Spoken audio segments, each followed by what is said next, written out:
Chapter 55. You who awaits the snow melt, black, murky, distant, dense, deep, weighty, bitter darkness was what was present. Coarsely, like all things negative of this world were being blended into a heterogeneous mixture, he felt such cumbrous, choking darkness thickly coiling upon his entire body. His face, his body, his limbs, his supposed skin were all corrupted by that darkness, and oozily it soaked into his blood, and accompanying that was a sense of discomfort as if calling upon his thirst. Imaginable or not, it felt as if all leftover parts of his body were covered with scabs. His skin became taut, and the feeling of it not even feeling like the skin of a human upon touch reversed, for the fingers that would touch the scabs were covered with scabs themselves, and he lost understanding of the form of his true self. No, what he truly couldn't understand was not merely his outward appearance.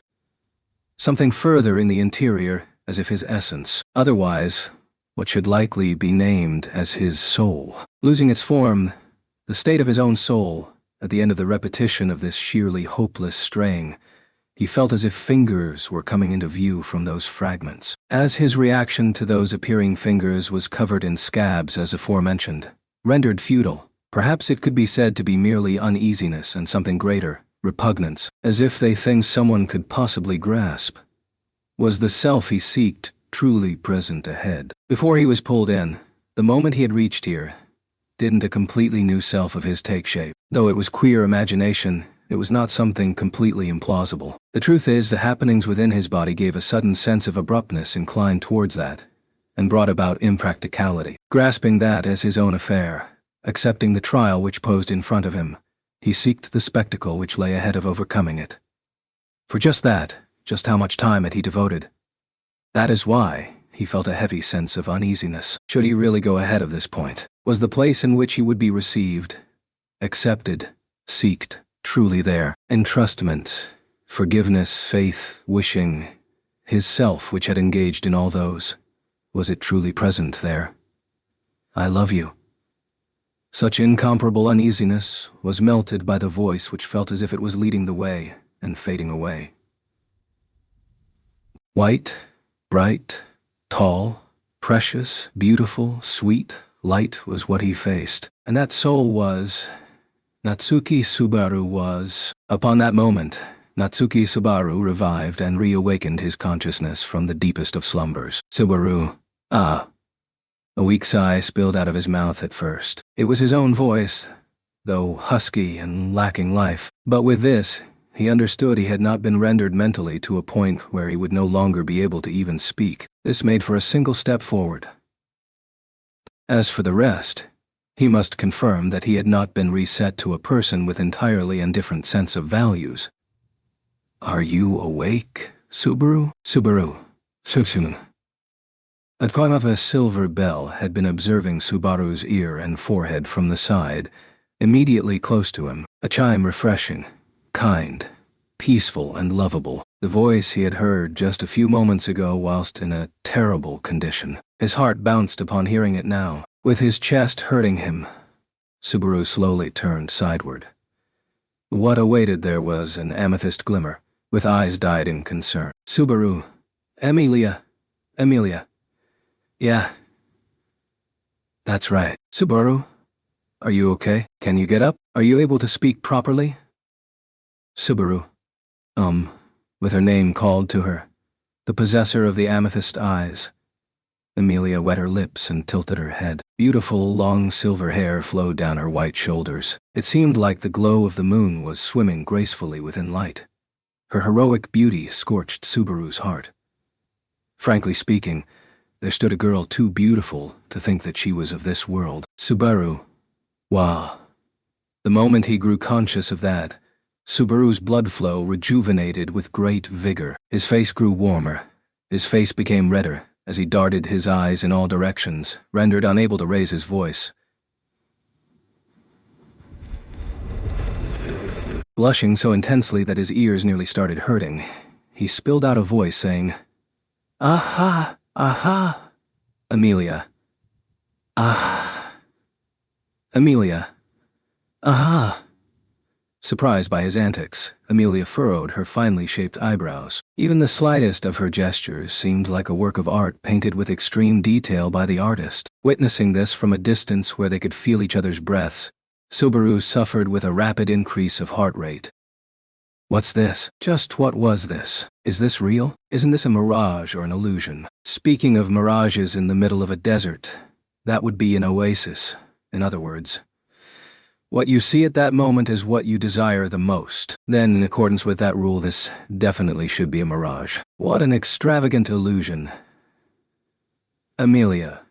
Are you okay, Subaru? Something's wrong after all. You were collapsed after all? Subaru. Bah, Amelia. See, you just said, bah. Subaru was caught up in a vortex of confusion as the reversed palm on his forehead trembled. Upon witnessing that, Amelia blinked her twinkling eyes to confirm Subaru's possible injuries, as Subaru was denied his Amelia illusion, whilst he tasted seriousness like that of the scholar who disproved the Ptolemaic theory. However, he certainly did feel the sensation of contact. Reality affirmed her existence, and not only did it affirm that Amelia truly existed, but also that his self was Natsuki Subaru. And above all, what's with this conversing while ignoring Betty? Stop it, I suppose. Geez. It isn't just Amelia who's worried, in fact. Subaru. Ayashka. Opposite to Amelia, a young voice, seemingly displeased, echoed and turned around. He leapt towards the turned figure, who belonged to a young girl with puffed-up cheeks. Subaru. Beatrice. Beatrice. That's quite the low voice, I suppose. As if you can't believe Betty is here. Your expression speaks the same, in fact. Accepting the faint call, Beatrice relaxed her furrowed eyebrows. Though her words were harsh, her voice had a tint of concern and relief. The relief for Subaru waking up, and the concern for Subaru collapsing, giving that impression, Beatrice's attitude. No. Her entire existence jolted Subaru's heart. In other words, Beatrice. Nah. Grabbing Beatrice's figure, Subaru immediately pulled her light body towards his chest. Light. Her body was truly light. Unable to resist upon his sudden action, Beatrice was completely engulfed within Subaru's arms as her eyes encircled. Atop the emerald bed covered with vines and creepers, with all his strength Subaru confirmed her existence. Subaru. Beatrice. Beatrice. Beatrix. Beatrice. Beatrice. What, I suppose. What, I suppose. What happened, in fact? This is too sudden. Subaru. You really have such a calming face. Cuteness that's seemingly welcoming someone back to his parents' home. I'll fall for you. Beatrice. What? That better not be a compliment, in fact. Hugging her and viewing Beatrice's face, Subaru said earnestly, becoming redder due to his actions and words. Beatrice put her palm on Subaru's face with strength, as the young girl's tiny fingers touched his cheek and ear, whilst tasting cute pain. Subaru truly felt the existence of the young girl named Beatrice with certainty. Amelia. Jeez. Subaru. Don't start fooling around immediately after waking up. We don't even know why you collapsed yet. Feeling slightly left out, so spoke Amelia sharply towards Subaru, who was busy hugging Beatrice. Concerned for Subaru's body, Amelia tried to grab his shoulder, but then stopped. Amelia? Subaru? Amelia tinted with more of concern than rage. The emotions blended within her voice changed into a single shade of worry. Her eyes, painted with surprise, were looking at Subaru, whom she had tried to grasp. The shoulder of Subaru, who was faintly trembling and crying. Subaru. KH. Beatrice. Subaru? Subaru. What happened, I suppose? Betty is right here, in fact. It's all right. It's all right, I suppose. You don't have to cry, in fact. Noticing Subaru's state, who let out a faint wail from his throat and wept, Beatrice erased the color of chaos from her face entirely and caressed Subaru's cheek, which was stained with tears. His faintly trembling hands were trying to release Beatrice's young, petite body. Beatrice understood that anxiety and fear was the cause of that. Henceforth, Beatrice gently called out to his heart that he doesn't have to cry, that he is all right, that she is right there. Amelia. Stop crying, Subaru. You don't have to rush. Slowly. Take a deep breath. Calm down. Beatrice and I are both right here with you. Just like Beatrice, Emilia consoled Subaru on top of the bed. Her hand, which had earlier halted in hesitation, now touched Subaru's shoulder. Emilia's voice, like the chime of a silver bell, respected Subaru's actions and determinations. The two's existences and ways did not change. The sublime two did not change, even within a world where everything had been brought to ruin, where everything had been lost irrecoverably. They still gave precedence to others, to Subaru instead of themselves, even whilst they stood at the door of death. Having confirmed that, having recognized that, this time for sure, he shall work to push through. Natsuki Subaru. In order to regain everything as Natsuki Subaru. I've returned.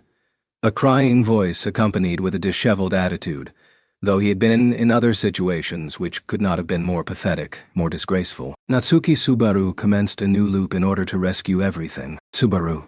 And so, it seems that I actually lost my memories in the library of Tegera. I get that this may not mesh well for everyone in a lot of ways and thus quite a problem, but please understand.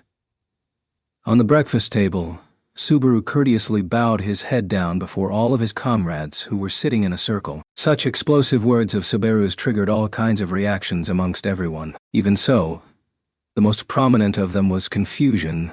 Mayhem or grief had seemingly been postponed to later. Emilia. Everyone is really worried for Subaru. But Subaru is utmost worried for us, so Emilia-sama may say so, but... By Subaru's side, Emilia followed up with a concerned yet understanding expression. However, Emilia's words were viewed skeptically by Ram. She folded her own arms and glared at Subaru with her light crimson eyes. Ram doesn't see that Barusu is the one who's utmost worried. Rather, Barusu, what is this farce? Subaru, it's not a farce. I'm speaking my heart out about my concern and the truth really honestly. My chest is about to burst from the idea of being stubborn and not telling about it, considering the tragedy that brings. Ram's glare became increasingly suspicious upon Subaru's response, as he answered with a grim expression. Emilia made a hurried response to the two's severe exchange, having heard the situation moments beforehand in the green room. Upon hearing about his amnesia, Emilia and Beatrice were astonished but accepted it with concern for Subaru's safety. The sequence followed the footsteps of what had happened previously this time as well, and he had asked her to provide backup to him whilst he opened his heart out. Retiring from that previously horrible environment, Natsuki Subaru now broke into an entirely new environment. Should it be said in a stylish manner, he had determined his resolve to start life in the different world from zero once again. But of course the actual circumstance was nothing so wonderful. It's good that he is resolved, but at that moment wherein he wished for death, it's possible that could have been the end for him, without that happening to him. And now having gotten a chance to commence again thanks to return by death like this, in all honesty, the relief and gratitude he felt now was insuppressible. However, he had no intention to rely on it. The power of return by death which resided within Subaru's body was an immense power which distorted fate itself. Though death being its trigger was rough on Subaru, the user, but should it be considered compensation for distorting fate, then this would be nothing less than appropriate. A form of compensation, yes.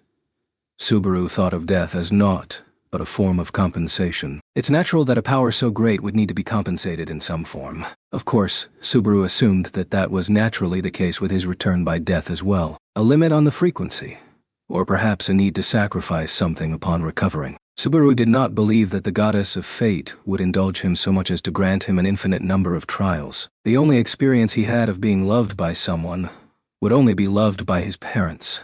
That would be the only case he could say so confidently. But in that case, the trials and errors for acquiring the knowledge of the limit of return by death, piling up deaths by his own choice, would not be what he would normally choose for. It would not be strange whatsoever if this was his last chance, and if it followed the pattern of sacrificing something. What's common is to give up on a valuable existence or cherished remembrances. Unfortunately for the amnesiac Subaru, The only valuable existences he had, except for his family and the world he was formerly in, were only Emilia and the others who were also with him in the tower. And when he thought that far, Subaru, no way. The disappearance of my memories better not be a compensation for return by death. Though frightening to even think of, it was fairly possible. Sacrificing memories as compensation for return by death. Quite a vicious idea. But return by death itself was not a good act to engage in the first place. What was utmost frightening was that there was no way to confirm if this was the case or not. The truth is, the relationship between Subaru's amnesia and return by death was completely unknown. For the moment, having realized his amnesia, Subaru, who had already died 4 times, had not affirmed his memory loss within his sphere of what all he could gain a grasp on. His memories after his start of waking up in the tower while on the way back from the convenience store were vivid. "Ram? Hey, are you listening, Barusu?" Ram's voice, sharp like a blade, brought Subaru back to reality, after him having gotten completely lost in his thoughts. Upon her gaze, Subaru spilled out a voice from his throat saying, "We?" Subaru. "Yeah. I'm listening. I know I surprised you. This is way too sudden and I understand that you won't believe it, but... Ram?" "But, Subaru, Beatrice Subaru has no reason to say such a duplicitous lie. In fact, Ram must also be holding at least that much trust in Subaru's plans, I suppose." Beatrice responded to Ram in Subaru's stead, while he was busy choosing his words. Having heard the situation back in the green room, she was entirely on Subaru's side as she now sat beside him. "Ram. Beatrice Sama. Beatrice. What Emilia said isn't wholly false either, in fact. Having lost his memories, the one who's the most worried is Subaru, I suppose. That's why he was even crying like a little kid, in fact. Subaru, talking about that episode makes it so much more embarrassing."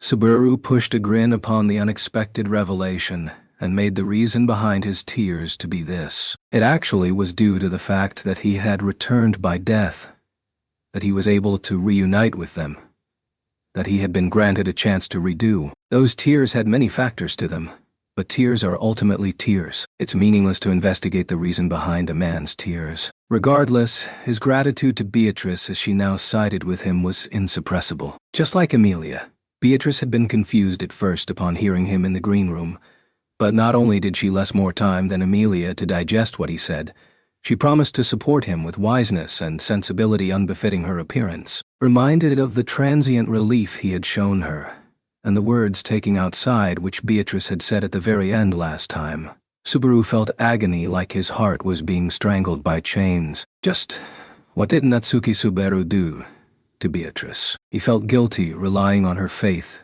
despite not being aware of that. But he must accept it as a matter of course, he admonished himself. "Subaru, to be honest, it would be a bit unreasonable to reject the theory of me having no reason to lie so directly about having lost my memories. But I want you to just digest that." "Ram, digest that, you say?" "Subaru, on top of that, let's talk about something constructive. Luckily, my present self is facing forward. I'd give a large welcome to talking about advancing forward. But if you have something to say, then I'll properly listen to it." Under the cover of Beatrice's comments, Subaru said so, and bowed his head once again. In order to follow up with Subaru, Emilia also bowed her head saying, "Please, trust him." Witnessing Emilia, Beatrice, and Subaru's meek attitudes, even Ram was unable to pronounce words of rebuttal. Although, even if they make an angry response, it would only be natural and reasonable. Of course, it wasn't just Ram who was impacted by Subaru's avouched amnesia. Just because she made the most striking reaction, the reactions of the people besides Ram, Echidna, Julius, and Shola's reaction also aligned with what Subaru had already experienced twice. In all honesty, his reunion with Emilia and Beatrice alone had been quite something, but the moment he saw and reunited with everyone present all together in this place, Subaru's heart received a fierce jolt. Julius, whom he had left on the lower floor along with Ride, Echidna, who had gotten both of her legs blown off and lost her life while apologizing for doubting Subaru. Shola, who did not show her form amidst all of that mayhem and chaos. And finally, Ram, who directed the utmost powerful suspicion towards Subaru, and did not meet him again thereafter. Everyone was here. He had been granted an opportunity to exchange words with everyone once again, and above all, the one whom Subaru had been the most conscious of in this place. Miley. Nevertheless, Anisani-san is truly such a troubled person. Subaru, hi, Miley, what's with that reaction? Making a face like you've met a dead person, isn't it terribly rude? So recited the young girl, not too surprised by what Subaru had said. With her dark blue hair tied into a braid, the young killer wearing a stylish black outfit. Miley Portrut was certainly there, moving and talking. Subaru, Miley. Oh, you remember my name, don't you? In fact, I don't know what's different about Onoi-san compared to normal circumstances. So what did you forge it? Subaru, yeah, it's a bit complicated. Right now it may seem like I'm having no difficulty when conversing, but once you start digging deeper, it becomes a mess. In other words, it's what they call episodic memory loss. I remember names of stuff quite well, but remembrances with people are all very uncertain. Melee. Are you referring to, for example, what happened yesterday, Subaru? That's right. Melee straightened her eyes as her voice became faintly deeper. Subaru hesitated only for a second upon her question, but responded without falling to the pressure. He perhaps could have talked his way out with a rough excuse, but he did not do that. He had decided to not do that. Subaru shall remain honest with them as long as possible. Julius. Forgot about yesterday, huh? Well. Hearing Subaru's response, as if having received a shock greater than simply his claims about amnesia in a certain sense, whispered Julius, accompanied solely by Echidna, somewhat suspiciously. However, putting their reactions aside, Shala, Master Sama, did you lose memories again? How many times will you forget about me until you're satisfied? I'm Mei-Ching. Pushing in her voluptuous breasts, Shala said so whilst making a sour expression. Shala's silly comments followed the same style as last time, but after coming this far, her comments left a strong impression of having an inexcusably odd ambience. Subaru, delving deep into your nonsense also feels weird, but did this Master Sama of yours really keep throwing memories around like this? Shola. Yeah, he kept throwing them around quite a lot. When he woke up in the morning, and I greeted him, he said, "Who are you?" Again, "I don't remember you. I don't know you," and treated me like a woman the really old-fashioned way. Subaru. If it's at that level, then it's difficult to determine if it was just a bad joke or what. Though only an assumption, but if Subaru got closer to Shola and in ordinary life hereafter, that kind of a frivolous exchange seems really possible. However, Subaru was aware that there existed a self of his who lost his memories, and concealed that from Amelia and the others, and chose not to speak of him losing his memories. Deceiving that he had lost his memories under the cover of pretending it to be a bad joke would also be a move that existed, though by his own perspective, that would be deathly difficult. And since he had indeed died 4 times, this wouldn't be a joke either. Echidna. The aforementioned amnesia is understood. I wouldn't say it's something that won't take any time to fully accept. But if there are things like traps which are capable of possibly triggering this phenomenon, then it seems it would be better to act while keeping that in consideration. Subaru. The place with the highest possibility as the crime scene is the library of Tegeta, where Emilia-chan found me collapsed. It seems like the place with the most history too. Emilia. Chan. Subaru.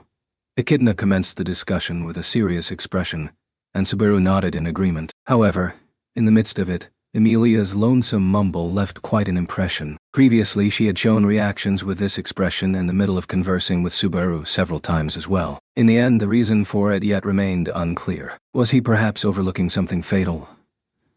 That was frightening. Subaru. Anyway, everyone, sorry for surprising you all. I think it's pointless to tell you all to suddenly accept it and continue on at the same pace. Let's take a break for now. In that time, I'll go draw water with Ram or something. Putting forward that suggestion, Subaru stood up. Ram raised her eyebrows upon what he said, whilst Amelia and Beatrice looked at Subaru anxiously. However, nodding to the two's look, Subaru turned his black eyes towards Ram. Subaru. Let's go, Ram. You were just making a face, as if calling me to fetch water with you. Ram? Filthy. Averting her gaze, Ram whispered in response to Subaru's invitation. Ram. So, what was the meaning of that farce earlier? Now that you've taken Ram out like this, you intend to talk about it now, right? With a bucket in her hand, Ram and Subaru headed to the water well away from the place of assembly. And once judging that they had taken sufficient distance from Amelia and the others, Ram fired her question. Her not accepting Subaru's claims regarding amnesia whatsoever is something which happened each round. She was not being simply stubborn or being skeptical of the evidence, but she had a further important reason behind it. The existence of Ram's beloved younger sister, who remained asleep. In concern for her, Ram was unable to accept Subaru's amnesia. That was why she persistently denied Subaru's amnesia. He didn't know any particulars, but surely Subaru had some sort of a connection with Ram when she was awake, and that had been an immense support for Ram, for her existence as the elder sister. That is why Ram kindly stop entrusting too many important roles on Amelia Sama or Beatrice Sama. Beatrice Sama aside, it would be far too heavy a burden for Amelia Sama. That is why it would be appreciated if you involve Ram now. The details are, Subaru. Ram. It's true that I've lost my memories. Neither is it a lie nor a plan. Ram tried to be relied upon. Clinging onto that fine thread, however, Subaru must deny her. Ram's words were interrupted by Subaru's straightforward remark, and she narrowed her eyes. Levitating within her light crimson eyes was confusion, fear, and rage. Rage which could scorch and burn Subaru's soul. And the reason for its existence were her suspicions for Natsuki Subaru. Subaru. I've lost my memories. I have a grasp on the names and relationships of everyone within the tower, but I can't remember a single thing aside from that. That's also true. Ram, kindly stop.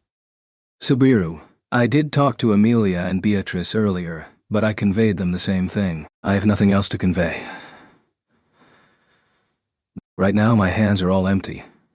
Ram, kindly stop, Barusu. If you say anything more than that. Subaru. I know that we came to this tower to regain a lot of things which were robbed away from us. That we're in the midst of the trial too. That's all. My intention is, Ram, Barusu. If you say anything more than this, Subaru. About Ram too, I have Ram. Barusu. Subaru heartbreakingly conveyed to Ram that he had forgotten, denoting that she denied it, that she didn't want to listen to Subaru's words with her attitude, and upon hearing Subaru's apology, Ram grabbed Subaru as an expression of her rage. Subaru, who? With his collars grasped, his back was thrown onto the wall. With unbelievable physical strength stemming from her build, Ram pinned Subaru and glared at him from a close distance. He understood that the fire within her light crimson eyes was trying to scorch Subaru and Ram herself. The instant this fire scorches Subaru, no, scorches Ram, the tragedy will be repeated. Ram, what's your intention, saying such a stupid lie? Subaru, it's not a lie. For me, lying to you is, Ram. So you're saying you've not lied? Then what should be done according to you? That Ram should trust you? That Barusu forgot Ram. Something so ridiculous. Subaru. Ram, further sharpening her eyes, Ram scowled at Subaru from a distance so close their lips could touch each other. Finally, Subaru noticed that fire was not so much made up of rage as much as it was made of tears. Her conflict went far deeper than what Subaru could ever imagine. Subaru finally managed to grasp that, after repeating 4 times. How prudent does one have to be, to think it was possible to understand the emotions, the wounds others harbored in their chest? Subaru came to realize this after repeating the same foul play 4 times, whilst Amelia and the others realized at once, which seemed dazzling to him. Unable to merely be scorched by that dazzle, Subaru, I will get Ram back for sure. Ram. Yeah. Glaring back into the light crimson eyes, Subaru poured strength into his throat and conveyed clearly. Upon hearing that, Ram's eyes widened once again in surprise, but her rage concealed that. Ram! How can you talk about getting her back or whatever, Barusu? You forgot about Rem, didn't you? Subaru. But still, I'll get her back, Rem. My memories. The goal behind coming to this tower, accomplishing and regaining everything without leaving a single thing. We'll all go back together. It's a matter, of course, that I'd guarantee at least that. Ram, Barusu Subaru. It is a matter, of course, when you think of everything which happened in this tower. He was finding it difficult to breathe. Yet, Subaru distorted his cheeks for a different reason. Ram raised her eyebrows upon Subaru's reaction and slightly relaxed her hands which had grabbed his collars. Now, Subaru grabbed hold of her hands and pulled them apart. At the same pace, their bodies switched positions. Ram, filthy, kindly let go. Having gotten pinned to the wall now after their position switched, Ram declared before Subaru whilst she shared glares with him. However, though powerless, Subaru did not flinch away from saying the words he intended to speak. Subaru. Ram taunted. I'm going to definitely get back both my memories and Ram. For that, please lend me your strength. Subaru. I need everyone's strength. The Natsuki Subaru who was there until yesterday, whom you all knew, may not have said something so pathetic. But, for my present self, Julius commended to him, Beatrice trusted him, Echidna forgave him, Emilia wished for him, and perhaps Natsuki Subaru, whom everyone held expectations for, may have changed this stalemated situation by himself. However, the present Natsuki Subaru was not capable of that, and the people within this tower were far too loving for him to throw a tantrum and give up, saying that he couldn't do anything. Subaru, I know you won't believe or forgive me for forgetting Rem, but please keep that rage of yours for later. In exchange for that, I promise you. Rem. Promise. Subaru. I will carry through no matter what. I'll eat it all up, no matter how many tries it takes. If I break this promise, if I give up in front of you, then feel free to do whatever you'd like to me. Burn me. Scorch me. Anything. Ram's eyes widened, and the flame of rage within them weakened. What appeared instead of rage now was an emotion which he had kept concealed until now. Whilst witnessing that, Subaru pulled back his head and continued with his straightforward approach with her, and continued his words from the same distance as when their glances had entangled when he had been trapped in the cage of ice. Subaru, that is my resolve. Ram, why would you go that far? If Barusu has truly forgotten, then you shouldn't think of getting Ram back this much. Ram, once you forget, it all turns into a void. It becomes a gaping vacuum, and the feelings for what used to be there all disappear, all vanish. Love, hatred, warmth, loneliness, everything. Ram's quiet tone was feigned over by her cold attitude. Those terribly experienced words perhaps spoke of the void she had experienced herself. That is why she found Subaru's resolve to be difficult to trust. She believed that it was impossible to possess such a strong desire when embraced by that void. Subaru. The truth is, that's true. My memories are blank, and the feelings which myself, who was there until yesterday, felt for Rem have all slipped out of my hand, but Ram. Then why, Subaru? But I know that you cherish Ram and desperately want to get her back. He had seen Ram's form struggling, desperately wishing for regaining her beloved younger sister, by witnessing a wish and love so strong with his own eyes. Subaru had been overwhelmed, and the desperate Ram was one of the people Subaru wished to be saved as well. Subaru. Right now, the reason I want to get Ram back is for Natsuki Subaru. And you. Subaru. That's why I'm counting on you for when I give up. Do whatever you'd like to with my head, that is my atonement. Myself who made you cry. Ram never cried. Don't fool around. Subaru. That who? Rat-hu-che-ke, receiving a tight slap on the side of his face, Subaru crumbled on that very spot, slapped on the cheek which had gotten flushed. Subaru looked at Ram as if he was looking at something unbelievable. Subaru. You... I was, just now, saying something pretty brave. Ram, getting all energetic on your own accord.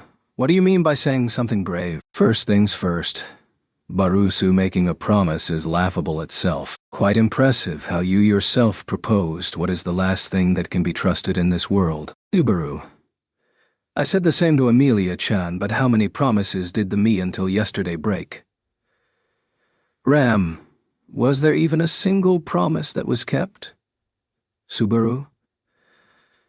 That bad of a level? Vilified by the voice which had gotten colder, Subaru re-evaluated Natsuki Subaru. All other things good or bad aside, but it seemed breaking promises was a common occurrence. First of all, the greatest obligation for keeping promises was to make efforts for the same, protecting promises even when not being watched by anyone, and that was why humans often put themselves to a disadvantage on their own volition. If not, it served as a proof of one possessing a deficient spirit. Subaru.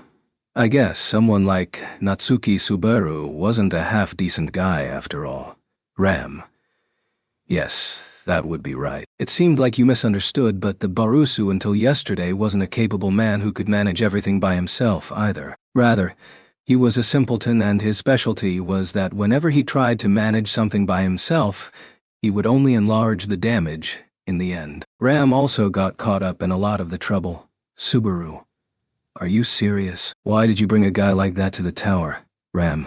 He butted in. Along with that, he was a man of mere words and lip service, skillful at its own way, and looked forward to chores being entrusted upon him. Also, he was also good at dandling Amelia-sama and Beatrice-sama, isn't it? After that, sitting cross-legged on the ground, Subaru felt far too uncomfortable. He was being scolded about himself, even though it wasn't even about himself. Being told much about Natsuki Subaru by Amelia and the rest also felt agonizing in quite a complicated manner, and Ram firing words and speaking ill of Natsuki Subaru like this also felt, well, complicated. Subaru became serious, determining to hear it to the end this time. Subaru.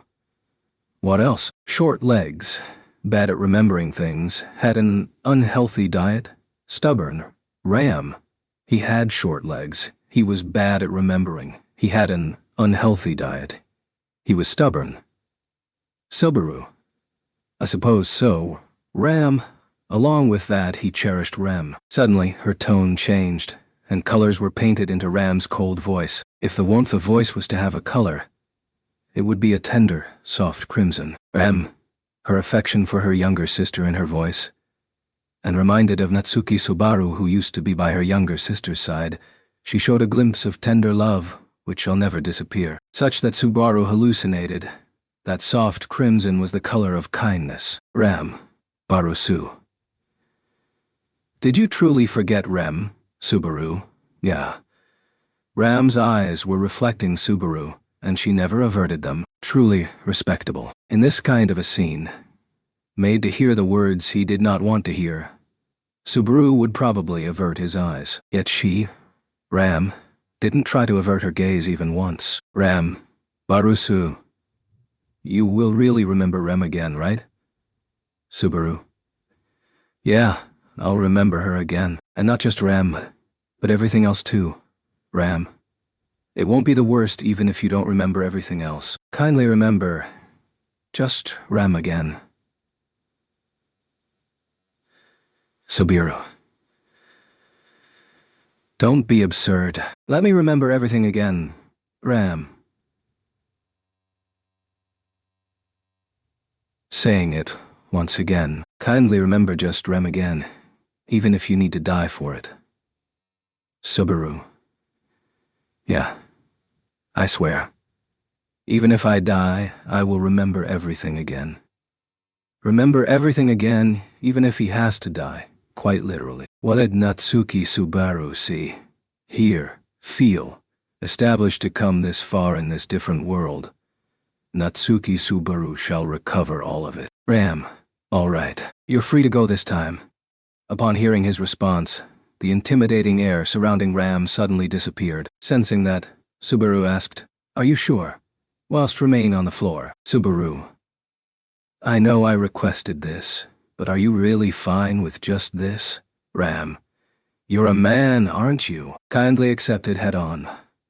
Barusu's resolve has been heard. And on top of that, you even said that anything could be done to you.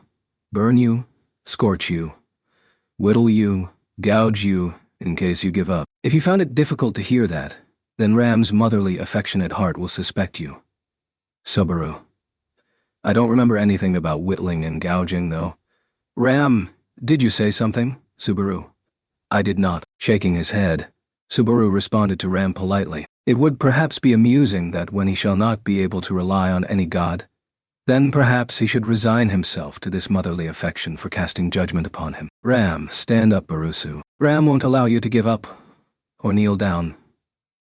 Subaru, don't group sitting on the floor together with them here.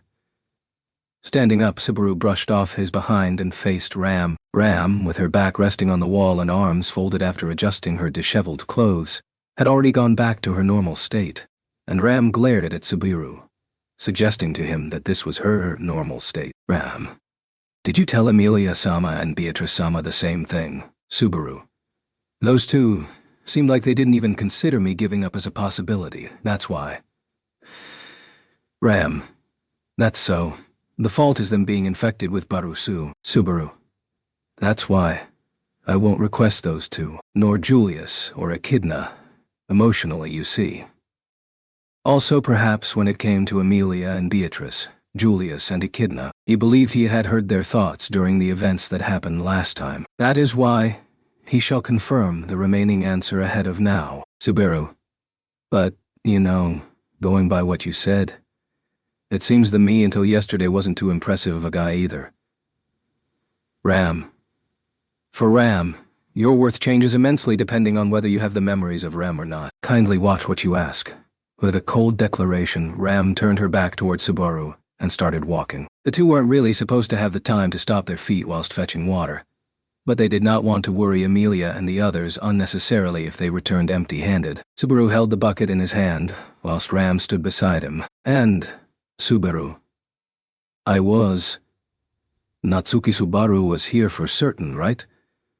With a faint voice, Subaru directed his question towards Ram's side profile. This was more of an anxious cry than seeking confirmation. Not more than words unsuitable immediately after pledging to not give up. He knew it won't be strange for Ram to reprimand him, as he stood with his tongue dry. Ram, truly a fool. However, without doing anything of such sort and without halting her feet, Ram disparaged Subaru in seeming affection. Ram, right now, it has just momentarily become invisible. It just feels like it's lost, due to being under the depth of a variety of things which had been accumulated, like flowers buried under the cold snow. Once the season of snowmelt arrives, they shall be visible once again. Surely that's all there is to it. Yes, Subaru could not show his current expression to Ram, who was hiding her own. Immediately after acting so boldly, he could never show her an expression this pathetic. That is why, Ram's way, as she remained quiet, without even attempting to look at him, at this moment, truly seemed like a mother's affection to Subaru. The situation had largely changed, or so he wanted to think, but the changes were not so great. This was not the first time Subaru had opened his heart out after losing his memories, and the impact everyone felt is also a spectacle he had witnessed. But should he change his heart's stance, everyone's point of view shall also respectively change. Last time, Subaru much distrusted Emilia and the others, and that was due to several factors such as their actions, attitudes, and words, firmly believing that they had all been plotting something. However, upon doing away with those misgivings, he realized that their actions, attitudes, and words were all in concern for him, and he rebuked himself. In other words, they restrained themselves to make sure Subaru was not made to feel anxious. Suspecting their actions was a problem entirely on Subaru's part. Subaru, let's do it properly. Do it properly, Natsuki Subaru. Telling himself so, Subaru glanced at his palm. The cause of the disappearance of Subaru's memories was highly likely to be in Tagita. Though walking through the trial was also important, investigating the cause behind this amnesia was also urgent business. There was no guarantee that it may not eventually develop into a ridiculous situation where everyone forgot each other and greeted each other saying, "Hello, who might you be?" upon seeing each other. And the truth was, he very much had the flexibility to proceed with it all slowly. Subaru. Last time, and the time before that too, everything in the tower was a total mess. Last time, Subaru had successively discovered the dead bodies of Emilia and the others. No, of everyone except Emilia and Beatrice. Last time was different. He got to witness the deaths of his comrades with his own eyes, and his heart fell into desolation and ruin. However, all of those abnormalities were disasters which should occur within the tower, not so far into the future. As one who was aware of the damage these disasters cause, Subaru must try to stop them from happening. For that purpose he shall dedicate all the strength he possessed. That's why first, Subaru will.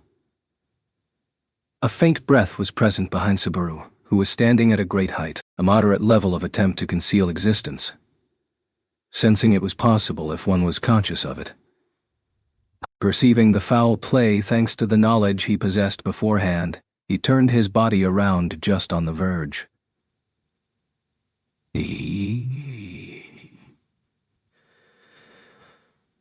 Subaru. Whoops. That was dangerous.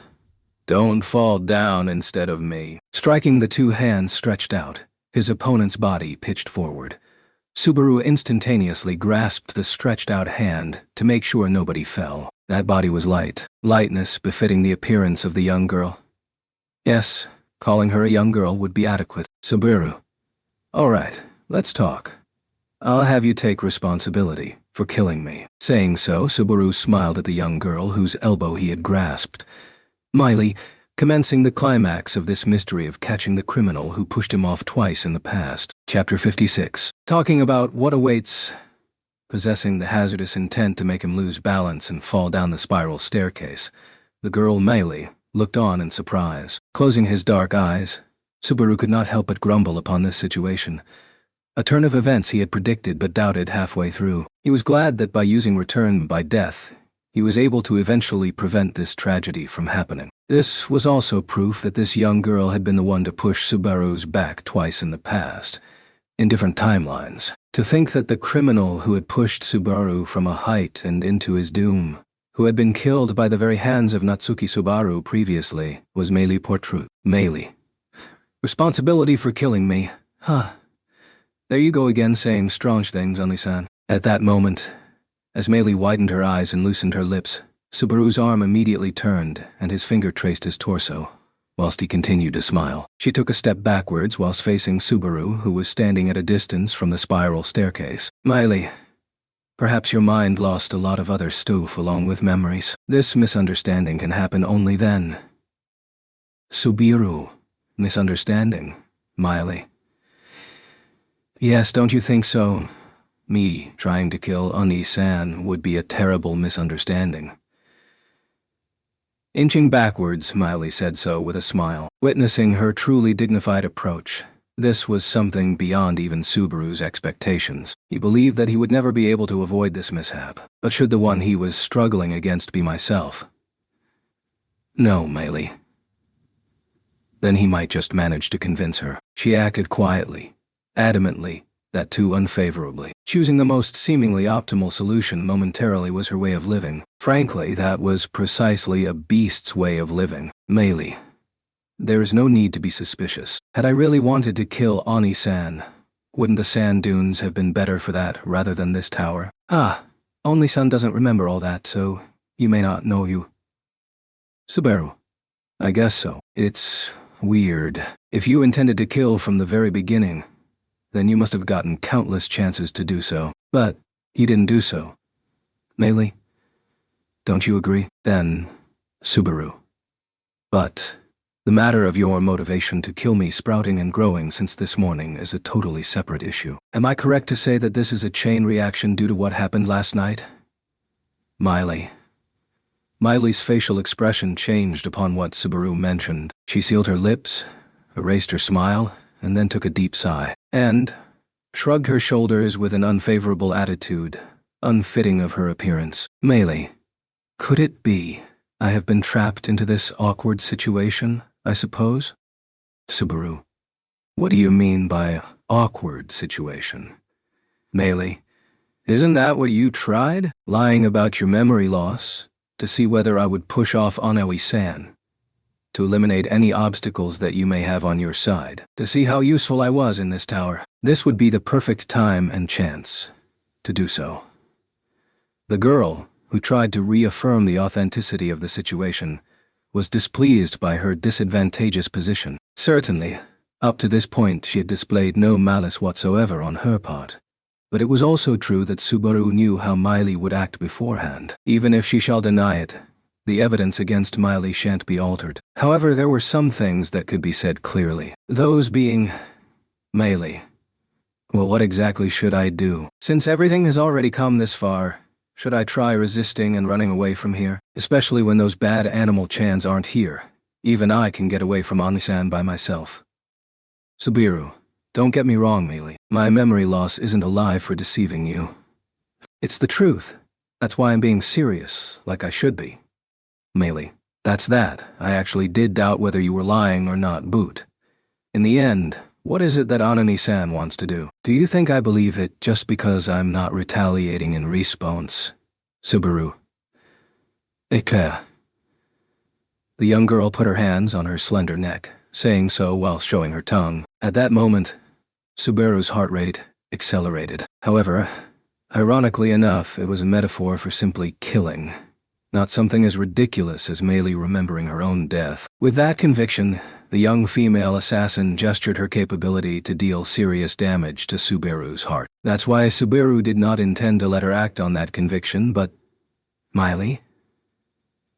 Actually, I really don't recommend using ways of killing that take alone time. I do have methods that don't require much suffering, but Anui-san is pretty bad at hiding stuff. Subaru. I don't intend to kill or hurt you. Even after this, tomorrow onward as well, whatever awaits, I intend to treat you the same way as I have done till now. Miley. Who? Miley once again changed her expression, hearing Subaru's response. However, this was unlike the change that had come upon her when she had opted for the optimal solution for the immediate situation. Miley's expression was filled with obvious dismay, as she looked at Subaru with eyes that could not comprehend what he was saying. Upon that gaze, Subaru nodded. Subaru. Fortunately, your crime was prevented beforehand, and so if we were to keep it a secret, it'll all be fine. Even if you just think of killing me through some different method, all I'll have to do is prevent that as well. Although, all this undeniably leaves a bad taste in my mouth. Really bad, Miley. Well, what are you? Subaru. But at least, did you get it this time? Doing something to me is an incredibly huge risk for you. If you're going to say but still and continue, then... You know, at the very least, let's just talk properly. If you're still dissatisfied, I'll hear as much as Miley, dissatisfied? Dissatisfied, you say? Abruptly, Miley murmured with a quiet and shivering voice. Afterwards, she sharpened her lips. Miley. What's dissatisfying is this situation. I can't believe it. Subaru was saying all this in order to persuade her into making a moderate decision. Following up with that, Miley shouted, with her eyes looking at Subaru as if she were looking at something unbelievable. Miley. Can't believe it. Can't believe it. I can't believe it. Whilst she pronounced so, her hands busily toyed with her braid. It was visibly evident to Subaru that she had gotten perplexed regarding her own mental self-defense, and that this was a sign of dependence on someone who had the same hairstyle. Meili, Onmuai-san has no idea about what I tried to do right now. If that's wrong, then it's strange. If that's wrong, then... With words filled with frustration, Meili's attitude was unnaturally desperate. This was Subaru's first time seeing Miley so disturbed. No, rather he had first seen her like this in her Book of the Dead, after what she had done last night, encountering Subaru in Tegida. And after having a conversation with Natsuki Subaru, she had decided to kill the amnesiac Natsuki Subaru. However, this plan of murder, carried out in such a hurry, would have had been a double-edged sword for her too. Although Subaru would have been pushed off to death, ignorant, how did she plan to escape the allegations of murder that could be placed upon her after Subaru's death? It was probably possible to cover it up as just an accident. Or perhaps not. Should it be Mila, Beatrice, Ram, or any of the others by now? Subaru knew that they would not let his death slide by without even trying to uncover the truth behind it. In that case, it was inevitable that Meili's crime would eventually come to light. Ram, Julius, or Echidna were much smarter than Subaru, and they would be able to see through to the truth behind his death at once. It was unimaginable to think that Meili had never taken that into her consideration. That's why this is... Subaru, this is just a desperate urge of yours. You just have a habit of murder. You don't even consider other factors for solving issues. That isn't your fault, Meili. HK. Don't talk like you understand. What is Anuai-san? What do you know about me, Subaru? I do know, Meili. Meili, grinding her teeth, stiffened herself as if she had been doused in cold water. Looking straight at Meili, Subaru assertively declared, Subaru, Meili, I know about you. I know it may sound pretty creepy, but I may even know more about you than the only other two people in this world that know about you, you know? Upon Subaru's shrug, Meili's worry intensified. Believing that it was completely obvious, however, at the same time, Subaru was looking for a way to convey that undeniable truth. He was struggling with the twisted self-love in the back of his chest. He shall remember my never-ending temptation. A whispering voice seemed to echo right before Natsuki Subiru took any action, repeatedly tempting Subaru to solve his problems through murder. The worst course of action packed with cowardice. By reading her Book of the Dead, the ghost of the dead Meili Portrude and its temptations had returned to haunt Natsuki Subaru. No, that's not it. Shaking his head, Subaru then pondered over what the girl he had killed had done. During all this time, something had happened, visibly evident from the confusion and frustration of the girl standing before him. Above all, recalling what Subaru had seen about Meili in her Book of the Dead, considering what Meili had suffered through, it could never be said that she became simply murderous. This was not the same Meili as the one in her Book of the Dead. That was something Subaru's soft heart was somewhat sure about. After all, upon that evidence, the girl with that voice did not show herself to Subaru. Putting it terribly straightforwardly, Subaru had lived through the life of Meili by the Book of the Dead. This was her mindset in normal daily life, creating an impression, establishing a way of action. However, she never thought of ending someone's life with such lack of fairness and reason. In those days there was an unquestionable emptiness in Meili's heart, and her experiences increased the fear inside her. But there remained a lone something that glimmered within herself, its name being Subaru. Elsa Granhirt. Meili. Subaru. That is the reason why you tried to kill me, yes? Upon that question, Meili's facial expression distorted with bitterness. That was the rage of getting something sensitive that should never be touched. Being prodded. No, being trampled upon. However, Subaru yet dared to do so. Because, Subaru, remove your shoes when entering someone's house, but rudely walk in while wearing shoes when entering into others' hearts is the rule of the Natsuki household. As one of its members, Subaru climbed into the heart of the young assassin. This was something akin to forcing himself into her heart. A murderer of black whom Subaru did not know but was familiar with. Just thinking about her gave rise to feelings in the heart, like a desire of relief, longing, sadness, and rage, and emptiness. The feelings that Meili felt for her were extremely complicated, yet extremely simple. Meili longed for Elsa, loved her, and admired her. That's why having her be stolen away gave rise to despair, suffering, hatred, wrath, murderous intent, and despondency. All of the time she had accompanied Subaru and the others in their journey, it had all been for the sake of revenge. Could not be said for her unskilled self. In fact, it could be said that Meili was very clumsy. A despairing young girl who was ignorant about her own emotions, enough to not know about the depth of the scar in her heart. A professional assassin who made up her own environment. That's who Meili Portrude was. Subaru. Did you want to take revenge, Meili? I don't know. Subaru. Even so, Elsa was. Meili. I have no such wish. I am well aware of that.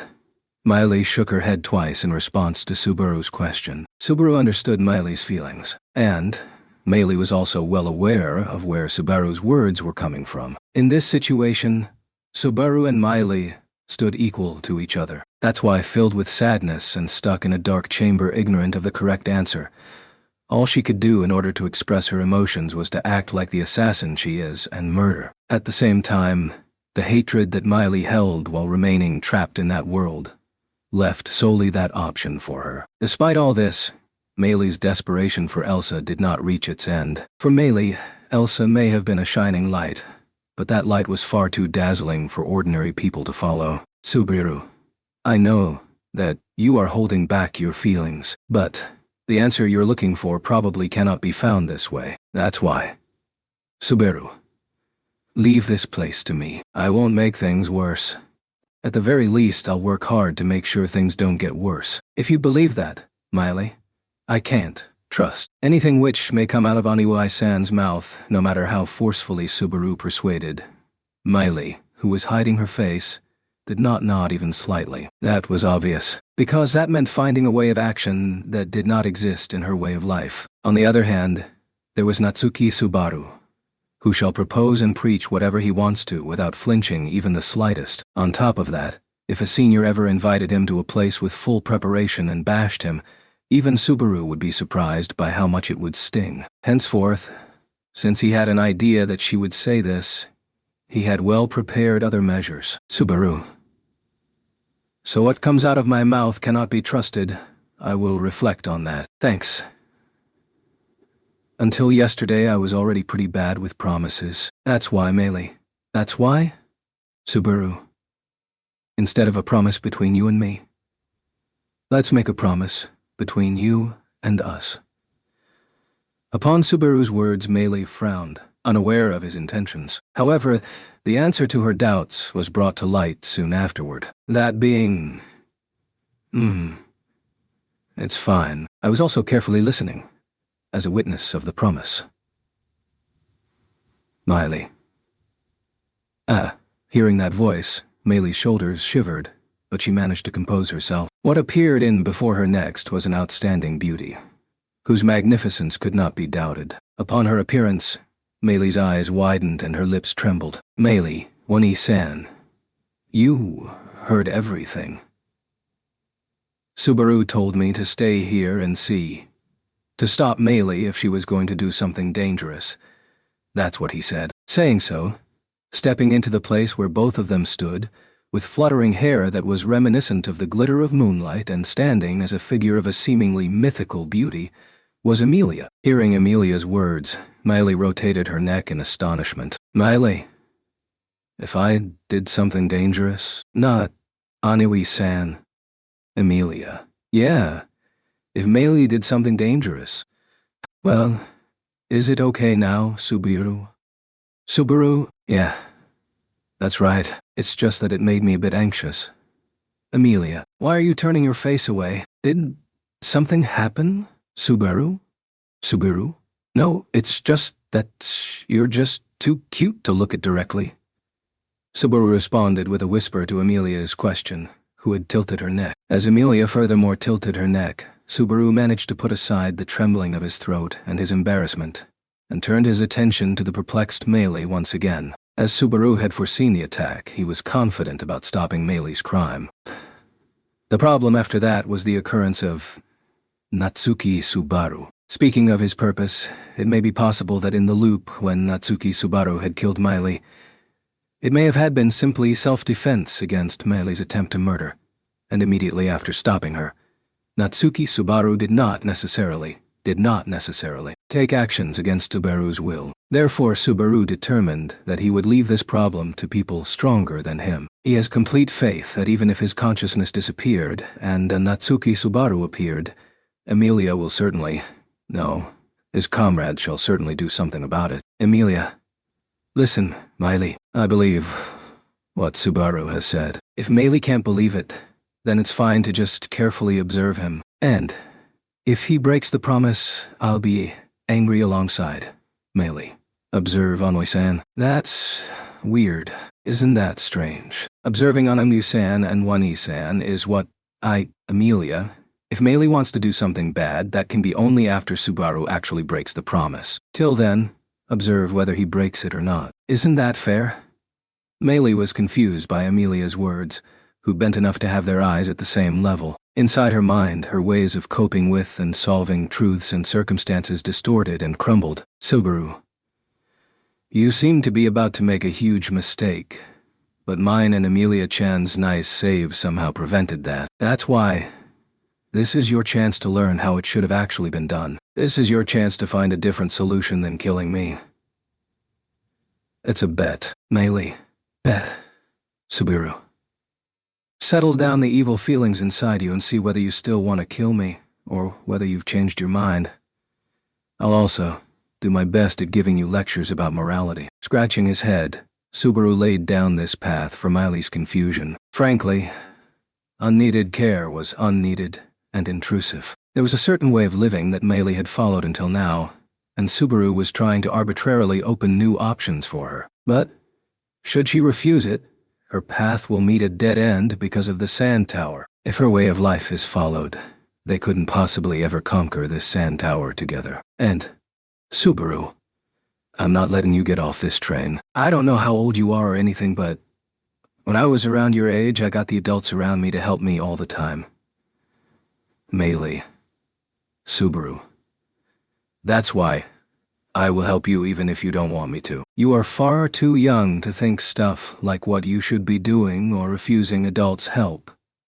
Saying so, Subaru stepped forward to reduce the distance between him and Meili. Seeing the distance between them shrink, Meili's shoulders shivered. Subsequently, Subaru patted the head of the nervous Meili, who looked up with uneasiness in her eyes. He won't crush that thin neck. He presented this decisively different alternative to Natsuki Subaru. Meili was a child that did not need to die. And, Amelia, I sincerely request, please trust Subaru. Trust us, Meili. Meili. While Subaru caressed her head, Amelia hugged her from behind, leaving her completely immobile. Embracing her body, Amelia rubbed her cheek against her as Meili lightly bit her lips. Amelia, this sand tower is a place too small for you to decide something big. Amelia, leave this place, go to a bigger place, and find your answer there. We will also work reasonably hard. Teaching her all this when she possessed feelings while strapped in such a cage was not exactly the best thing to do. Even so, this was the only way Subaru could have said it. With complete, utmost care and kind words, they conveyed it to Meili.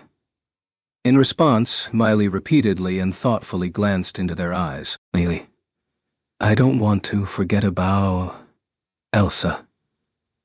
Subaru.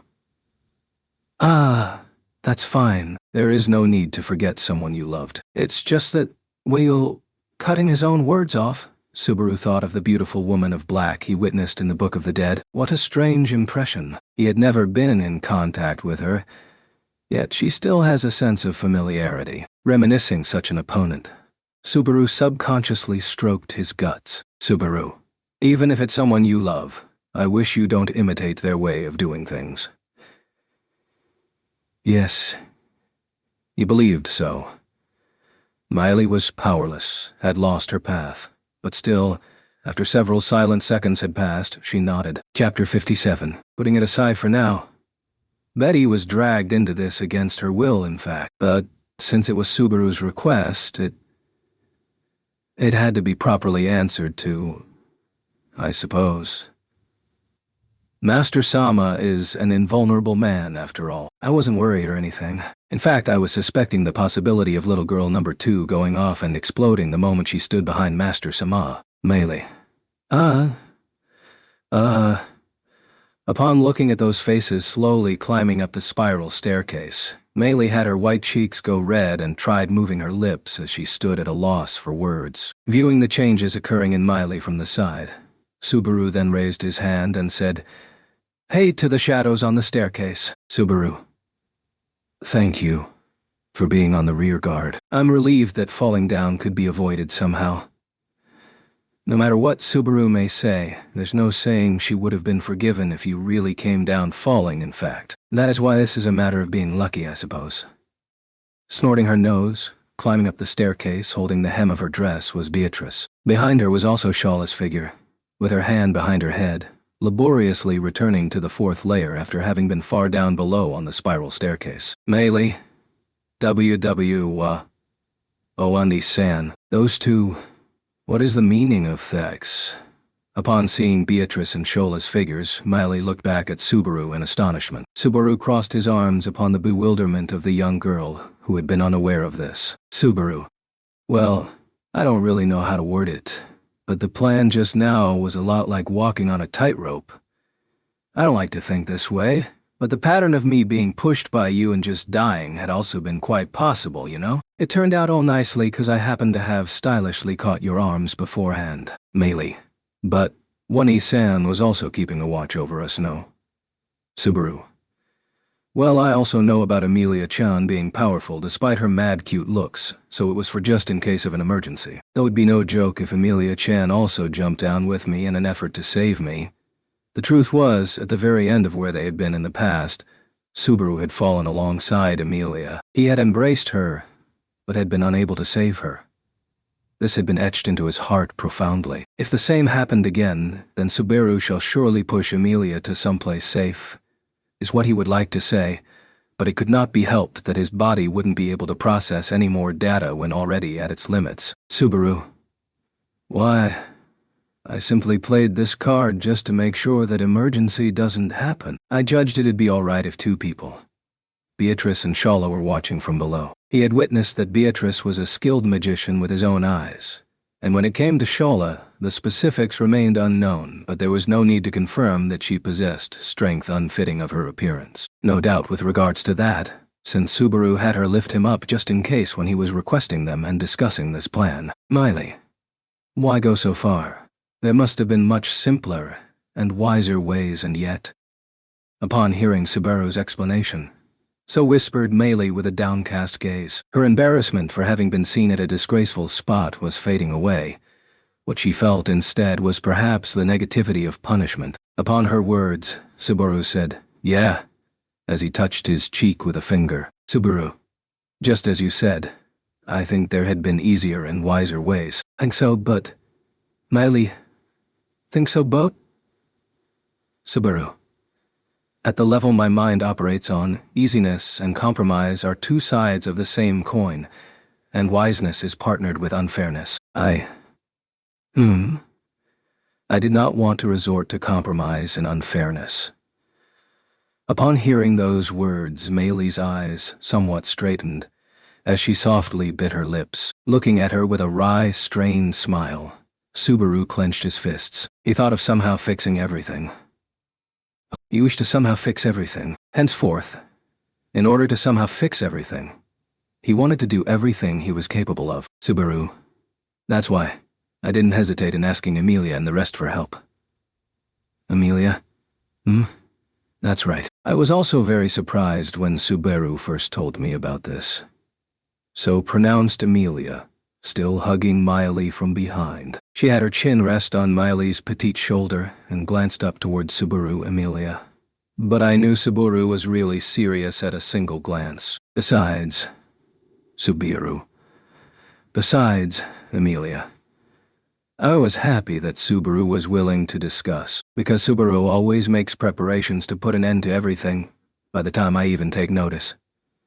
Smiling with her eyes upturned, Subaru halted his breath before the young girl with amethyst eyes. As Subaru stiffened his cheeks, Emilia instead loosened her cheeks and lips, following with a nodded. Emilia. That's why.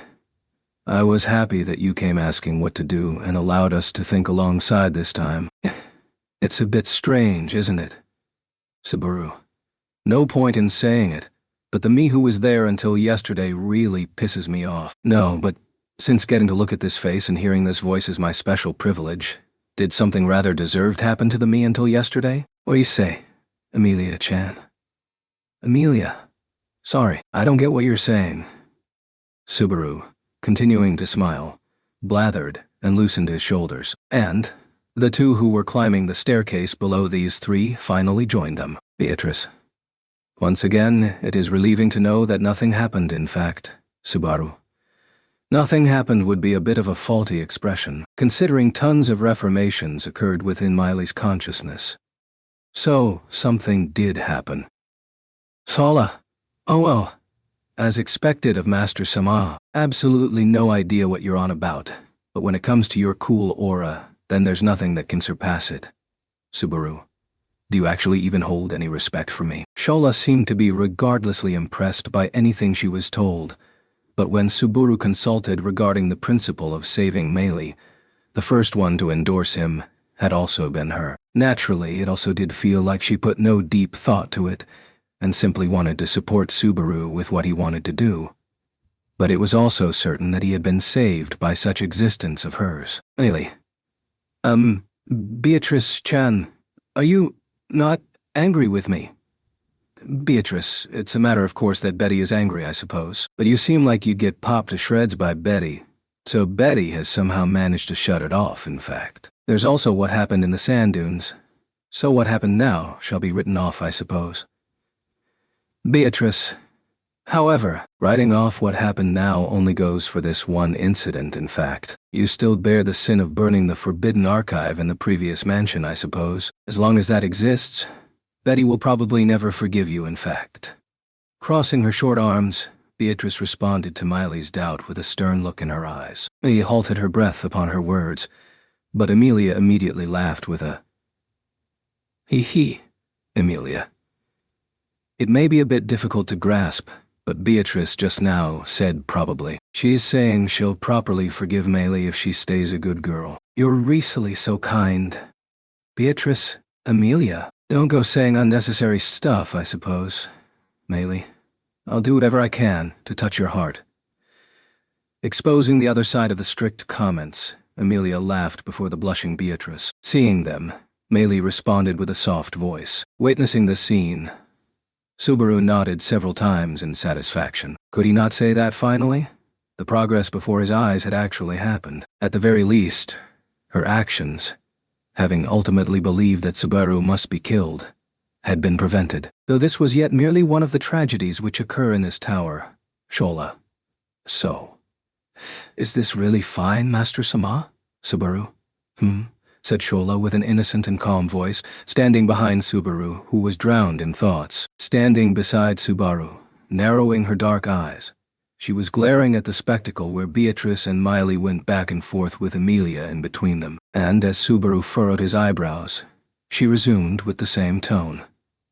Shola, the girl who tried to kill Master Sama, is it really okay to let her go with no reproach? Subaru, you sure ask some dangerous stuff. It's fine, Meili's already gotten reproached. But things ended up like this because nobody actually taught her about why she was being reproached. She shall be taught about that. Now, onwards. Ola. Master Sama also said the same. But what if she tries to kill Master Sama again because of that? Subaru. That'd happen if I'm extraordinarily bad at teaching, but it's not like I'll be the only one at it. That was how Subaru responded to Shola's questioning. If Subaru were to aim for changing the sense of ethics of someone fostered to be an assassin from a very young age by himself, then it would be extremely difficult, and in all honesty he did not possess the strength to shoulder this responsibility, either. However, Subaru did not think of doing anything and everything by himself. He had relied on Amelia and the others for stopping Meili's crime as well. He shall have Amelia and Beatrice go along with him ahead of this as well. Subaru. Of course. I'll have you helping as well, Shola, because it'll be a long road of her objecting individual sense of values. Sola? Me? Too. Subaru. That's of course. Well, on the flip side you have teacher-like ambience. And I won't leave you out alone. Your body is overflowing with motherhood. Use it nicely to break through to Meili's obstinate heart. Before Shola, who pointed a finger at herself in sheer surprise, Subaru declared relaxedly and shrugged his shoulders. It was a mystery as to what she was so astonished by, but considering she often overreacts, Subaru did not question it much, thinking that just was a part of her. Upon Subaru's judgment, Shola sandwiched her face with her hands. Shala. Me too. Huh, me too. Together, with Master Sama. Me too.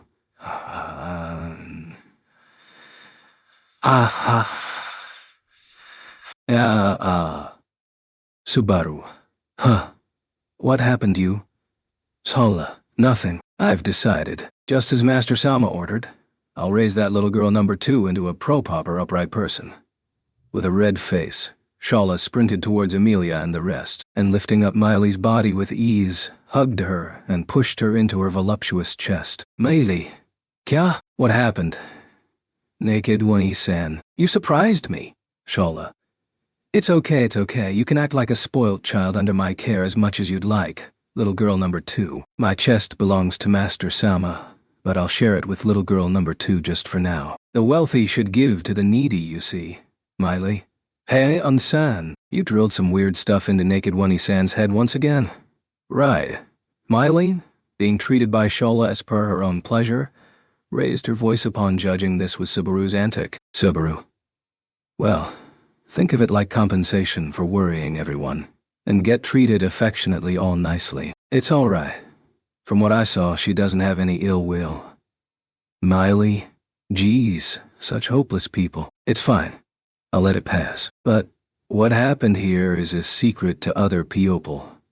Saying so, Meili puffed her cheeks as she was sandwiched by Shala's breasts. But, upon Meili's comment, Subaru scratched his head and said, "Ah." Meili furrowed her eyebrows upon his reaction, and in Subaru's stead, Amelia responded to her. Amelia. Miley. It's really difficult to say this, but, Miley, I'm getting a bad feeling about this. Whether that bad feeling of Meili's had hit the mark or not, the answer to that question could immediately be understood by her reaction to the words Amelia followed up with. Amelia. Subaru also properly consulted Ram and the others, who are not here. Miley made an immensely wry expression. The room which was used for meals or conversations was called the common use room. But what awaited Subaru and the rest when they returned to the common use room was Ram, with her hands on her hips. Ram, is that so? Seems you cleaned it all up. Not bad, worthy of a compliment. Receiving Subaru and the rest upon their safe return, Ram said so to the 5 with peaceful eyes. That was perhaps high praise from her. Hence Subaru accepted it straightforwardly. The whole incident with Meili was something he could brag about to even her, and he was relieved that his boasting would not lead to him being in a bind. There's no requirement to say this, but she had been awaiting your return standing like this the whole time. Ram, there truly was no requirement to say that. Kindly restrain yourself, Echidna. Echidna. You've had this attitude ever since you got to know I was the one controlling this body. How likable. Saying so and making Ram stiffen the edges of her eyebrows was Echidna, with her hips down onto the floor of the common use room. She accepted Ram's eloquence with a smile, then looked at Subaru and the rest. Meili. Echidna. So, what is she so sulky about? The one Echidna pointed to was Miley, who was being carried on Shola's back. Groaning with a bitter expression, without responding to Echidna's question, Miley continued to sulk and averted her eyes away. She was being completely peevish. Echidna. So, for example, she's irritated because she got her plan for murder intercepted. If that's the case, then I am slightly uneasy about leaving her without any constraints like this. Subaru. No. That's wrong. Edna's insecure supposition, and the way she had visibly been on guard for Subaru even in this short interval, must be a display of her emotions, of wanting to protect the girl named Anastasia, the owner of her body. She could not help but form a strange misunderstanding, and Subaru firmly denied it. Subaru.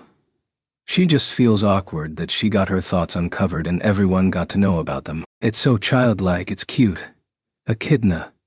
Considering what she attempted to do, it feels odd to describe it as something childlike, but I see. Even after losing memories, the true nature doesn't change so easily is what it's about.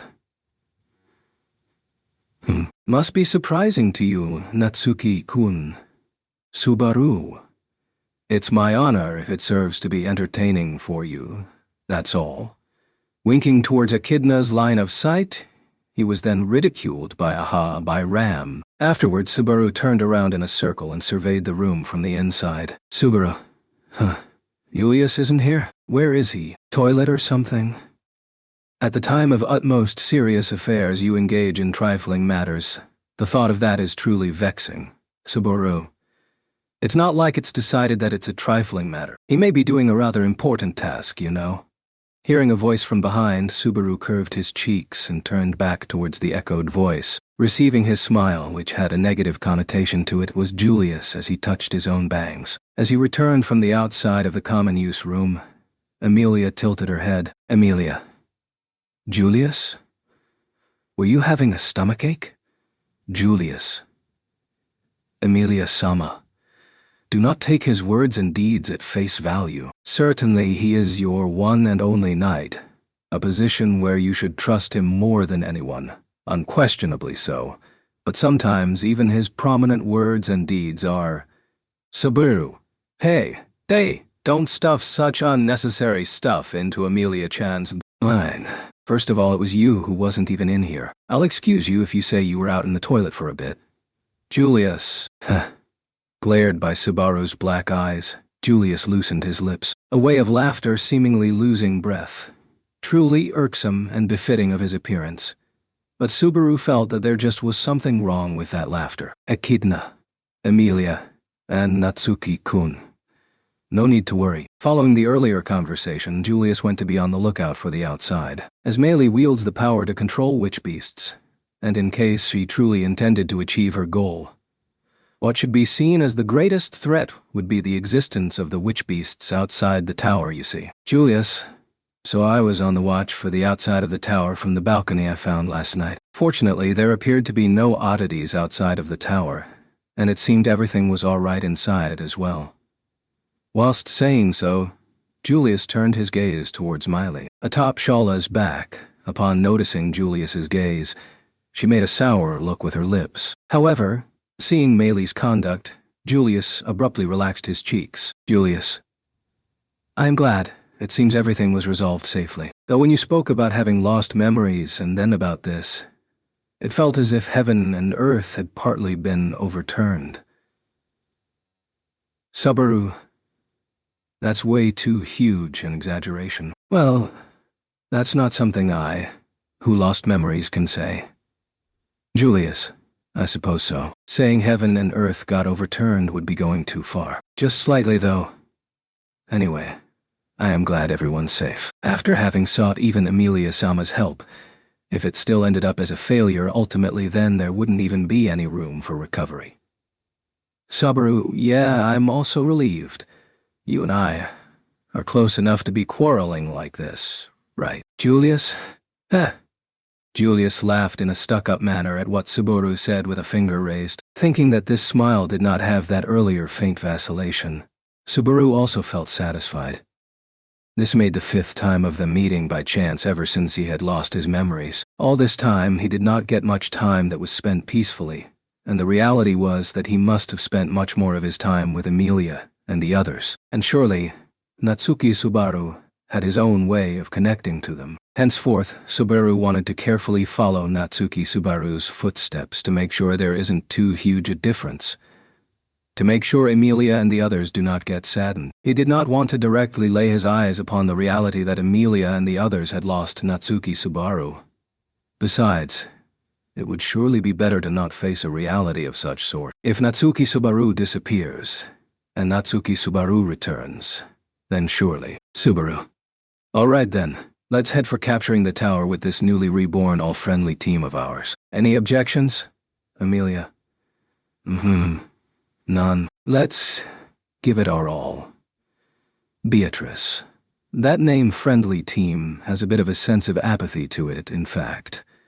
Regardless, Amelia and Beatrice presented two extremes of agreement to Subaru's opinion. The others did not seem to hold any objections either, which relieved him for the moment. Julius. Will it be fine to accept that there'll be no problems with regards to her this way? Subaru. Yeah, that'll be fine. She won't act recklessly and try to kill me behind everyone's backs. However, Whether she'll be able to keep this up hereafter depends on Meili as she grows up watching our backs. So be careful to make sure she doesn't get to see our backs being uncool or dreadful. Julius. I see. So it is a matter of appearances. Then I want you to leave it to me. Turning his gaze towards Meili, Julius drew his chin in and agreed with Subaru's words. Appearances seemed somewhat of a wrong way to describe it, but to have others look at your back. In other words, becoming a role model? In that sense, Julius's description was certainly befitting. The present Subaru could not say he had been with him much, but he had still witnessed that Julius possessed a strong sense of self-denial and excellency in various kinds of conducts. Those were the fruits of his own ready wit, an indication of the refinement of the environment he grew up in, and at the same time, they also symbolized the hard work he had put into applying them to himself. Through evident hard work, he had applied those to himself, them being something valuable, something priceless. Emilia. Subaru. Are you okay? Do you think you'll be able to converse? Subaru. Whoa. Suddenly, Emilia grasped Subaru's arm whilst he stood with halted breath, looking at him in concern. Seeing how close he was to her, Subaru regained his senses and jumped backwards, flustered. Witnessing Subaru's overreaction, Emilia spilled out a faint, "Ah." Emilia, you know, ever since you've woken up. No, ever since you said you lost your memories. Subaru just keeps getting surprised by me, no? Is there something strange about me? Is there something on my face? Subaru. No. Not at all. There's just your cute eyes and cute nose and cute lips and cute ears. Emilia. Cute. Hehe. Thank you. But if that's the case, then why? Subaru. I guess it's because it feels like Emilia Chan's features aren't just the parts added up, but multiplied such that they complement each other. Also, your voice is cute. You're also cute. This won't do. What an angel. Subaru covered his face with his hands and looked at Emilia through his fingers, suggesting she was too dazzling to look at. Hearing Subaru's comments, it was Beatrice who responded suddenly. Beatrice. Try saying that in a more Subaru-like fashion, I suppose. Subaru, huh? What's wrong? Beatrice. Again, say the words Emilia looks like an angel in a Subaru-like fashion, in fact. Subaru. What kind of public shaming is that? I'm not doing it. It's embarrassing. Beatrice, you're also cute like an angel. Don't sulk. Beatrice, it's true that Betty is cute like an angel, but that's not what it's about, I suppose. Heartbroken.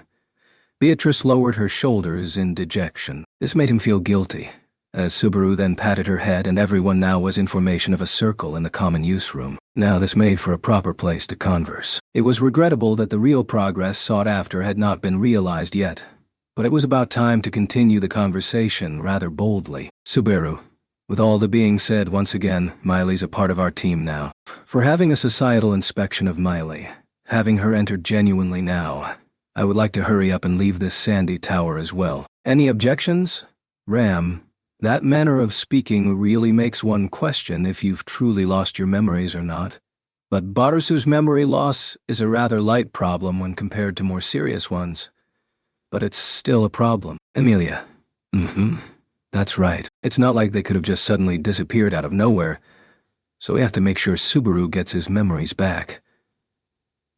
Subaru? About that.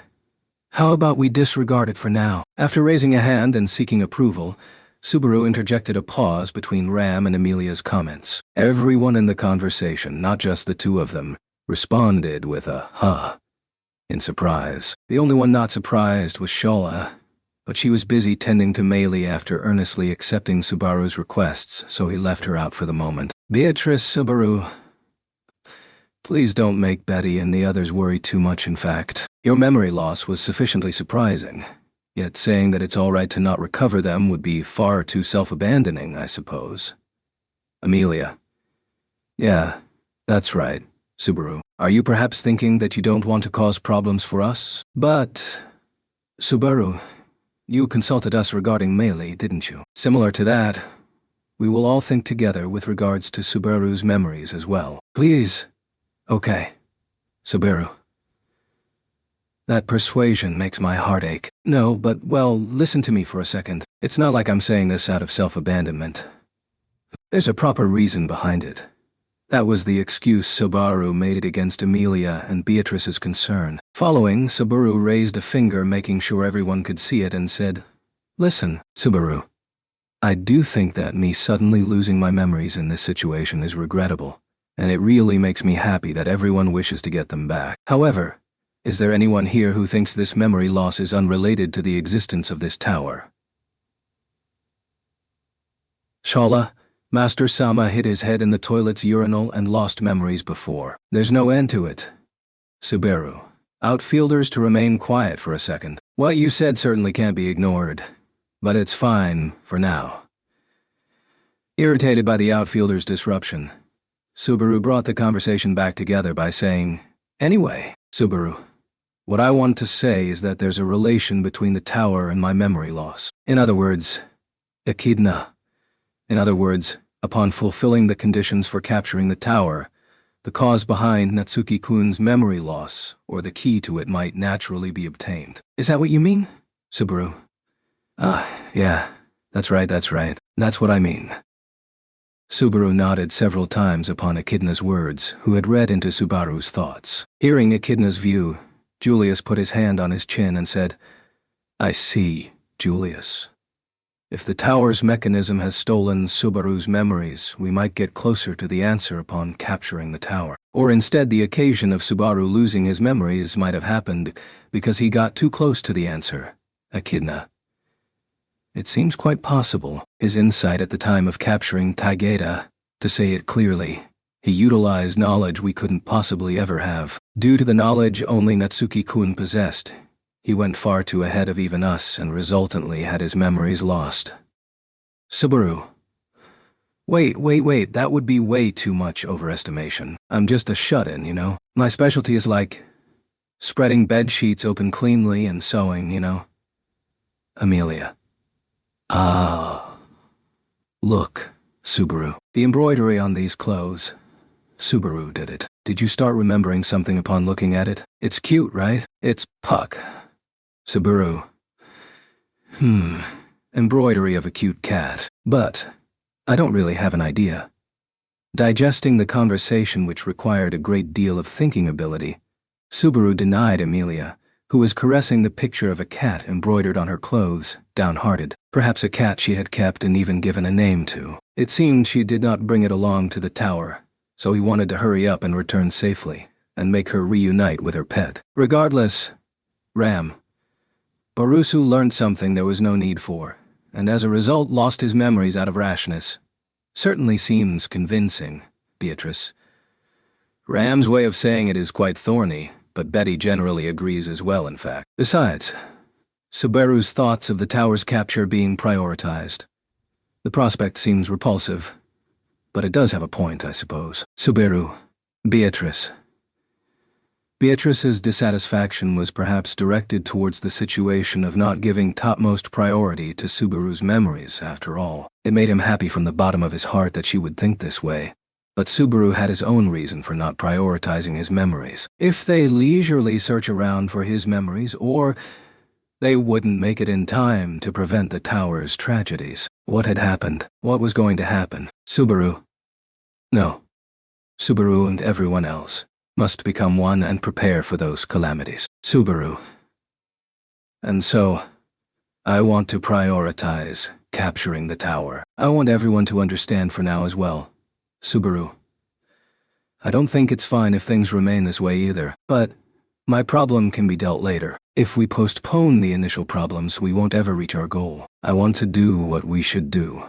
So appealed Subaru to everyone, earnestly. He put in as many efforts as possible to cover the demerits of Natsuki Subaru not being here, and that he wanted everyone to lend their strengths in return. Subaru's request had everyone at a loss for words, however. Ram.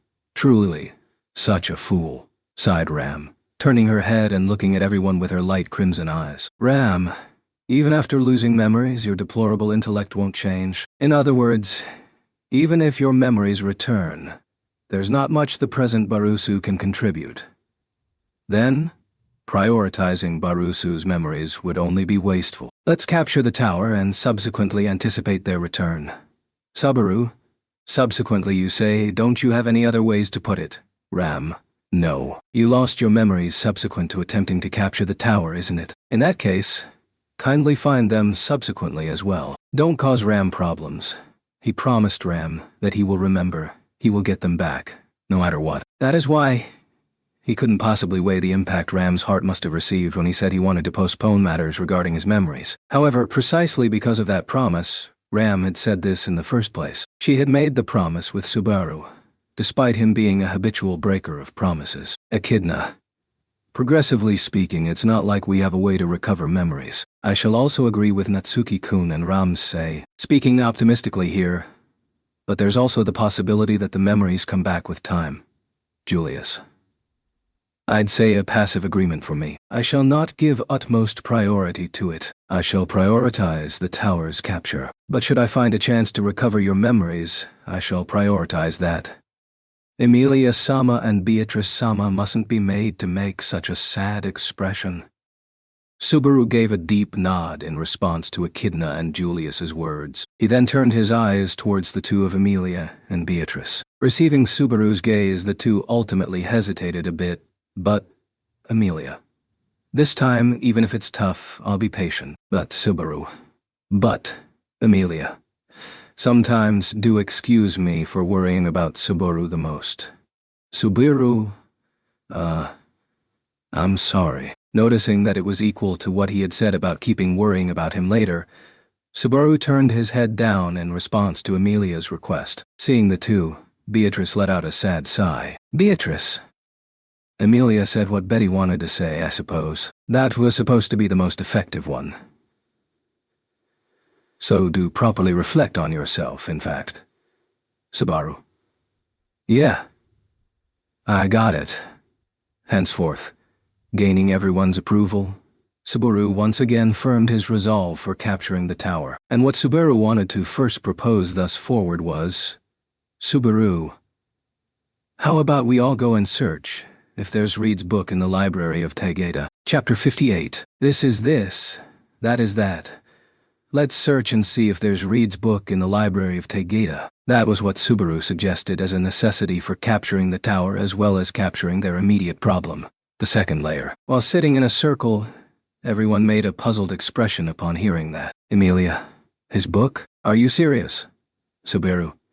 Yep. Subaru looked at Emilia as she gave her reaction, feeling a sense of bliss due to her cuteness and lovable nature. Subaru then turned to everyone saying, Listen, Subaru. Searching for Reed's book, I think that is the quickest and easiest way for capturing the second layer. Don't you all think so as well? Emilia. I asked this earlier too. But why? I'm not against searching for the book, but I just don't know why we should search for Reed's book. Besides, Julius. First of all, would Reed Estria's book truly even be in that library?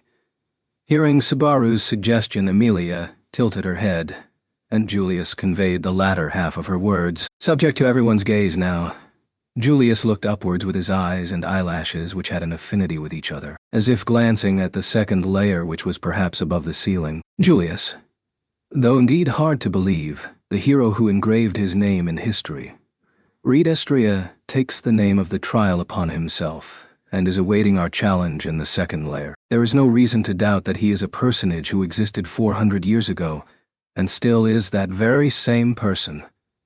But now, there is room to question his death in my mind. Subaru. Seeing how lively he is, did he really even die? I guess my supposition may have been wrong considering this point. The truth was that Subaru merely recognized the fact that he is a dead person from several hundreds of years ago after hearing about it from Emilia from the rest. Should he have been met unknowing of his respective circumstances, it would be truly hard to believe that Reed was a dead person. First of all, he had too much life in him. He's a far too energetic dead person. Subaru. Regardless, I think things are at a level that we need not ponder over this point much. It's inconceivable that he'd live for several hundreds of years, and he should be dead. Am I right, Beatrice? Beatrice, despite everything, Betty has lived for 400 years, in fact. Amelia. Around 100 years for me, I guess. Echidna. Sam here. I suppose if my birth would be considered, then it would make around 400 years, though the time I was conscious for was short.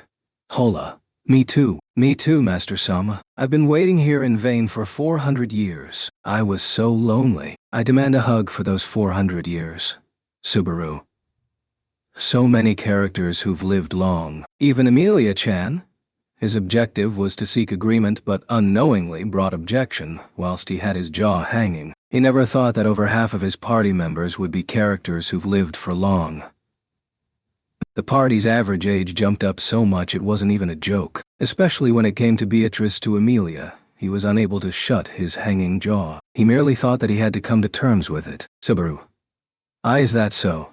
Amelia-chan is a half-elf. I'm also convinced she's an unparalleled beauty. The rule goes that half-elves are pretty and live long after all. Amelia. Yes. Subaru, even without memories, you aren't scared of half-elves. Subaru, when you ask about being scared, then I'm scared of that cuteness. It's seriously lethal. If I look at you when I'm half asleep and have my guard down, then my eyes might go blind. To be honest, I'm having to blink frequently even now. Amelia. Geez, stupid. Scolded by the slightly pouting Amelia, Subaru got lost in thoughts of this ambience feeling nice, but braced himself up to make sure he didn't make such a foolish misunderstanding. Amelia was extremely kind. One could easily get the careless impression that she had feelings for Subaru. His beating heart swayed away. Well, it was fine if it was beating at least. Subaru. At such spots you have a sense of relief like I've returned to my parents' home, Beatrice. Beatrice. That feels somewhat unacceptable, I suppose. But well, since you're patting Betty's head, you'll be let off the hook this time, in fact. After being thrown into disarray by Amelia, his heartbeats calmed down upon caressing Beatrice. It seemed that Beatrice's mood had also been restored, so it served both ends. And, upon the derailing of the conversation, Echidna said, "Would you mind if I say something?" and raised her hand. Echidna.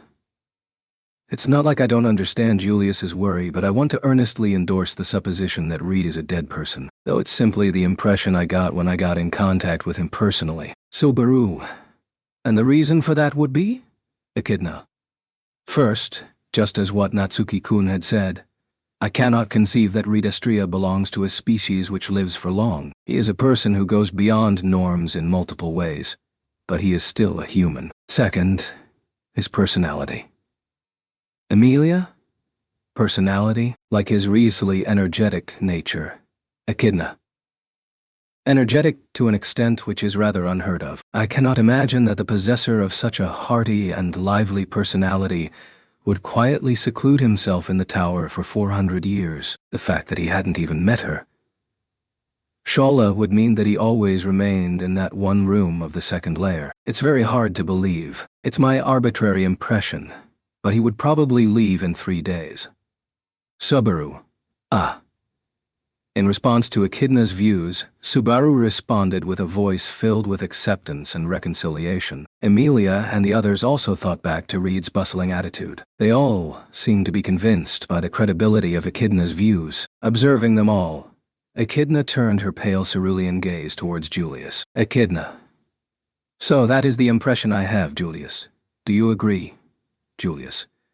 It is impossible to not agree. Certainly, considering Reed Estria's real impression, it does not seem like he would stay at the same place for such a long time. The reason behind that is because the tower's trials and his present self have strings of conditions attached to them. Is that how we should consider it? Subaru. The tower and him have strings of conditions attached. Hearing Echidna and Julius's conversation, he recalled the denouement of the previous loop. Within the tower, caught in the flames of great chaos and mayhem, Reed was walking around freely and boasted about going outside. Without any diffidence, he had descended from the second layer down to the fourth layer and even pushed the back of Subaru's head. To Subaru, it did not seem like his freedom was constrained whatsoever. The truth was that, had he not possessed the last bit of reluctance, he would have unmistakably left the tower full of life with his legs at the very same pace. the reason why he did not do so. Julius, what is it? Do you need something from me? Subaru. No, Julius. I believe I also have eyes, a nose, ears, and lips on my face, but is there any strangeness in that? Subaru. Unlike Emilia-chan's, they aren't cute at all, so they've failed the screening. Regardless, the conversation had drifted far too distant from the main issue at hand. With that notion, Subaru turned his gaze away from Julius, and once again returned the topic to Reed's book. Subaru. Well then, now that we've all agreed that Reed's a lively dead, then let's go back to what I first said. Tegea has books of the dead, am I right? Ram? That is the understanding as of now. Memories of the dead flow into the reader's head. Barusu and Julius have confirmed that much. Though unfortunately, it seems you lost memories of that as well. Subaru. I said I'm sorry, don't hold it against me. And that is where the focus of this conversation lies. Subaru pointed his finger towards Ram. Perhaps finding that gesture unpleasant, Ram twisted his finger, making Subaru taste ache and scream.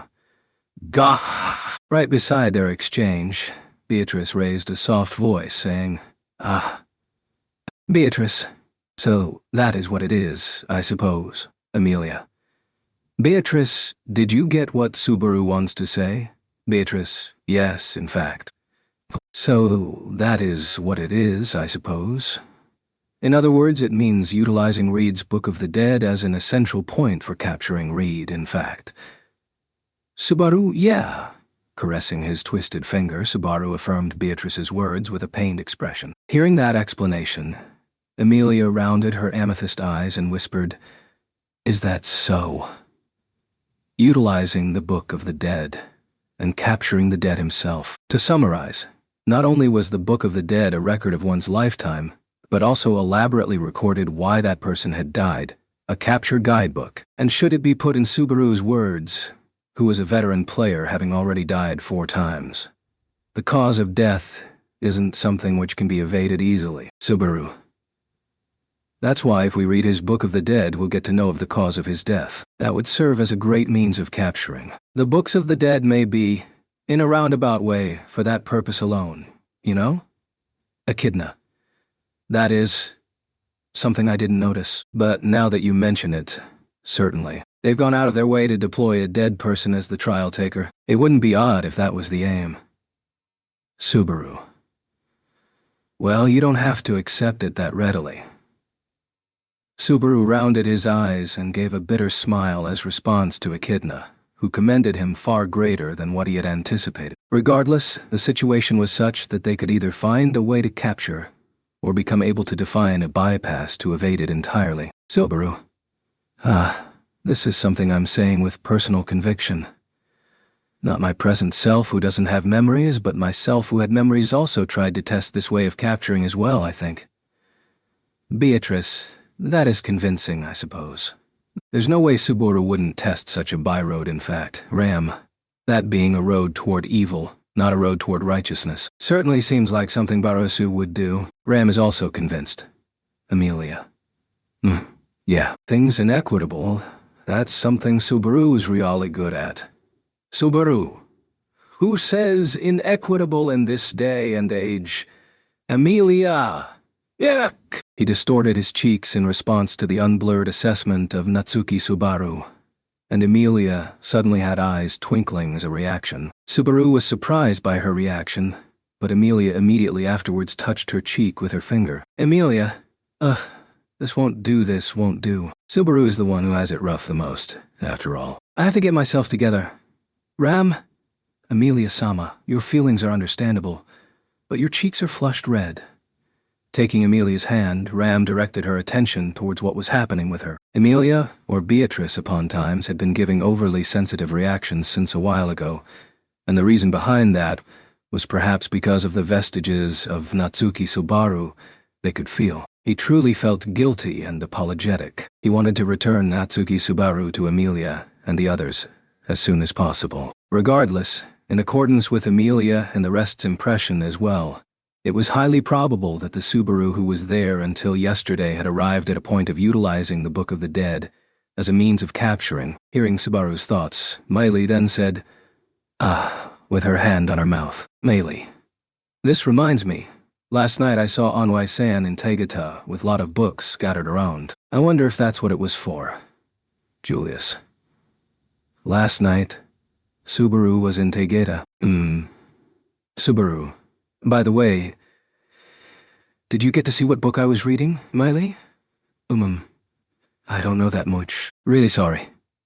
Meili closed her eyes as she remained sitting on Shola's lap and getting her head caressed, waving his hand, gesturing. Don't worry about it. Subaru referred to my memories which were not his own, and arrived at the same conclusion. Amongst the memories of Meili he had confirmed with the Book of the Dead. Despite seeing Subaru with multiple books scattered around him, he had been unable to see the specifics of that point onward. That is why he had not been disappointed much by the answer to his question. However, at the point when he was in the library of Tegata, it was certain that there was some sort of abnormality in Natsuki Subaru before he scattered the books around, or perhaps shortly after that. Julius, what are the chances of that act itself having some connection with the loss of memories? Echidna. A lot of them were scattered around, huh? Something like reading the Book of the Dead beyond the maximum possible limit filled up the entire place for storing memories, and they overflowed out. That won't be possible, right? Subaru. I want to think that it shouldn't be possible, but I can't say it isn't possible. Anyhow, I have amnesia. Julius and Echidna sighed at the same time before Subaru, who had puffed up his chest and raised a single finger. They had come to a standstill when it came to discussing his memory loss, but Subaru did not doubt that the cause of his memory loss was in the book. That is why he thought of avoiding letting anyone else read Reed's Book of the Dead should they actually find it. If someone had to read it, then it must be Subaru, who already had his memories disappear once. It wouldn't be of much consequence should they disappear again. No, by now, Subaru also had too many memories he could not let disappear. The events of the previous loop. The events prior to the previous loop. Along with that, the things he had committed to his heart in these surroundings, or the promise with Ram, and what he pledged to Meili. What's this? Already hands full of stuff which mustn't be forgotten despite merely being here for a few days and repeating 4 times. This is why memories were valuable, priceless, and difficult to part ways with. They must not be forgotten, Emilia. Subaru? Subaru. I'm alright. I'm alright. I'm alright. Ahem. Upon Emilia's call, Subaru awoke from his silence and regained his composure, then glanced at everyone's faces. Subaru. With all that being said, I propose heading to Tegata. That guy, hero of the past, or the legendary so-and-so or whatever, will be handing down his achievements in his life hereafter. Instead, there'll also be any failures or weaknesses he left behind, and will straightforwardly attack those points as a fame tax. Ram, you sure are confident, speaking of something you've heard someplace else. Subaru. It's 'cause I never thought there'd be a chance to realistically use a way for capturing this tower. If the opponent can be traced down to his roots, then even the cause of his death and what he treasures can be ascertained. This is what you truly call a modern-day knowledge cheat. Emilia and Beatrice tilted their heads hearing Subaru's words, who had his fists clenched with strength. That was mere persiflage. So he did not get into its details, but it was unmistakable that Rita Stria, in this world, was a personage famous enough to have his name etched into history. Echidna. So, in other words, that guy's cause of defeat is a fame tax. That's quite novel for a weakness, isn't it? Ram, Barusu's aim is understood. Ram is convinced as well, though Ram certainly has some anxiety about it. Echidna. It's worth trying, huh? My oh my. Simply thinking about how difficult it will be to find a single book out of an amount of books that vast makes me feel heavy. Ignoring Subaru's frivolous comments, Ram and Echidna raised their hips. Emilia, Beatrice, Meili, and Shola followed shortly afterwards. Subaru also got on his knees and stood up, and then glanced at Julius, who was lagging behind. Subaru. What happened? Are you against it? Julius. No. There's no other breakthrough solution either. Also, considering that the proposal was initiated by you, I shall recognize its validity. Subaru. But there's still something on your mind, Julius? That would be a problem of my own. I want you to disregard it. Shaking his head left and right, Julius stood up at that spot. Since it was impossible to disregard it even when told to do so, Subaru only got more concerned. Subaru. I'll disregard it for now. By the way, with the exception of the Book of the Dead, just how famous is Reed? Feels like it'd be at a crazy level. Julius. Seems like that was quite a strong memory. For memories that were spilled in bits and pieces, seems like some are left. Reed Istria is one of the 3 heroes who defeated the witch who existed in the past. Subaru. The sage Shola, the divine dragon Volcanica, the sword Saint Reed, Sola. Sage refers to Master Sama, not me. Subaru. Going by your logic, I'm also several hundreds of years old. I've lived a time way too shocking between leaving the convenience store and waking up in the morning. Rather than simply taking Shala's speech with a grain of salt, Subaru ignored it after tasting the flavor of only a small percentage of what she had to say. Subaru dug deeper into the legend of Reed, whereby he was spoken of as one of the 3 heroes. With respect to that topic, Amelia and the others' glances were directed towards Julius. Julius accepted their gazes, and whilst touching his bangs, Julius, certainly, there's no time to recite the legend Reed Istria etched into posterity in all parts of the world. Speaking of things he was famous for, the fight where he slayed 100 dragons, or his battle achievement of 6,000 undefeated victories recorded in the arena of the Gladiator Island, an existence called to be a fierce god, and the victor of drinking competitions, such varieties are also there. Subaru. All of that sounds so stupid, but after having met the real deal, Julius, it feels that they've not been exaggerated. After knowing that strength, unhesitatingly he would know. Subaru.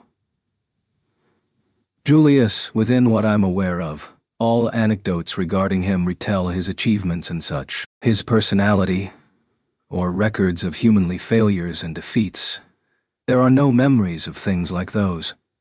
Touching his bangs, that was how Julius brought the display of information to a finish. Hearing what he said made Subaru slightly tremble, due to the fact that he had no records of defeat. It would be fine if there were no such records left. It surely cannot be that he was simply never defeated. Subaru shuddered, thinking that him being undefeated for his entire life was a relevant possibility. Subaru. Oh, we're here. Whilst they were conversing, they arrived at the room which had the staircase connecting to Tegeta. Further up would be the library filled with books of the dead, and the 3rd layer Tegeta shall welcome them. Subaru. Ram. Would you mind guiding everyone for a bit? There's something I want to talk about with Julius. Ram. With Julius. Ram furrowed her eyebrows in response to Subaru, who had halted his feet. Julius was also surprised to hear those words, but for the moment he did not object to it. Seeing them, Ram straightened her light crimson eyes and sighed, looking back into Subaru's black eyes. A sigh which revealed grief, or perhaps understanding. Ram. Kindly make sure you make it quick. It'll get completely out of hand if Ram and the others also lose memories like Barusu upon reaching there. Subaru. Don't say such scary stuff, though if amnesiac Ram becomes more meek and elegant, it'll sure be a sight to see. Ram does not intend to forget anything more. Subaru, you're right. Please make sure you don't get close to any weird book if you spot one. With that exchange done, Ram was the first one to start climbing the staircase. For the moment, he did not worry about misjudgments should it be left to her. Amongst all of these party members, he assessed Ram to be utmost worthy of such trust. Subaru. Meili. Be ladylike. Hold hands with Amelia-chan or something at least. Miley. That is really upsetting. You don't have to treat me like a burden like this. Naked One-san already has grabbed my hand, even though I don't want to grab hers. Pouting, with one of her hands taken by Shala and the other by Amelia, Meili was taken to Tegeta. Behind her was Beatrice, and last in line was Echidna, who looked back upon stepping onto the staircase. Echidna. Natsuki-kun. Subaru. Echidna. Please do be gentle. Leaving those words behind, Echidna headed to the upper layer. Subaru scratched his head whilst viewing her back. It seemed that Echidna had probably seen through the reason why Subaru had Julius remain here, and with the departure of all the females, the only ones left standing before the staircase were the two of Subaru and Julius. So, what did you want to talk about? You've gone out of your way to keep Emilia Sama and the others at a distance. Can I believe that it is something very important? Subaru. Something very important. Well, I guess so. Probably. Julius. One unclear way of speaking. Subaru. It's the kind of thing difficult to speak clearly. Subaru scratched his black hair in front of Julius, who had his back turned to the staircase. The reason why he had Julius stop here was to confirm certain things. This also included what all he had been concerned about in the earlier conversation as well. Julius, Subaru, just wait. I'm organizing my mind right now, Subaru pondered, pulling the thread of the problem which was tangled greater than expected.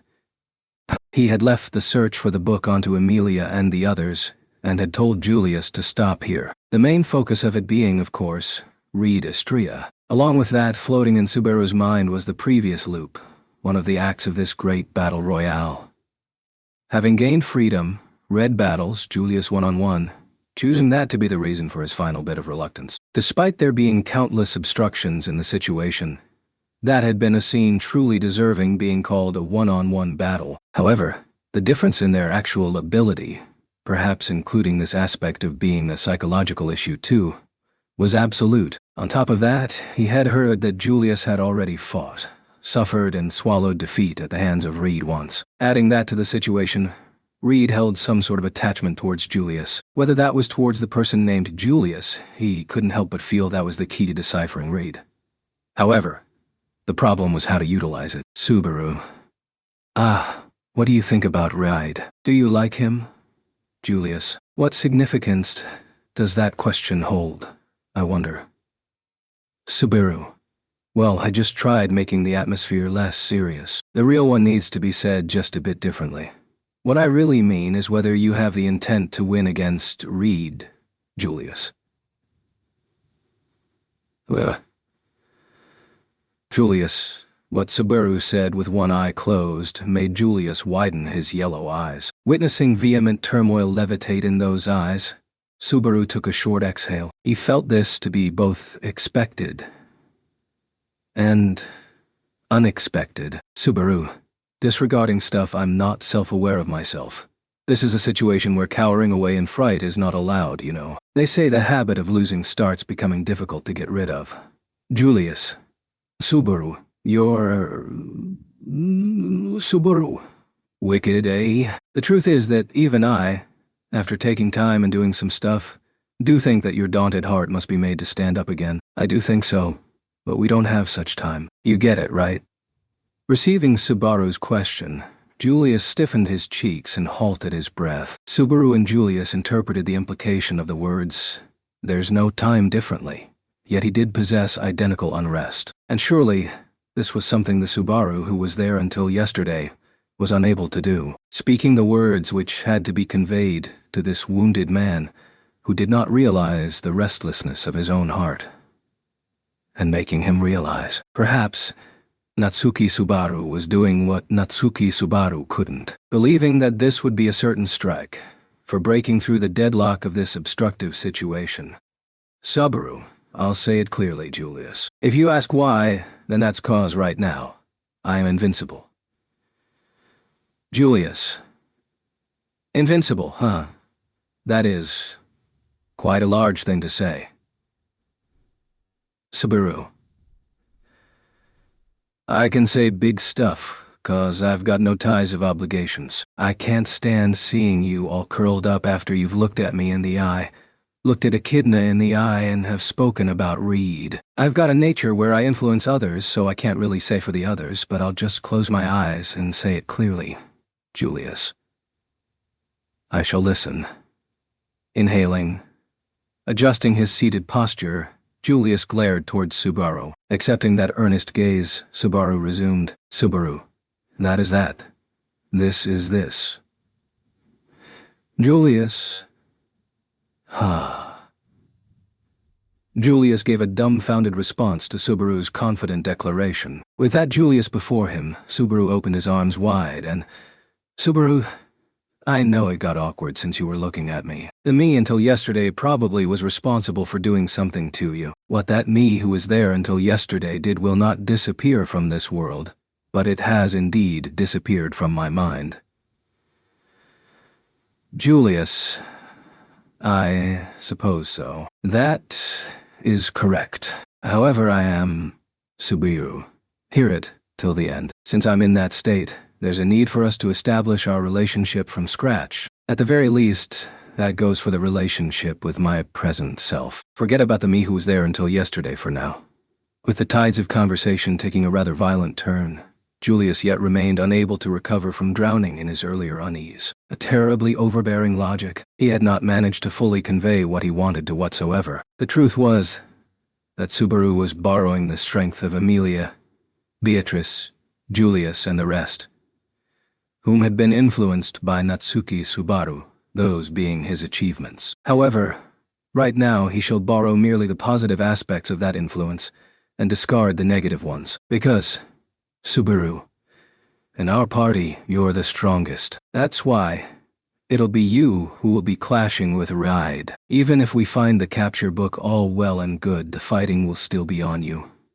Of course, he had also considered Reed's attachment, the opponent's desire to have a one-on-one battle with Julius. However, Subaru did not intend to surrender this spot, even if he ignored the fact that Amelia had already secured victory. Ram, Shala, Echidna, Miley, Beatrice. Out of everyone Subaru knew, surely nobody would be willing to surrender before that scene. Subaru, I understand you're scared. I also understand you're perplexed. I deeply apologize on behalf of the me who was there until yesterday. Consider all of that, switch over, and fight. Julius, I have already lost to him, twice. Subaru, I know, but next time, win. The number of defeats was greater by one from what he had known. However, in this circumstance, it was unrelated and of little significance. Subaru, our calculations will eventually be that you will have to win. I thought of various matchups in my mind, but before having the girls do their best, we, the men, will have to do our best, or it'll be a disgrace to knighthood. Julius, disgrace.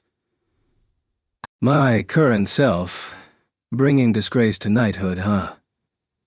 Before Subaru, who had his fist clenched out, Julius closed his eyes and whispered with a soft tone, lowering his head, astonished, astrayed, wounded, defeated, and now finally, by means of a logic akin to violently being grabbed by the collars, Julius was trifled by Subaru's words. That was something which made him change his elegant expression into one far unlike what Subaru had expected.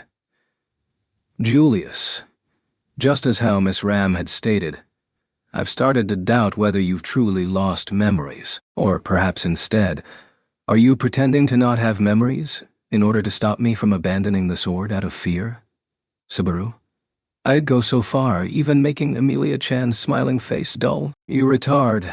I'd never do something so roundabout. Besides, above all, even without me doing, that you'd still not let go of the sword and fight for everyone, won't you?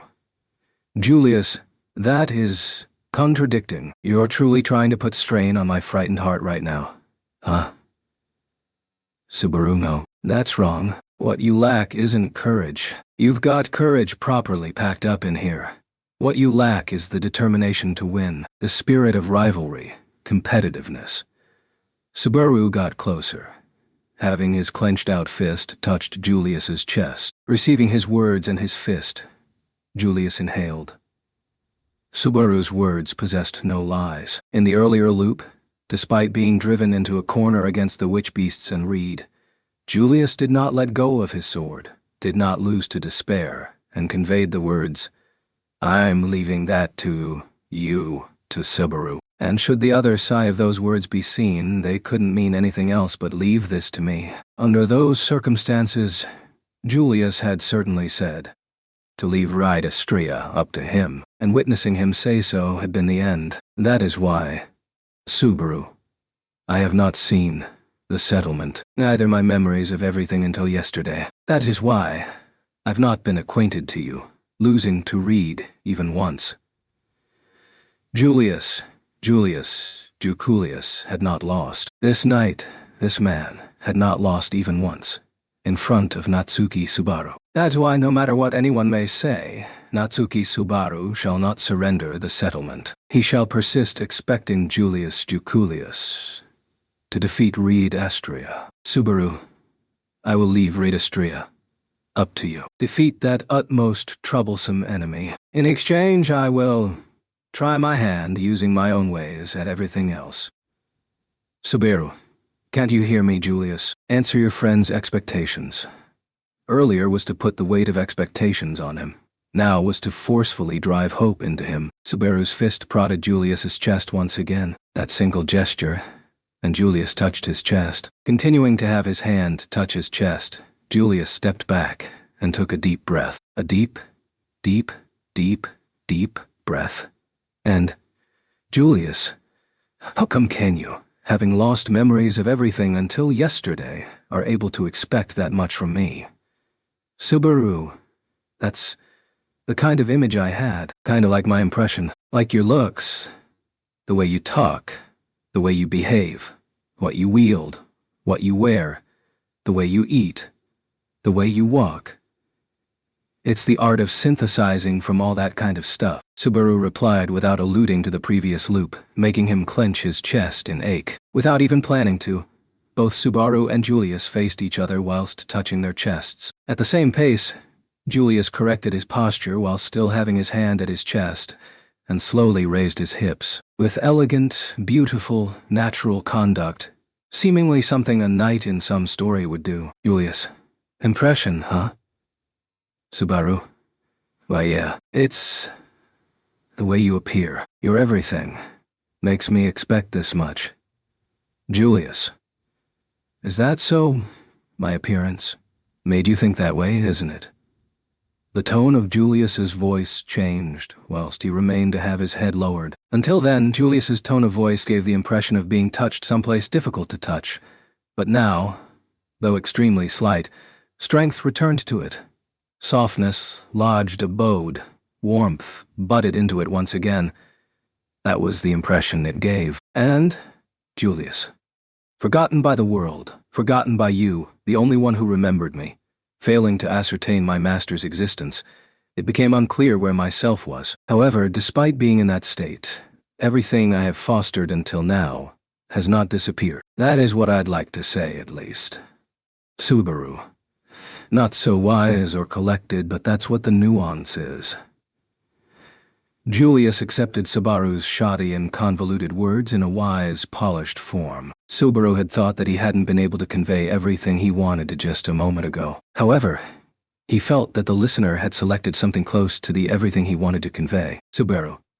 Well, it was kind of like a conversation on notions. I guess you could call it a psychological discussion. But it felt like the psychological problem was serious. So was I correct, Julius? Huh, why would you become timid with regards to that? Weren't you supposed to be invincible, I wonder? Subaru. Well, even if Mario picks up a star, if he falls into a hole, he still dies, you know. Though Julius furrowed his eyebrows, hearing the illogical metaphor, he did not press further. It seemed like that was something also associated to Natsuki Subaru, and that it was an understood notion to ignore his meaningless persiflage. So it felt unquestionably strange. Regardless, Subaru, have you become a bit forward-looking now? Julius, well, I wonder. Ultimately, your words were of destitute concreteness and were more psychological discussion. And it's not as if all of the various things which happened to me have changed dramatically. Subaru. You, Julius. But pausing his words there, Julius narrowed his eyes whilst looking at Subaru, and, suddenly loosening his lips, Julius, that is, that. This is this. With unbefitting words, he concluded this exchange. Chapter 59. Smiles in the white world. That is that.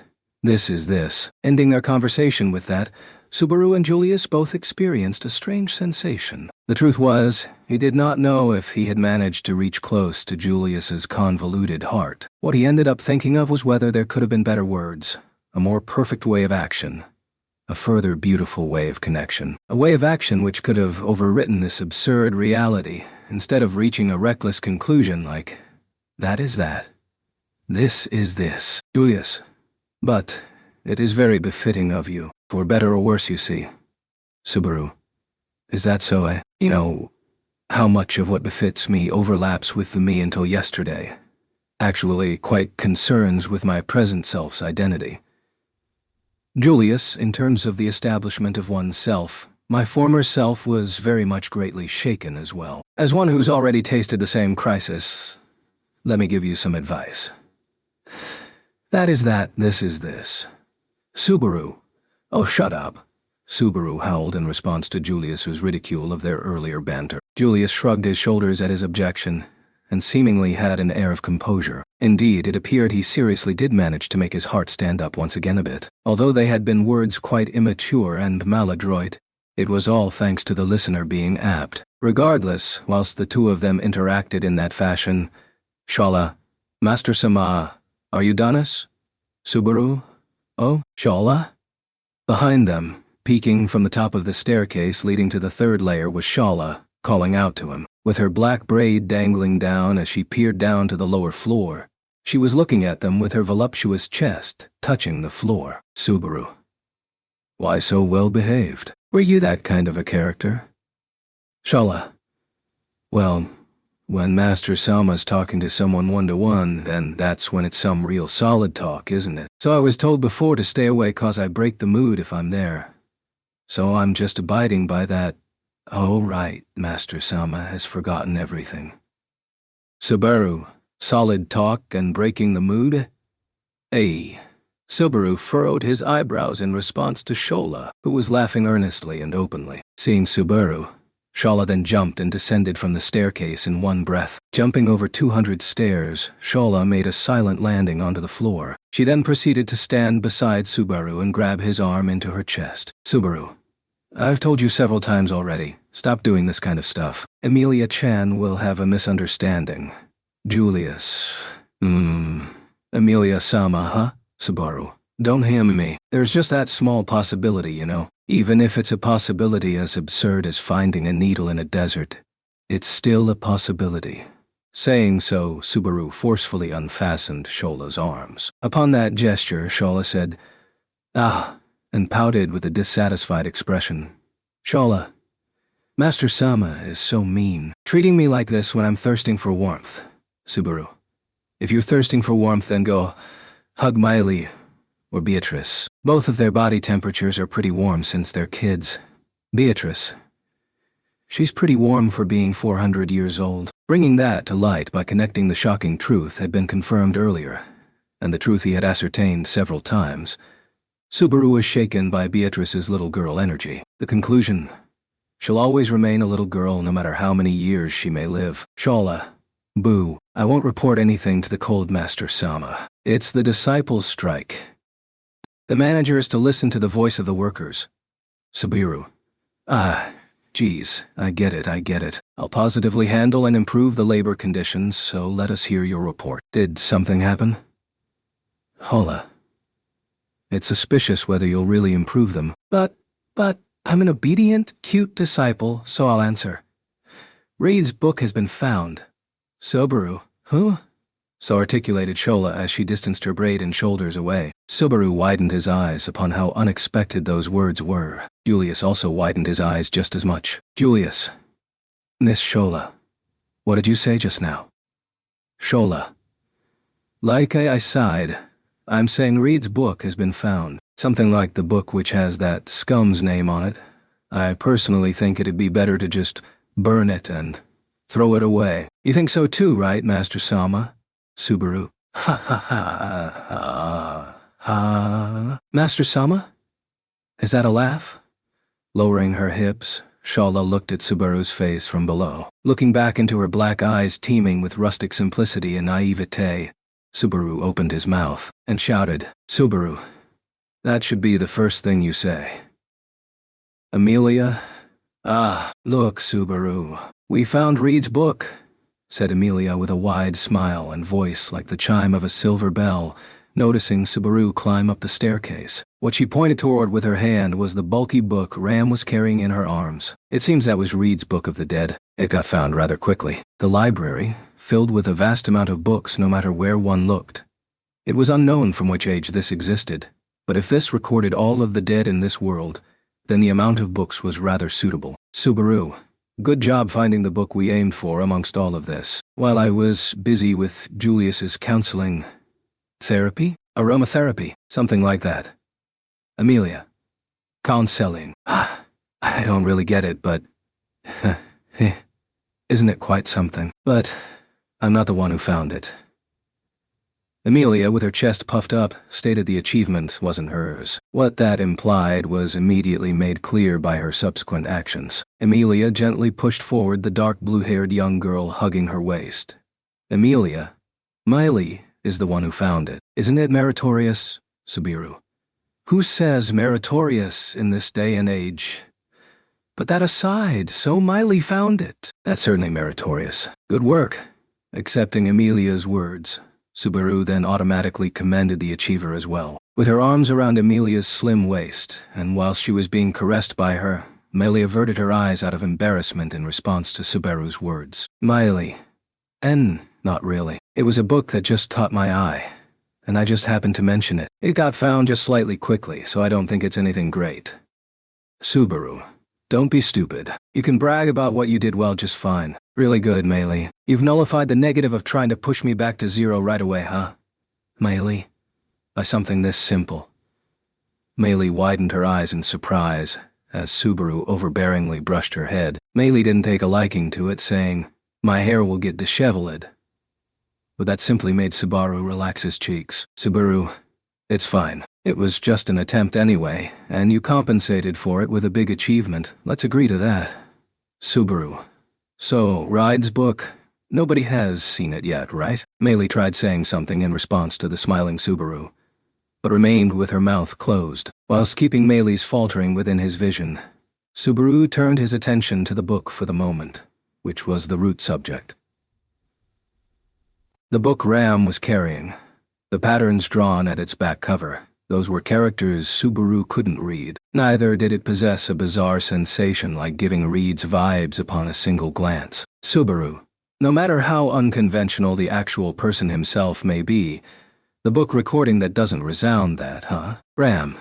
If the binding was meaninglessly over the top, or if the title aggressively self-asserted itself, then it would have been easier to find. It's helpful that Miley made up for that and found it. Subaru. See, look, Miley. Even Ram is complimenting you. That one and only Ram. This Ram. You really can be glad about it. Gek. Ram. Kindly shut up. With his side gouged by her fingers, Subaru collapsed in agony at the same spot. And after quietening Subaru, Ram lightly shook the book in her arms. Ram. There's what happened with Barusu. It'd be a disaster if one did something rash and lost memories like Barusu did. That is why it's been shown to nobody. Subaru, we haven't confirmed if the reason for my memory loss is that book, Ram. Ha!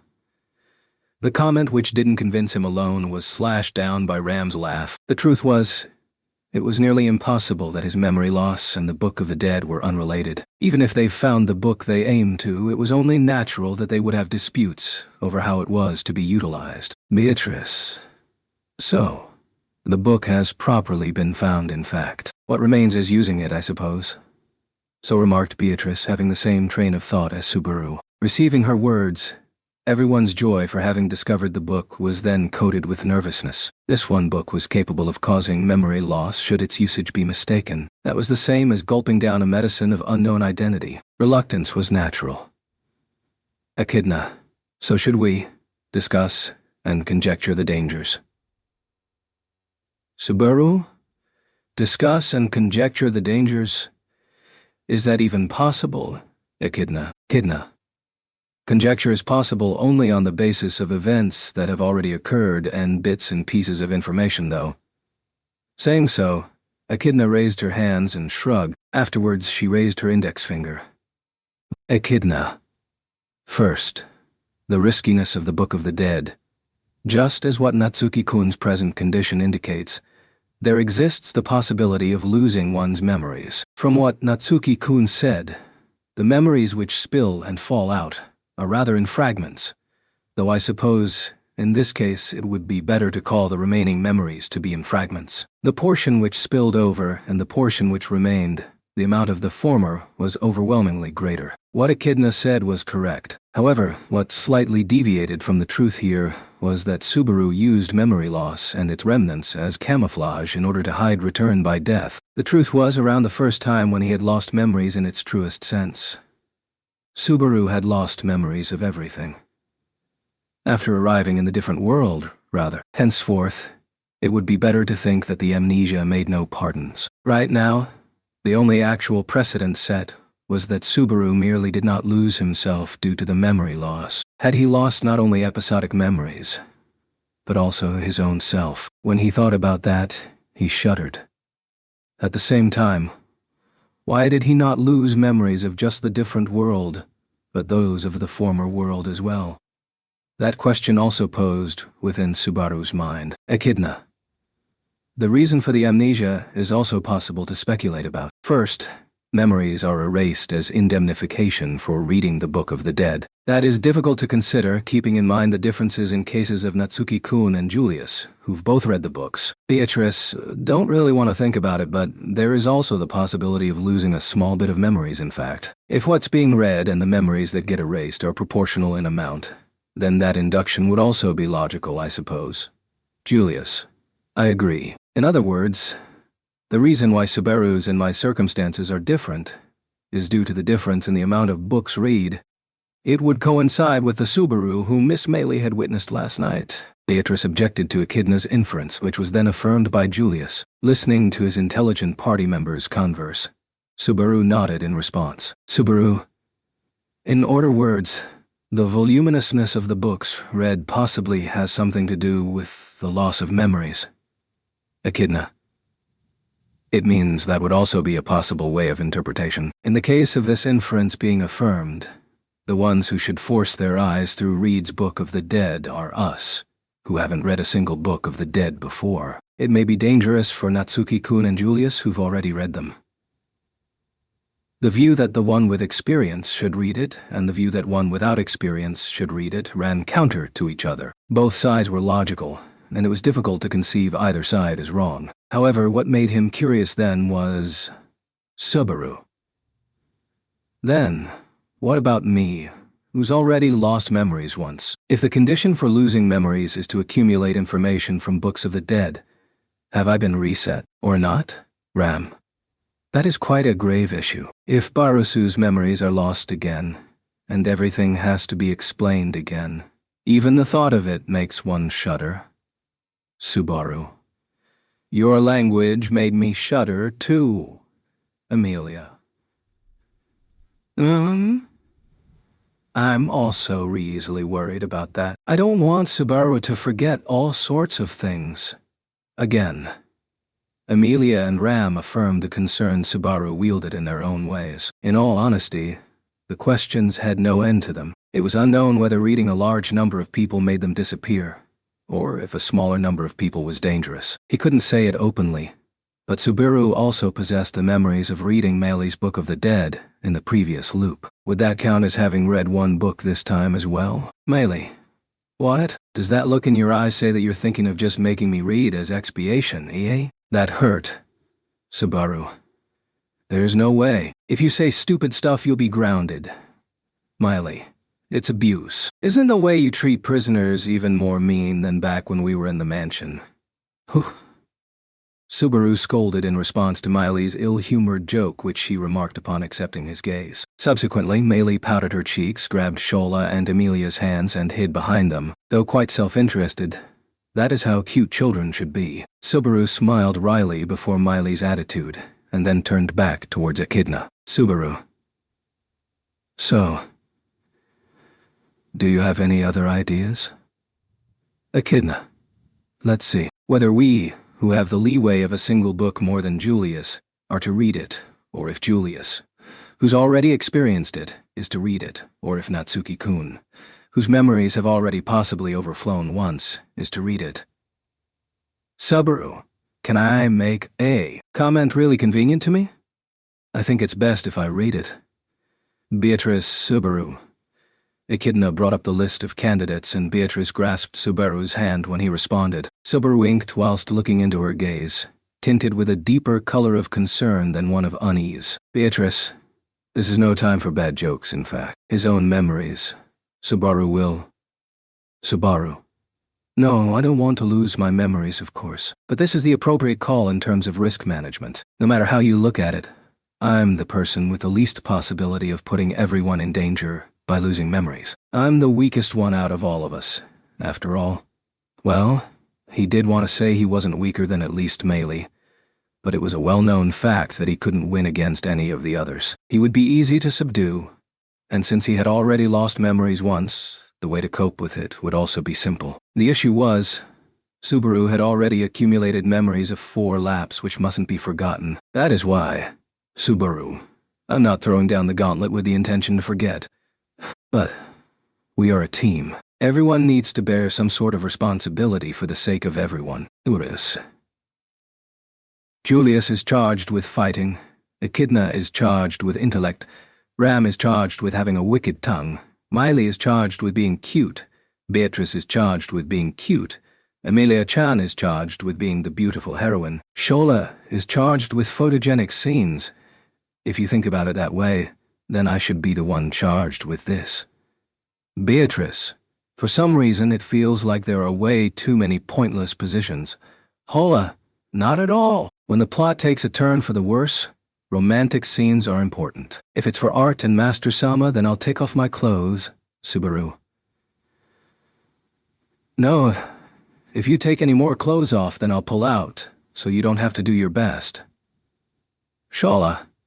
The latter slipped. Everyone here knew that this was Subaru's way of comforting them. In response to Subaru's speech and conduct, whilst he presumed upon that, the first one to sigh was Beatrice, who still had his hand gripped. She took a deep inhale, and then turned her eyes towards Subaru. Beatrice, geez, if things take this sort of a turn, then Subaru will never budge no matter what, I suppose. That part of you hasn't changed even after losing memories, in fact. That is already a well-known fact, seeing what happened with Meili, I suppose. Subaru, yeah? But you love me with all my qualities, right? I'll blush. Beatrice. Don't get cocky, in fact. He spanked the blushing Beatrice around her hips. However, her words did not possess the nuance of denial, and it seems the same went for the rest of the members as well. Ram, you're getting mashed if you forget your promise with Ram, Subaru. What's that? Right when I was having such a nice monologue. Ram, what indeed?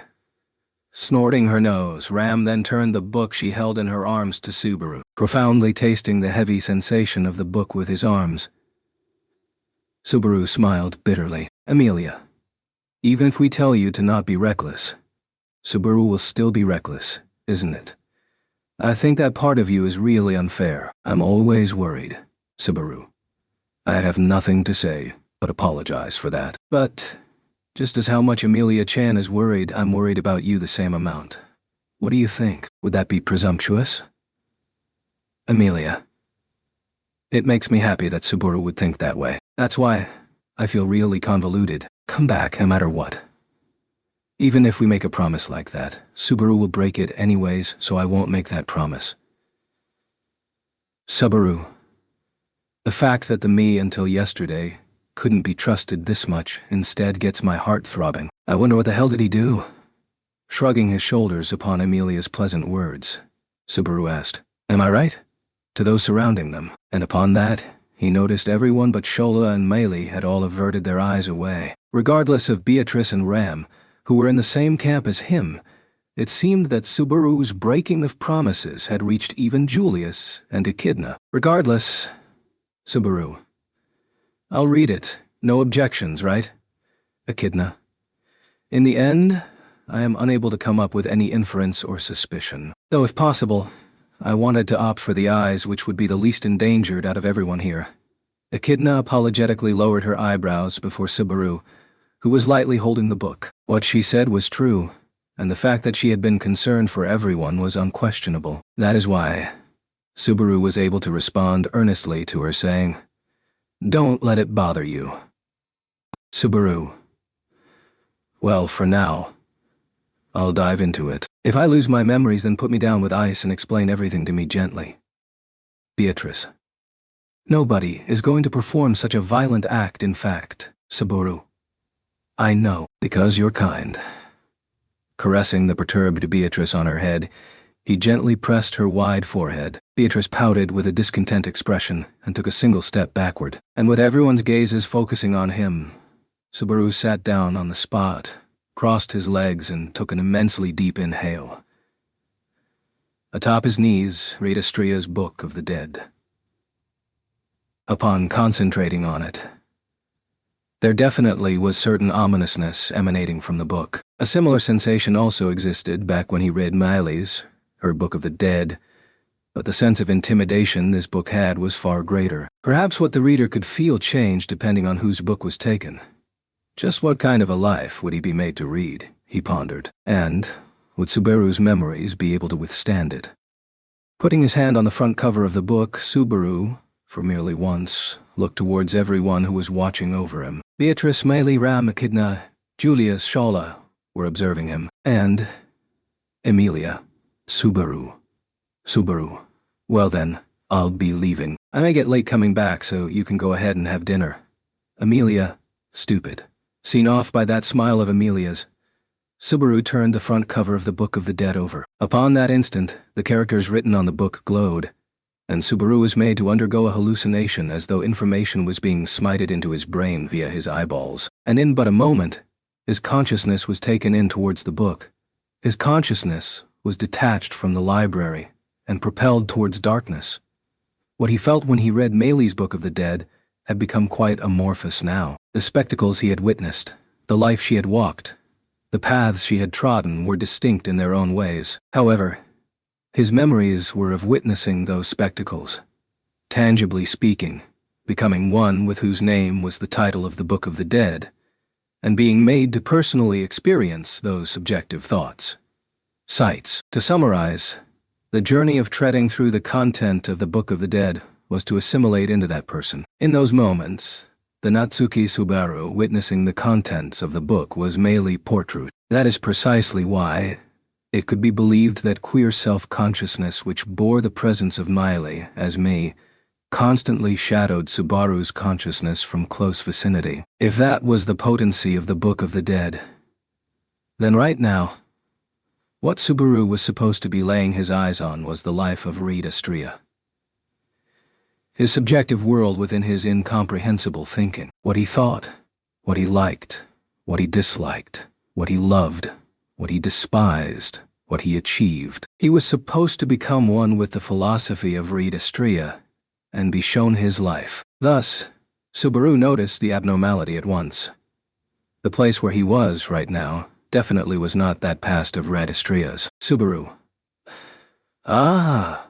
He stood in a white location. His environs, unduly spacious, white, ambiguous space of no visible end stretched across, and without knowing where his self was, Subaru was exhausted of reason. He could see his hands, he could see his legs. Upon turning his neck, his torso and hips were also there. In other words, Subaru's body was here. This did not coincide with the phenomena that had occurred in Miley's Book of the Dead. Unable to concur, he was thrown into an unnatural circumstance. From what he could see, Subaru's attire was the same as when he decided to read the Book of the Dead. Whether that was due to Subaru recognizing that he would look like this in this present condition, or the will of something else, like the work of the library's will, hence reconstructing Subaru in that form. He did not want to consider that the moment he read the book, his entire body got captured within. Well, oh Ani-san, you've come here again? Subaru. Suddenly, Subaru's shoulders sprang up upon hearing a voice which wasn't his own, but that of another. The voice came from behind. Subaru spontaneously jumped ahead and subsequently turned around, making a circle, remaining vigilant. In response to Subaru's spasmodic conduct, the personage behind rounded eyes. "Subaru, who are you?" Looking at that person, Subaru whispered openly, with perplexity and bafflement. That was his encounter with someone completely unexpected and unknown to Subaru. The one standing there was a young girl Subaru had never seen before. Pale-toned, with hair lengthy, truly lengthy, like transparent gold threads. They spanned across the white floor, submerging underfoot her standing self like a sea of golden. Large, round blue eyes, limbs like transparent porcelain. On the other hand, she wore unshapely clothes on her body, seemingly crude, pale cloths attached together, hurting her beautiful impression. A young girl he had never seen before. That was how it was supposed to be. However, before that young girl's form, Subaru narrowed his eyes and rubbed his eyelids with the back of his hand, a gesture to seemingly recover the field of vision from haze.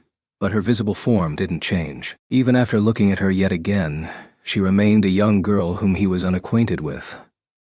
He felt his memories throb faintly. "Did you calm down a bit, Ana-san? Subaru, what's this place?" "No, who are you?" "Which one should I ask first?" "How covetous, Anu-san." But the quality of vomiting out the honest emotion of wanting to ask both is certainly not bad. We love covetous people, you see. Saying so, in response to the baffled Subaru, the young girl cleaved her lips sideways and smiled. Yes, she smiled.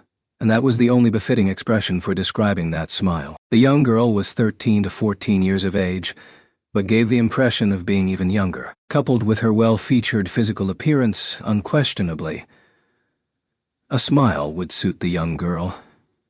And yet, in Subaru's eyes, her smile seemed ominous. His instincts conjectured as though the soul of this young girl had belittled a great number of lives. And while Subaru shuddered before him, the young girl reported, "This place is Lonesome White, the final destination of the soul, the cradle of Odi Lagna, the Hall of Memories."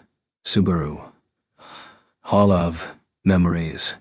Yes, the Hall of Memories. And Subaru widened his eyes upon hearing the term unheard of, whilst making a satisfied expression upon seeing Subaru's reaction. The young girl spoke, whilst smiling. The malice which had taken the shape of a young girl vocalized. "Louis. We are. Which cult sin archbishop representing gluttony, Louis Arnab?" "Louis. Pretty sure it'll be for a short while again, but please be carrying on, Nisan." Chapter 60. A single spot in the sunshine. The Hall of Memories and Louis Arnab. Yes, in front of the yellow-haired young girl who had responded to his query, Subaru remained silent. Within the unanticipated space of white, the happenstance meeting with the unanticipated young girl. And the know-it-all expression of the young girl set up an ambience as though she would be willing to talk about a multitude of things. Subaru, first of all, which cult or gluttony? Sin archbishop, what the hell do they even mean? Louis. Tsu. At Subaru's remark, whilst he folded his arms and tilted his head, Louis put her hand on her mouth and smiled widely. If that moment alone was to be excluded, the solitary girl standing still within the illusion-like spectacle of sheer white was a location capable of being an artwork masterpiece. But the alarm of Subaru's instincts had been turbulently ringing since earlier. Subaru's survival instincts, which were highly likely to be of no avail, as a result of being brought up in the tranquil modern-day Japan. The reason why they were excited was a matter of course due to the heterogeneous aura of this young girl. Along with that, this was the result of being visited with unforeseen circumstances. So it was halfway something which could not have been helped, but pertaining to this existence wielding such know-it-all airs, the knowledge Subaru was endowed with airs, was seemingly insufficient. It was also the case with what she had said just now. Which cult? Sin archbishop, Hall of Memories and whatnot. Perchance, it may have been ordinary knowledge in this world, but unfortunately, Subaru possessed no change of such ordinary general knowledge in his hand. Consequently, he found launching a progressive question to be difficult as well. Louis, The witch cult you see is, basically, a gathering of people loathed by this world. Subaru. Oh, Louis. Even Auntie-san must have at least heard the name Witch of Envy, no? The witch cult has a deep connection with that witch-sama. Well, you can think of it as something like followers.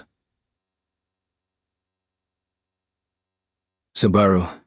Then, what you said just now refers to Sin Archbishop.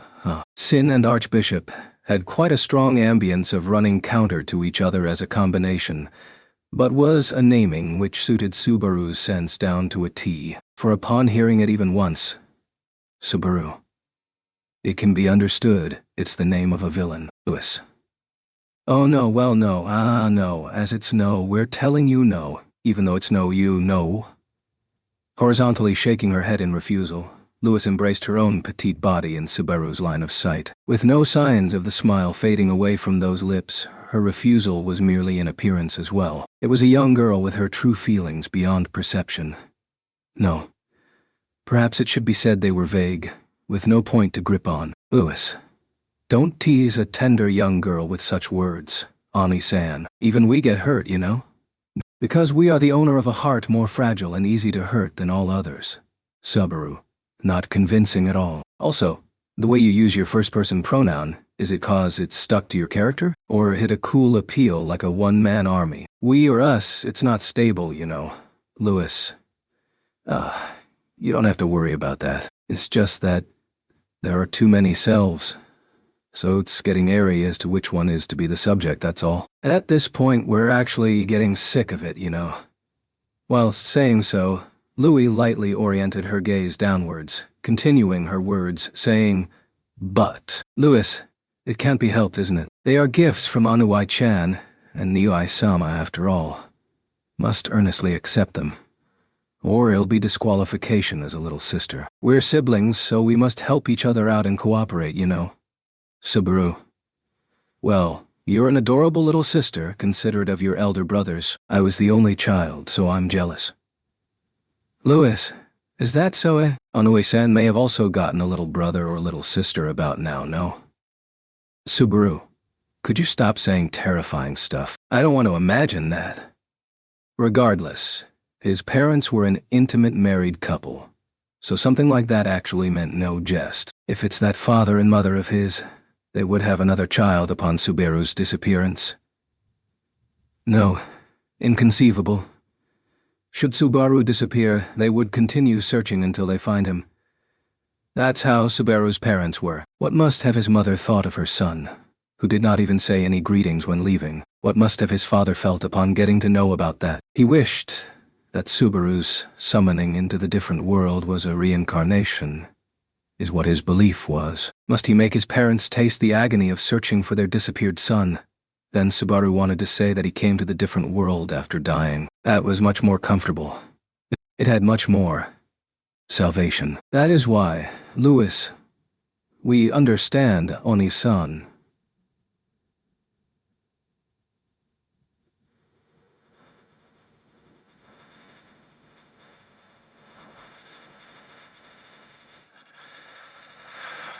Don't joke around. He felt indignant for Louis, who was peering at Subaru from below, carrying the hair which buried the floor in both of her arms. It was not as if she had spoken of his current uneasiness. It was merely that having his bitter expression observed, he had been told as if she understood Subaru's sentiments. Finding that to be terribly infuriating, Subaru shouted at Louis and turned his back towards her. Subaru, as if you know anything about me. Saying things as you plea. Louis, you're inexcusably apologetic towards Dad and Mom, aren't you? Without having said a single word of farewell, you're regretting how disobedient of a son you were. No, you were always regretting. Both now and earlier, isn't it? Yes, with the purport of being aware.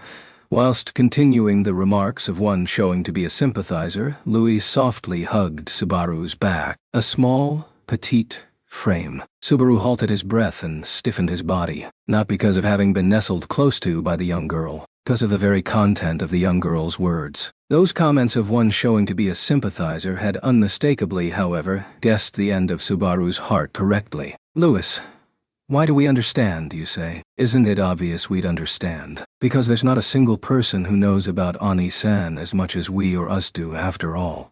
Subaru. Don't touch me. Louis. Ah. Louis harbored a sour look on her lips at Subaru, who swung his arms, raised his breath, and took distance. What the hell? Do females of unknown character in this world have no hesitation at all in having physical contact with unfamiliar men? Too overfamiliar. It was frightening to possibly abandon the heart weakened by the warmth of that body. Subaru, what's the deal with you? What do you want to say? Louis, we just want Inui-san to be relieved, we're telling you. It's all right. It's all right. There's a proper full stop on your feelings for Dad and Mom. Even if it may be one-sided, it's with the intention of facing them. Your heart got relaxed. We're telling you. Pretense, you see. Whilst deriding, Louis had the nails of her right hand stab into her left arm, with a note of scratching. With vigor one would flinch from pain by simply witnessing.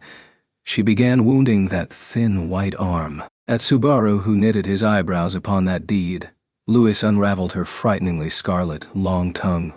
Louis.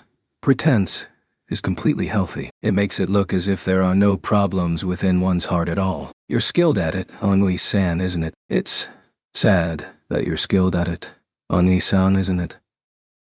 Subaru distorted his lips at the speech which seemingly terribly abraded the interior of his chest. Now on he must abide by the alarm bell of his instinct, which his way of ringing may undergo change should he go along with her anymore. Subaru, I don't get what you want to say. I don't get it, but it'll become an injury, so stop. Well then, let's play the catch of conversation. No beamers allowed. Let's keep in mind to only throw curveballs. Louis, mutually. Subaru. Mutually. Yeah, for example, let's continue the conversation about Sin archbishops from earlier. Without staying on board with Louis's way, Subaru returned the topic to what it was just recently. If he got to know Sin Archbishop was Sin Archbishop literally, then he had some knowledge of the associativity between the words sin and gluttony. Subaru, if you are gluttony, then there must be 6 other similar people, no? Louis, if Ani-chan and Nui-sama were also to be included, then that would make exactly 6, we guess? But it got reduced by 2 people recently, so there may be 4 people now. If only those 2 could just die quickly as well, you know. Subaru. If that's what you say, then your sense of comradeship seems to be pretty low. Louis, it's obvious, you know. We may name ourselves as something like Sin Archbishops, but we are just a gathering of people loathed by this world anyway. Just the way of calling us is different. But we're the same as the witch after all. Saying so, Louis flopped and knelt down at that spot. When she did that, she appeared as having herself sunken within hair of gold threads, an extremely peculiar ambience. Subaru scratched his head, settling his hips onto a position, making sure as to her hair did not get crushed underneath, and tilted his head saying, Witch? Subaru. Same as the witch, you say? You mean same as the witch which seems to be believed as being excessively frightening? Louis. As one would expect, the nature of the Witch of Envy is worse than even us, so we don't want to be lumped together, you know. The rest is the same. Both Witch and Sin Archbishop are the same thing, which are just called differently. The good-for-nothings compatible with the witch factors are just called differently due to different eras and positions. That's all. Louis, we will. The present Ennui-san has forgotten about witches and Sin Archbishops. And us anyways. So whichever one may be fine, you know. We get it. We do get it. We get it, you know, as we get it. But we got it. Because we got it. Because we had gotten it. Subaru. Shut up. Louis. Mouthing off, intercepting the words assailing upon him like a wave. Subaru put his hand on his chin. Somehow or the other it also felt like he was getting to hear things which were quite important. Though it was a speech Subaru couldn't make a single pinpoint at. It seemed he could remain without getting into the awkward situation of returning to Amelia and the rest without reaping any harvest. However, Subaru pondering here was not due to the existence or non-existence of that achievement. Subaru was pondering here due to the unease he felt from Louis' responses, which could be avoided no more.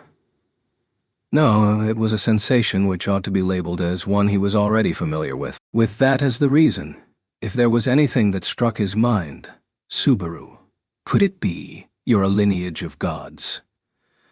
Louis, lineage of gods, you say? Ah, is it this? Something like reincarnation into different worlds? Don't really get it, but we and that are unrelated. Certainly, this is a place which can feel weird though. Chuckling and mocking, with her yellow hair underneath her buttocks, Louise turned her body around once at that very spot, and denoted the white world possessing nothing with her lightly fluttering hair. Louis, this is a place just as how it appears. A place where everything disappears. Hence, a place with nothing. We're standing here all alone. That's why we may seem like the guardian deity of this place, isn't it? Subaru? The cradle of Odi Lagna, was it? Including the name Hall of Memories as well. None of it got into my head whatsoever. Louis.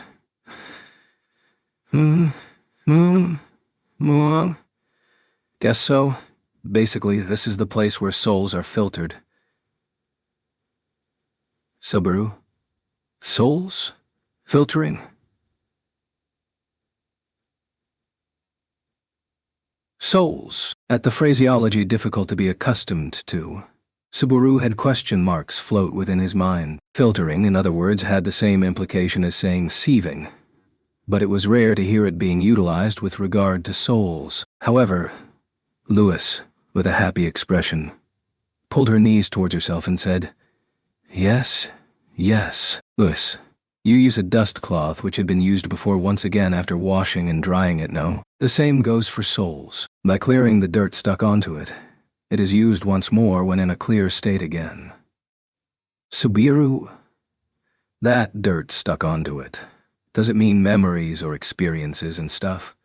Louis, if that's what you can understand, then let's keep it that way, all right. Onui-san, do as how you'd like. Distorting his cheeks at Louis, who had her tongue out, Subaru turned his head around towards the environs. As ever, in the white space, in the Hall of Memories, existed nothing novel to the eyes. Within the endless white world, any easy-to-understand exhibit was not present either. For argument's sake, if this place was indeed how Louis spoke of it, then there could have been levitating disembodied souls, or the filtered memories or experiences rendered visible in some form. Louis, it's not something so easy to comprehend, you know.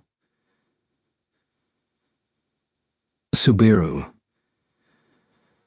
that god called Ode Lagna is pretty malicious, isn't it?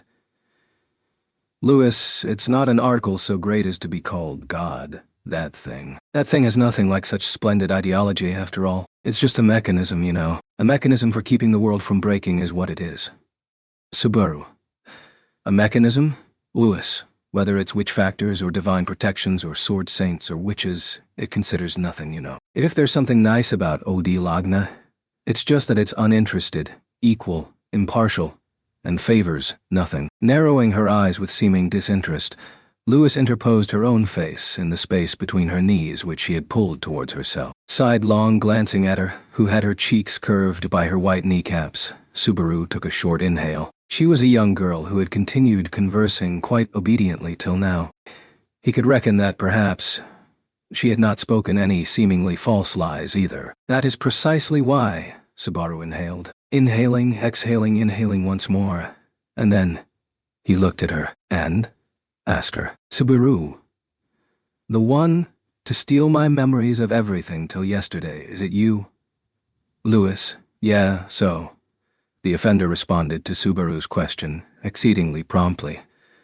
With his doubt readily responded to, Subaru closed his eyes. He felt that he would not be denied much. She must have done something like that. That was why she had judged so much about him with the dialogue they had in this scant time, was how he felt. Louis knew far too much. She was deeply, far too au fait with the emotions of Subaru's heart, also including precisely that which the present Natsuki Subaru could never be aware of. Louis Arneb was thoroughly informed regarding Natsuki Subaru. It was not something which could be falsely classified with words like it being a type of observation seldom seen. Hence precisely why Subaru had gone ahead and inquired with complete honesty, and attained its affirmation. Mysteriously, what was welling up in his chest was not rage, but understanding. In other words, Subaru. So the me of yesterday did indeed come here as well. Huh. Louis. Speaking strictly, the way of arrival was a bit different, you see. But, we will. The purpose was the same. The result was slightly different, that's all. But, how amazing, how wonderful. After how many times did you manage to come here? Louis, hey, answer, Oni-san. We answered, you know?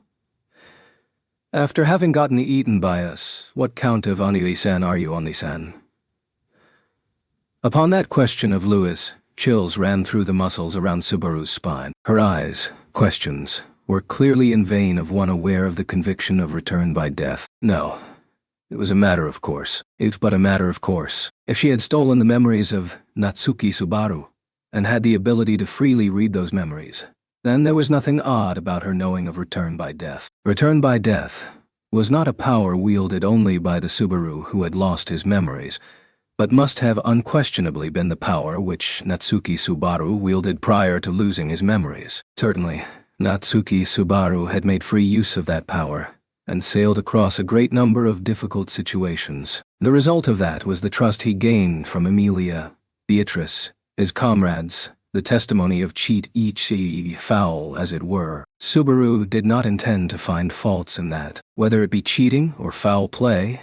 If in a setting where someone's life was on the line, there mustn't be any hesitation in utilizing it. The choice Natsuki Subaru made was correct. That is why Subaru must do the same now, when Natsuki Subaru was absent. And, accepting their being worth in its application, he gulped down the power of return by death. However, contrary to that resolve, there existed a queer uneasiness, anxiety, in the interior of Subaru's chest. Louis Arneb was infringing upon that difficult-to-repel fear, that taboo. That was, Louis.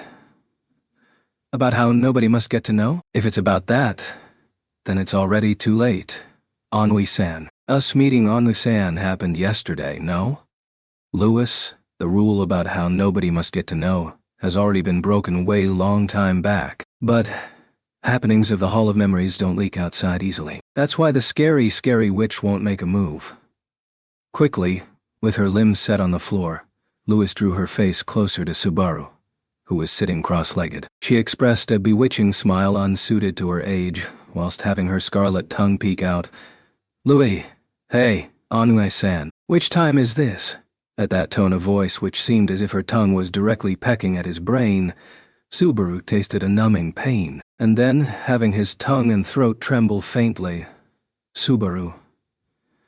It's the 5th time, Louis. Itsu. Amazing. How amazing. So amazing. It's amazing, isn't it amazing? We're telling you it's amazing because it is amazing. Because it is amazing that we admire and yearn for it. Gluttonous drinking too. Oh, gluttony teitsu. Subiru. Ga, ha, Louis. We irresistibly want to taste Ennui-san so much that our stomach would be filled to bursting. From our experiences, we think appetite and sexual desire are similar. Sexual desire, in other words, is love, right? In other words, Ennui-san, we, thrusting Subaru away, Louis, who is in the position of riding a horseback, breathed out warm sighs with an aroused face, with blood rushing to her cheeks and eyes spellbound. Louis had her tongue crawl on Subaru's neck, lacking any hesitation. At the same pace the words she tried to continue on to, his thoughts finally caught up to what they would be. Love you. His heart exploded, reminded of the words of love that fusilladed upon Subaru countless times in the previous loop, wherein he had desired death under circumstances which took a hopeless turn. Subaru. Let's see, you tiny damn sexologist. OHK. Louis. Ooh-hee. Opening his eyes, Subaru seized the nape of the young girl who was pressing him down, and at the same pace violently, coercively pushed her down onto the white floor. Exchanging their stances, this time it was Subaru in the position of riding a horseback atop her. A slender, light figure, the long yellow hair stretching out on the floor, Like a golden bed she was lying sprawled upon, whilst Subaru kept a check on her neck and bared his canines, seemingly in a position of having pinned her down. Subaru, did you let your guard down? How unfortunate. In this position, I have an overwhelming advantage. If you don't want to get your neck strangled like this, my memories are to be... Louis, returned, you say? You'll strangle the neck if they're not returned? Our neck. A feeble little girl's. With her neck arrested, in the state of having gotten the right over her life and death seized, Louis gazed at Subaru, who was breathing roughly through his nose, and loosened her lips with the earlier excitement in her eyes not dimmed in her eyes. Diedest. And, from her loosened lips, she asked with an imitative voice which felt as if it were a curse. Louis, is Ani-san really going to do something like that? Subaru, do you think I can't? Louis, not really think we actually know, isn't it? After all, look. It's such that the current US know more about Anui-san than Anui-san himself anyway. While saying so, Louis repeatedly nudged her cheeks with the index fingers of both her hands, and tilted her head as if provoking. Holding his breath at that attitude of hers, Subaru looked down onto his right hand which had grasped Louis's neck. Should Subaru want to show his seriousness a bit, all he had to do was to pour strength into his arm. Should he show his seriousness, Louis would certainly reconsider her ideas as well. Were he to be asked whether he would kill her, that would certainly be difficult, arduous. Even for a just cause, like being a suicide assistant, Subaru was unable to smash consciousness out of his comrade's mind with a piece of rubble, so even if he knew it was an enemy of his, powerfully strangling the neck of the young girl before his eyes was. No, at least strangling he was capable of. It was a necessity. He called back to Amelia, Beatrice, Ram, Miley, Julius, Echidna, Shala, Petracia, everyone in his mind. And, Louis, strength has faded away from your arms, hasn't it, Anui-san? Louis, we really had no intention of resisting, you know. After all, over here we are just as how it seems, or a weak young girl. Unlike Anui-chan, or Nii-sama, we must take the form of eaten people, or we can't haul out any powers, isn't it? With the finger that had been nudging her own cheek, Louis nudged Subaru's right hand, which was gripping to Louis's neck. With that frail strength, Subaru's palm let go of her neck far too swiftly. Subaru. Shit. HK. Louis, don't feel down anymore, Ani-san. It was a good performance. A good performance. After all, to be honest, it's such that we didn't even think that Anui-san would come back here. Subaru, do you think that's any good consolation? Continuing to remain in the push-down stance, Louis, who was lying sprawled on the floor, made an expression suggesting already being over with the worst. Destroying that expression, he searched for words in order to convey his demands, but was unable to find anything precise. That is why, looking at Subaru, who ended up making an utterance like that of a poor loser, Louis raised her voice, saying, "Aha! Similar to observing fish swimming inside an aquarium. Louis, but weight turned out nicely, did it not? If something like the memories of Natsuki Subaru are regained, the current Anui-san will end up dying is what that means anyway. Stay without doing something idiotic like committing suicide, you know." Subaru. Ah, Louis. Huh? What's with that weird reaction? It can't be. Did you not notice? If memories return, the current self will get overridden, and its existence will get terminated. That's the same as dying. No. Subaru was petrified at that attitude of Louis', as if she were asked the solution to an obvious riddle. He shall die. He shall disappear. Vanish. So was he distinctly told. So he was told. Upon the return of the memories of Natsuki Subaru, the consciousness, the memories of the Subaru present right here, right now, shall get overridden, and will disappear. Vanish. Should that not be named as death, what else should it be? Louis. Right now, Natsuki Subaru is dead, isn't it? He's nowhere after all. But if Natsuki Subaru comes back, this time it'll be Anui-san who will die, isn't it? He won't be able to go anywhere. After all, Louis. Amumu. Natsuki Subaru really have the worth to go so far for and be recovered, eh? Anui-san must also be capable of doing the same things. No, Anui-san must have also come to love the people around him in the same way. Isn't that right? The people around too will also come to love Anui-san the same way. What's so wrong with that? Subaru. What's so wrong with that? Should that be asked, then certainly there was nothing wrong with it. Certainly there was nothing wrong with either Natsuki Subaru or Natsuki Subaru. Subaru was a human possessing numerous flaws, filled with flaws such that he would be repulsed by himself. Should he be asked whom he hated the most in this world, he would answer it was himself with not an instant's worth of faltering. That was how hopeless, insufficient Natsuki Subaru was. However, there present were no errors in Subaru pertaining to this particular question. What was present was merely the hopeless truth, a single spot of sunshine. Subaru. To Emilia-chan and the others, I wanted to return Natsuki Subaru back. That is why he intended to prepare resolve within himself that should he find a chance to recover memories, he shall take it without any hesitation. However, he had completely averted his eyes away from the disappearance of his own existence. Speaking of sheer conveniences, the two memories blending together, or some part of Natsuki Subaru being left within the current Subaru, he had thought if something like that could not happen, he had thought if it could all not be settled in a nice shape of some sort, he had expected the occurrence of a miracle of this kind. Subaru's such vacillating expectations were, Louis, what would it be like? Never seen a person who had their memories returned before, so we have no idea. Louis unveiled her teeth, as though ridiculing Subaru's conflict, with the expression in her eyes being that of a cat tormenting a mouse. The offender who heisted these memories, even irresponsibly, was pleased to say that she knew nothing of what would happen thereafter. That was not a lie, but certainly the truth. Louis Arneb would never do something as to return what she had stolen away from others back to the original proprietor. That is why she truly held no idea what would happen to Natsuki Subaru as a consequence of having the memories returned. Ani-san. You got this life by being born and everything. It won't do if you don't celebrate it. That irresponsible usurper continued to gaze intently at Subaru's face from an inch-worth distance. Louis. As a result of us eating the memories of Natsuki Subaru, Anui-san is here. In other words, we are something like Anui-san's birth parent. Isn't that right? To try and choose the option of having yourself die in front of that parent, isn't that what's called lack of filial piety, Anui-san? Subaru. Something so absurd is Hkak Louis.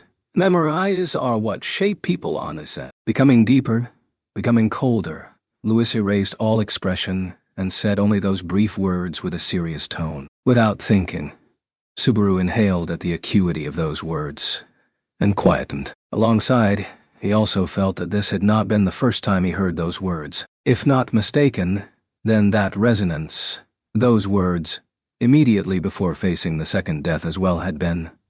Louis, the present Anui-san, has relationships which the present Anui-san has created. Why don't you try living again anew, facing forward? We think that's also an option, you know. Louis.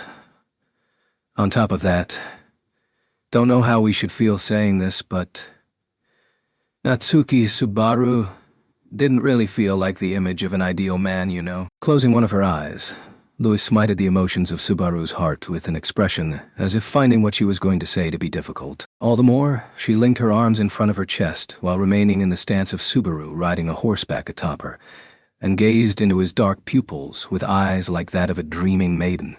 Louis, pitiable Emilia, a miserable girl who is avoided by everyone, just because of having her birth being the same as the former witch. Ah, how kind must myself be to still remain by her side.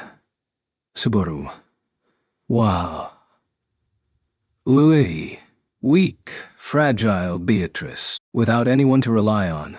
A lonely girl who spent a time of solitude all by herself. Myself must pull her hand through the dark and dangerous path. Before the staggered Subaru, what Louis sorrowfully continued articulating were the names of two young girls who prayed for Subaru's safety and showed him a path. and terribly elliptical mental images of them. Even Subaru understood whose mental images they were, and what Louis intended to express, though he understood that was Louis, devoted and seeks to dedicate gratuitous love. Rem, foolish and beautiful.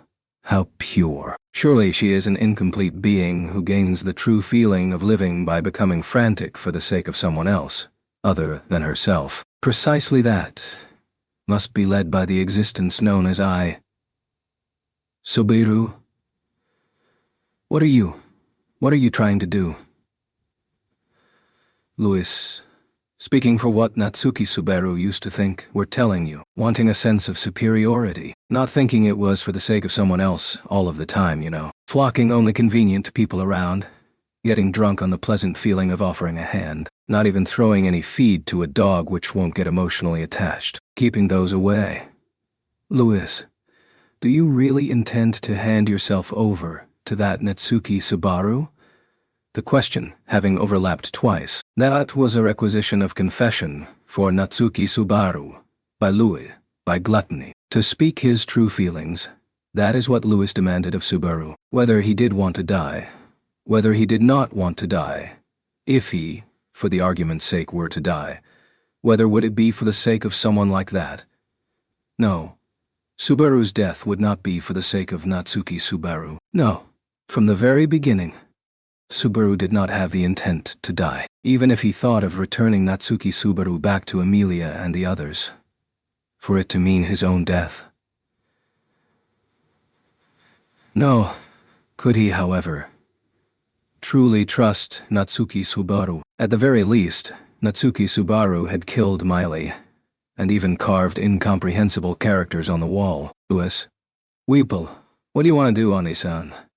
Subaru, Ashka. Whilst saying so, Louis grasped Subaru's hands with her slender arms and fastened them to her own neck. Once again, though this time through her own incitement, Louis' slim neck lay vulnerable to Subaru's arms. Should he pour strength in both of his arms, it will surely fracture easily. If not, the conclusion will get established. However, to not do that meant either choosing to kill Natsuki Subaru, or the same happening to himself. At the very least, that was what Louis was saying. For the argument's sake, for just the argument's sake, if he broke this slim neck, and if Natsuki Subaru was to return and the present Subaru was to disappear, would he not be able to witness even the fruits of his actions? If that's the case, then what was the meaning of Subaru mustering up meager courage and undertaking action here? Louis. Well, Louis. What? What will you do? What is it that you'll do? What are you going to do? What are you going to do, huh? What do you want to do? What do you want to do it like? Whatever you do, it's all right, Whatever it ends up as will forgive you. As though tormenting him. As though ridiculing him. As though laying a curse upon him. Louis' words struck Subaru's eardrums. So did Louis Arneb. So did gluttony. So did the Sin Archbishop. So did the slim young girl. So did the abominable existence. So did his birth parent. The choice of what he shall do with Natsuki Subaru drew near Natsuki Subaru. Louis. Well, Louis, what do you want to do? Ani-san. Chapter 61. Stand up. A choice. That too a cruel one was eating into Natsuki Subaru. He heard the sound of something being abandoned and scorched away within the interior of his chest with a sizzling report. Slowly and steadily. That was his human nature.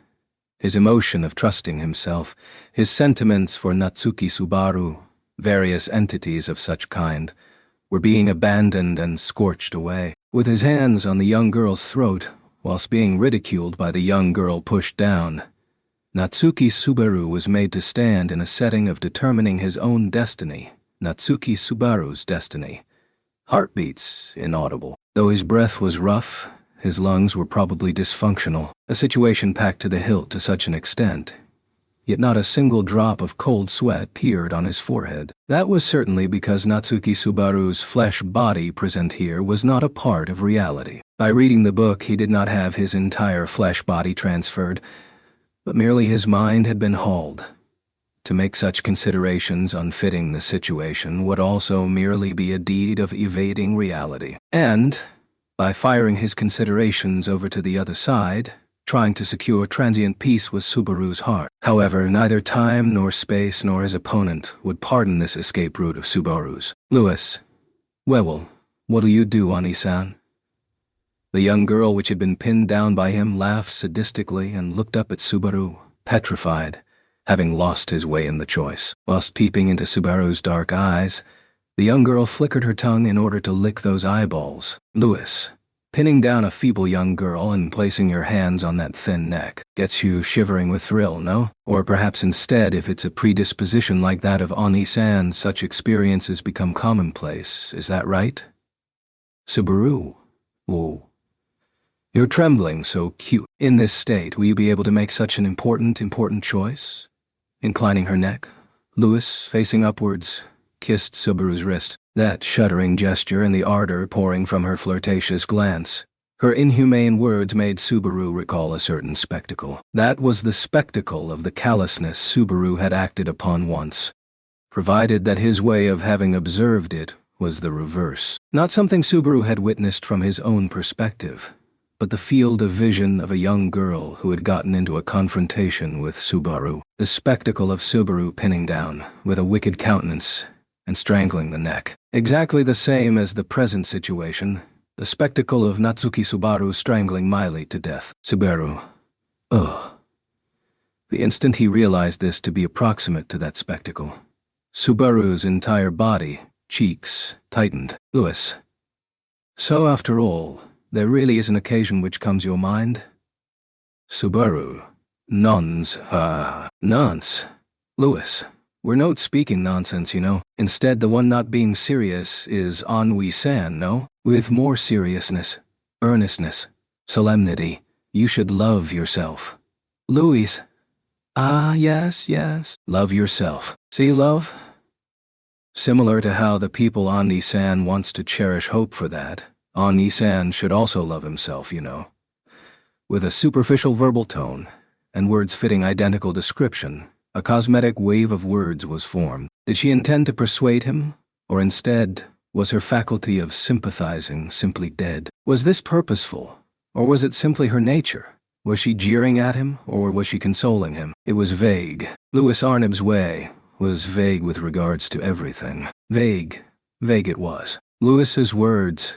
Her words were unsteady from the foundation, like leaves instably afloat water's surface. All of them of arbitrary nature, bent and distorted.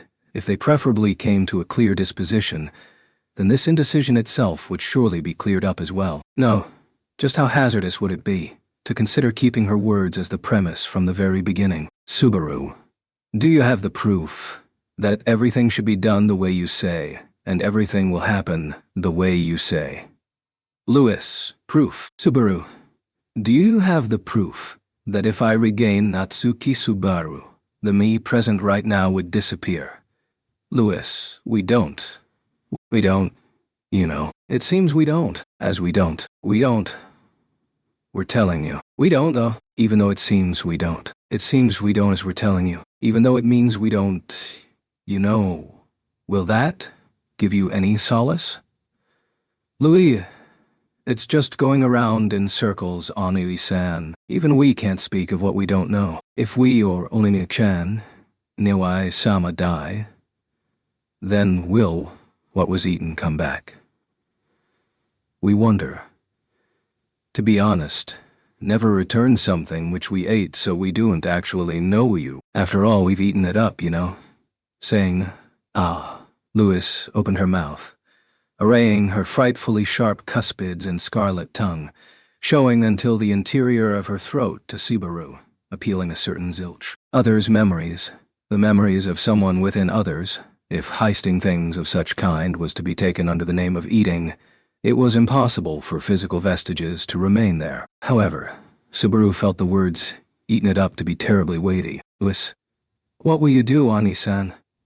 Once again, Louis questioned Subaru. In the interval between the questions and answers, Subaru's hands remained on Louis's neck, unable to pour strength, or otherwise, completely withdraw his hands. Subaru continued to cast aside the question regarding his own existence. Subaru. Die was frightening, terrifying. However, That was a fear differing from what Subaru had tasted by return by death 4 times till now. The proposition pressing down Subaru's soul right here and now was the death comparing and contrasting the choices regarding forfeiting oneself. By nature, that was how what was labeled as death was supposed to be. Upon dying, the consciousness of that existence was lost, and something like an opportunity to redo was never granted. That was why Subaru, who continued to take advantage of having opportunities to redo upon making blunders, may not have any right to complain, to simply be given the choice to disappear or to not disappear. And having the time to be troubled over it may itself be a luxury. But it was his own life. He must choose whether he would blow that flame out or not by himself. Subaru's heart, who had been interposed in such a situation, developed a crack by each passing second.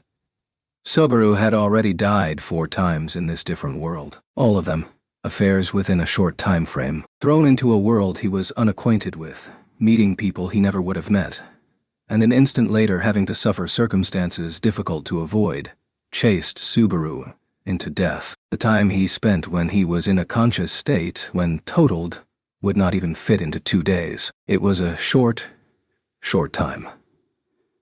However, Natsuki Subaru also had the time of 17 years he had lived in the world he was previously in. Aside from the 2 days of this different world, he had a father. He had a mother. Friends too, though scarce.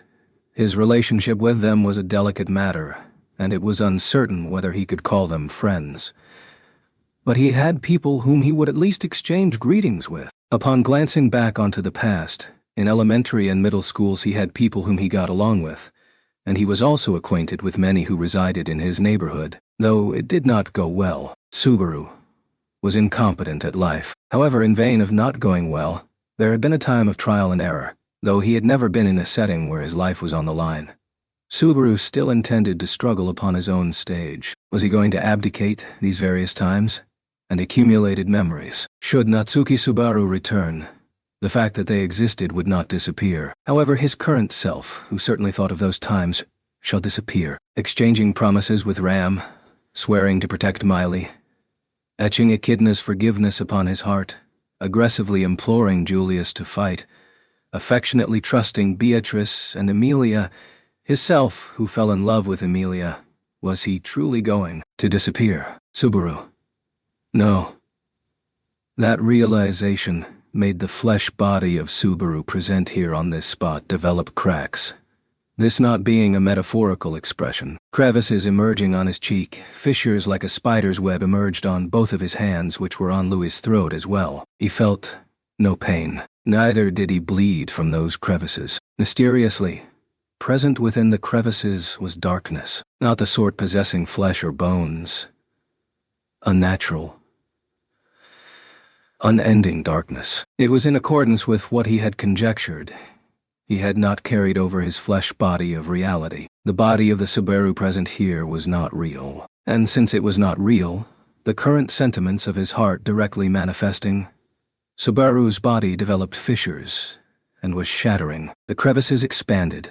The surface came unstuck and fell. That was certainly the body of deceit called Natsuki Subaru, which Natsuki Subaru had been wearing, alongside that which detached and fell in large drops.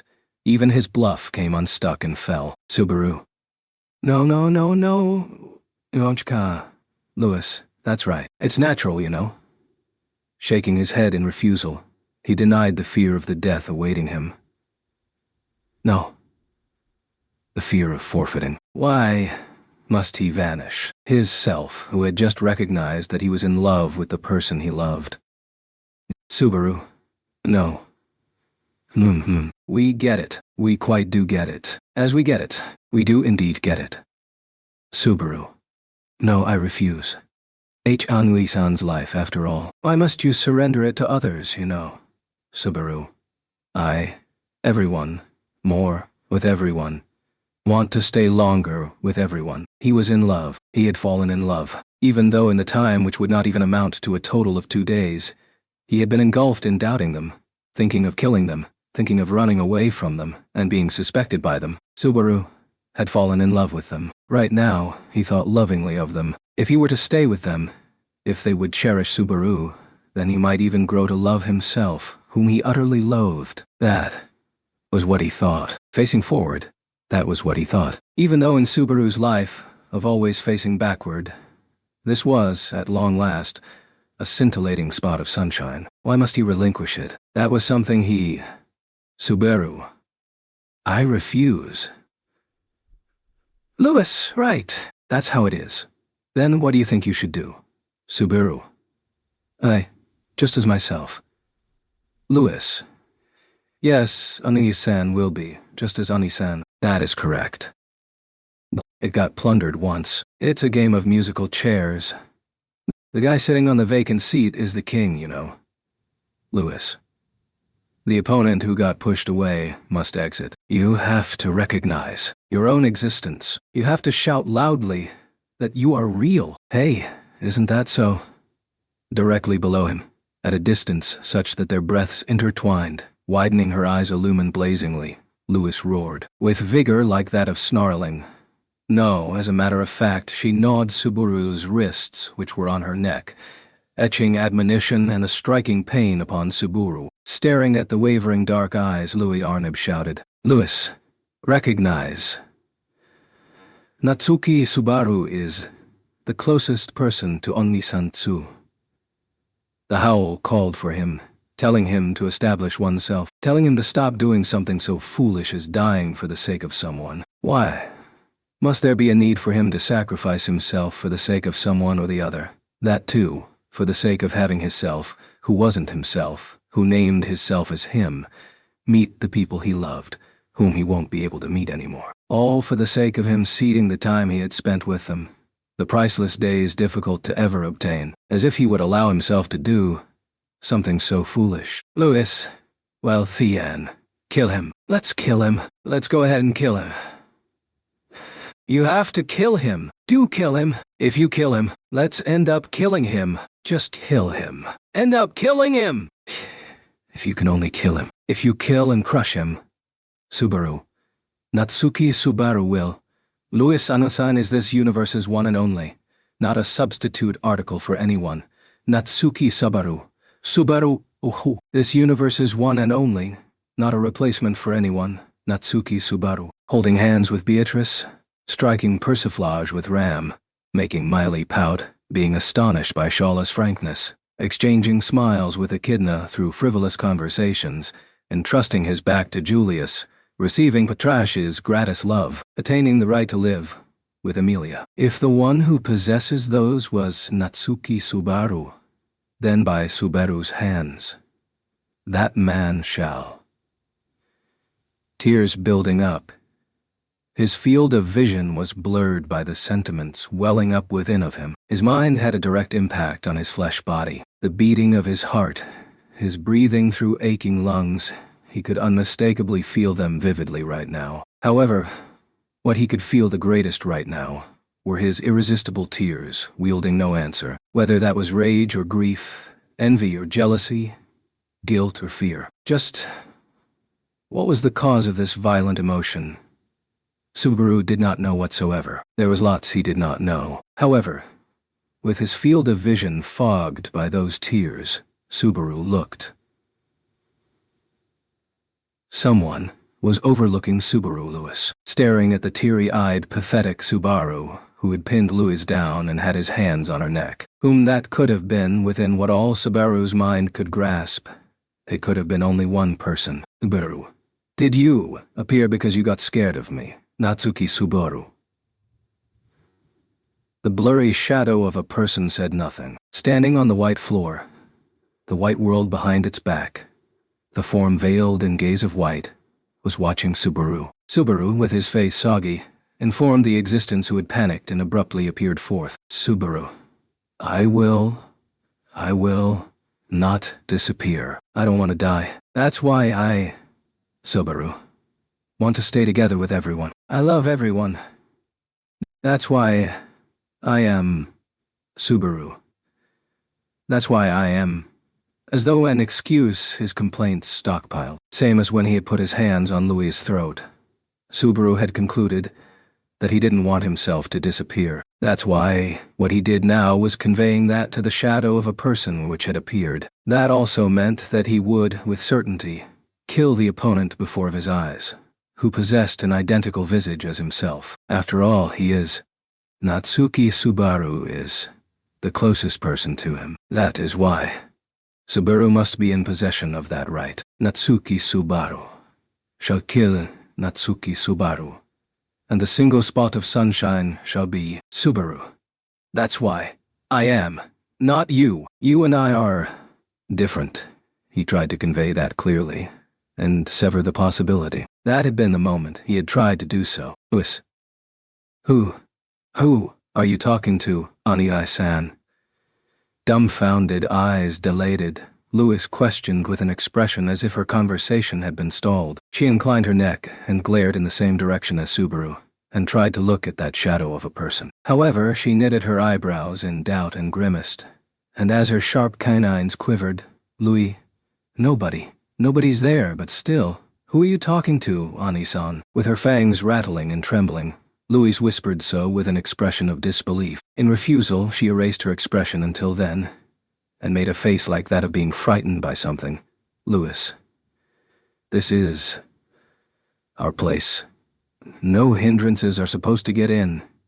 And yet, in this place, talking to someone aside from us, just stop. Ani-san is our Tutsu. Louis' words. They clung onto him. However, Subaru's awareness did not move a bit. Subaru's awareness had focused all concentration on the yet present shadow of a person in his field of vision, not having vanished. His field of vision blurred with tears. The wavering shadow of a person, its contour and features became ever so slightly clear. Who was it? He had no idea whatsoever. That shadow of a person whose contour and features gradually got clearer. To Subaru seemed as though it was smiling, shaking his head, blinking with strength. He tried to look at that diminutive smile with further clarity. Why, you trying to choose only one of the two? A question was raised towards him, with a voice he had never heard before, with the voice of someone who was not supposed to be here, whom he had never seen smiling.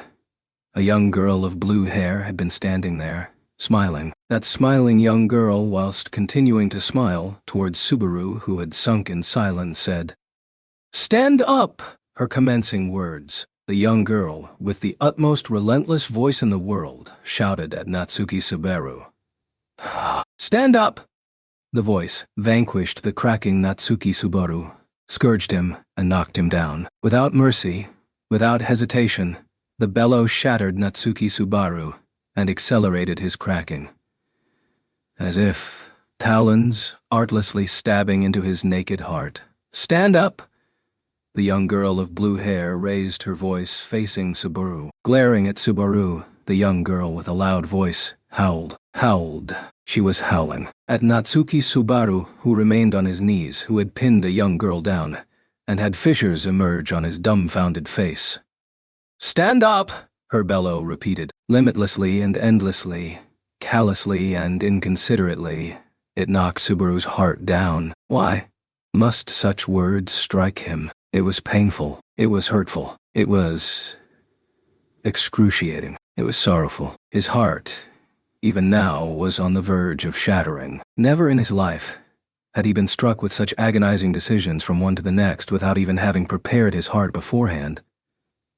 He had somehow stopped lamenting that crisis. That was why, at the very least, he had arrived at a conclusion. That is why was it not just fine anymore? "Stand up." The young girl before his eyes by no means approved of the complaints, the obstinate conclusion, the heart afraid to forfeit, making Subaru's heart cower. Laden with a resolute purpose of rejection, she piled up the potent words. He had made the decision. Could she not just affirm it? At the very least, show being troubled over it. It was all right, was it not? He had been troubled sufficiently. Yet, the young girl went so far, all for the sake of having Subaru be. "Stand up." As his heart continued to shatter to fragments, she did not pardon Subaru, who had made the decision. "Stand up." Was she still going to say that? Why was this young girl? This voice, despite it being so hurtful, so excruciating.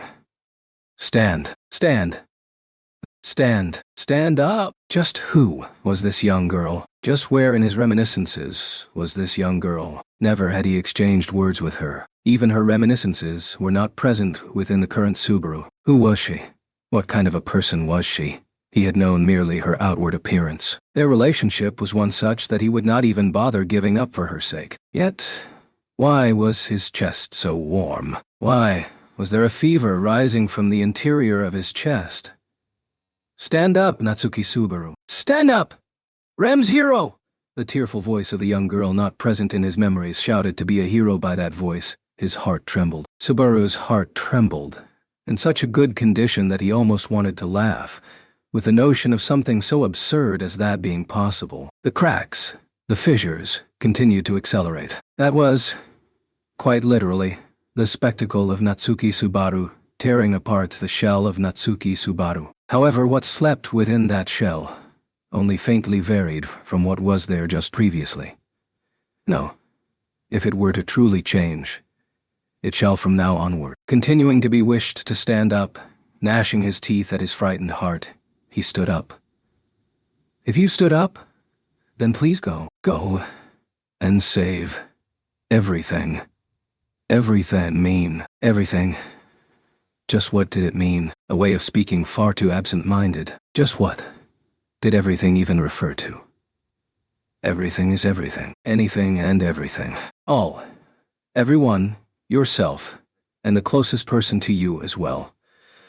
What's that? As if something like that is achievable. Does this girl truly believe he was capable of that? His self, who lacked in much, who can't even save himself, for the sake of the people Subaru fell in love with, for the sake of the people who cherished Subaru, for the sake of the people Subaru wished to cherish, for the sake of his reminiscences with the people he did not want to disappear. Does she truly believe that the Subaru, who had tried to let go of merely one, is also capable of it?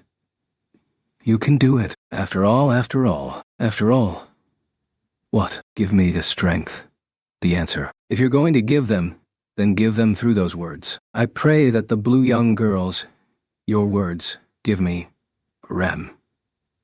Subaru-kun is Rem's hero. Subaru, something, fell in the interior of chest, that which had stagnated in black, as if had been purified by the echo of the young girl, seemingly a confession of love.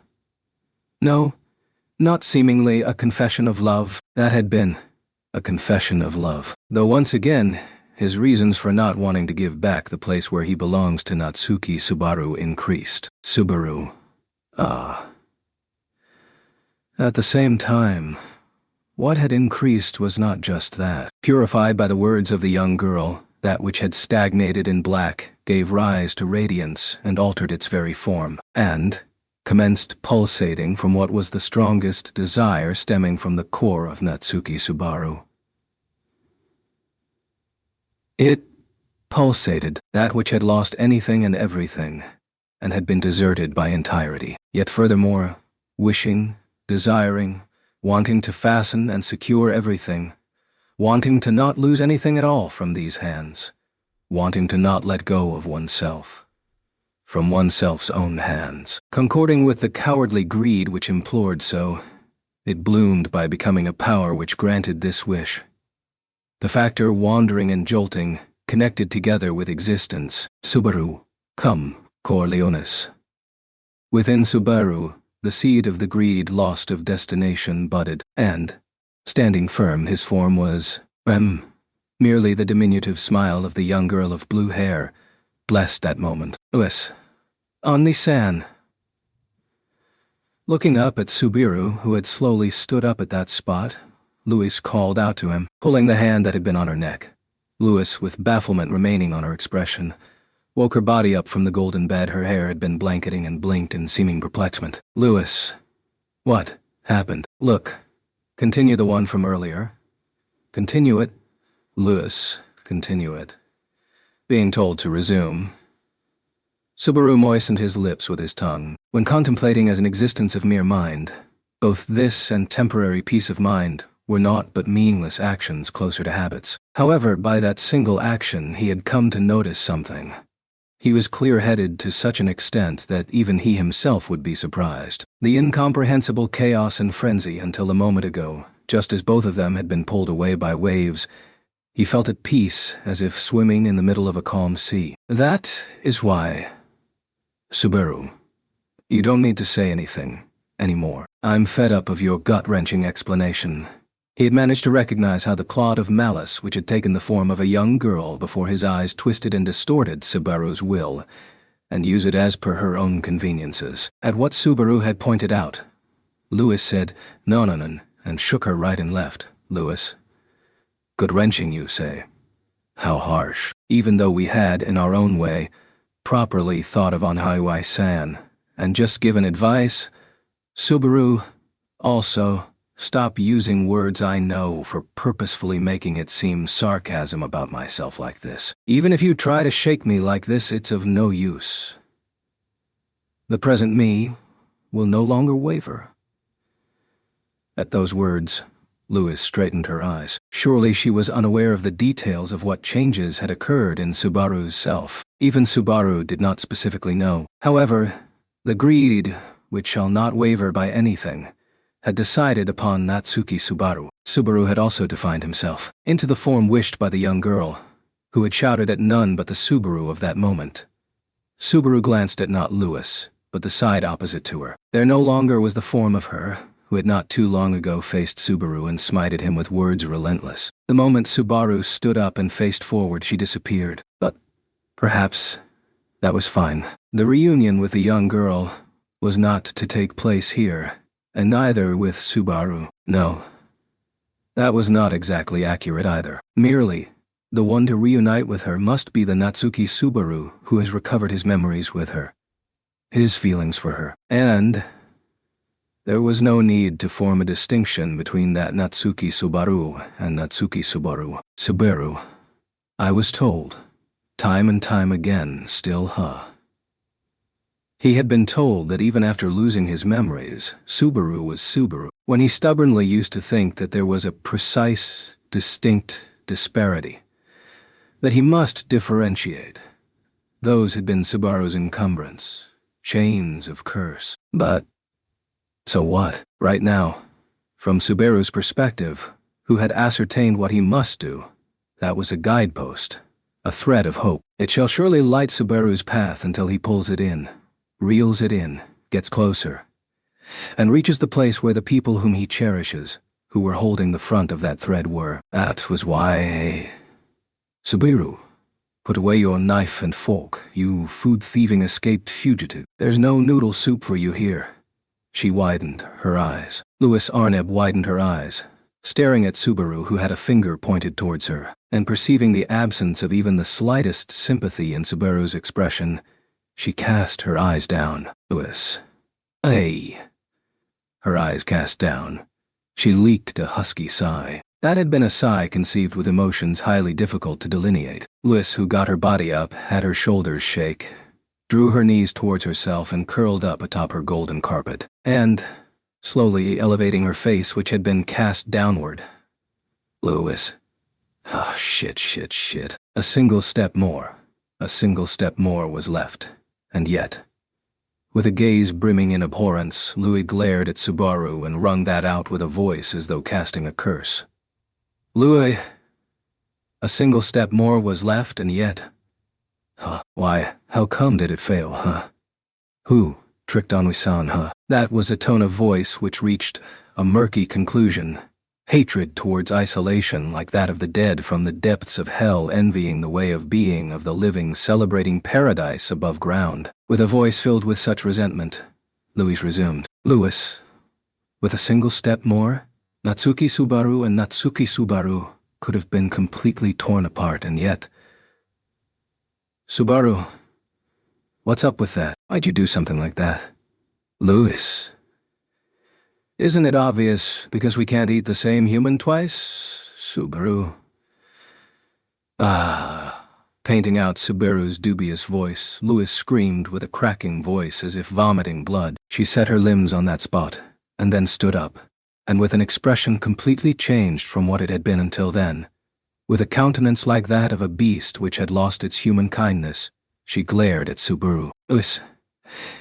It each had to be separate. The Natsuki Subaru who got eaten once, and the Natsuki Subaru left to be eaten each had to be separate. For that, we had concentrated attention on this plan or that, and yet it was all stupidity. Laughable, isn't it? Subaru. I won't laugh. It's not funny, not one bit. Louis. Is that so? Is that really so? But Ani-san also hates us. Isn't that right? Isn't it fun to see our hated self being sad? It must be feeling good, right? Even though Anu-san would have... Only you would have fulfilled us, who've gotten sick of eating. By only you, us of satiation could have fool. At Louis, her eyes bloodshot, Subaru whispered Zacian within his lips. If he had not misheard her, the title she had named herself as was supposed to be gluttony. Why would that now turn into something like satiation? In front of Subaru, who was perplexed in that manner, Louis shouted, saying to begin with, whilst looking up into the white sky, Louis, both lie of gourmet, and Roy of bizarre eating, know absolutely nothing, from one to the next, thoughtlessly, unbridledly eating messily like a bunch of idiots. For our sake, who are locked up here and don't have the freedom to choose. Don't make us laugh, hopeless siblings. Tau, embracing and bringing her yellow hair close to her. Louis disheveled her body and spat. Her words, Subaru, whilst standing straight, was unaware of all what they meant. Lie or Roy, those which she had brought up, could they be names, perhaps? However, the existence of gluttony memories, there were certain things he could discern from them. Subaru, you get together with your comrades and things like people's memories and names. Is it fine to notate it as that? At any rate, you go around stealing things like that. Go around eating things like that. Isn't that right? An instance of getting his memories eaten and forgetting who his own self was would be Subaru. An instance of getting his name eaten and being forgotten by the surroundings and lamenting would be Julius. And perhaps getting both sides eaten, forgotten by the world and falling into a slumber never to awaken from, was Ram. All of them were deeds of gluttony, of Louis, and her comrades whose names got brought up earlier. Subaru, why the hell are you all doing something like that? What is the goal of all of you? Louis, it's to become happy. Made to hear the immediate reply, Subaru halted his breath, paying no heed to his reaction. Louis resounded her teeth by clattering them with seeming instability of mind. Louis, it's to become happy. What other goal is there? To become happy is the goal of living, isn't it? Or did you think that our loathed self had distorted away from that? Wrong. That's wrong. It's wrong anyway. As it's wrong, certainly, it is wrong, as it's too wrong.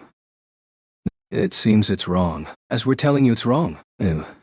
Our soul hurts. Too. Subaru.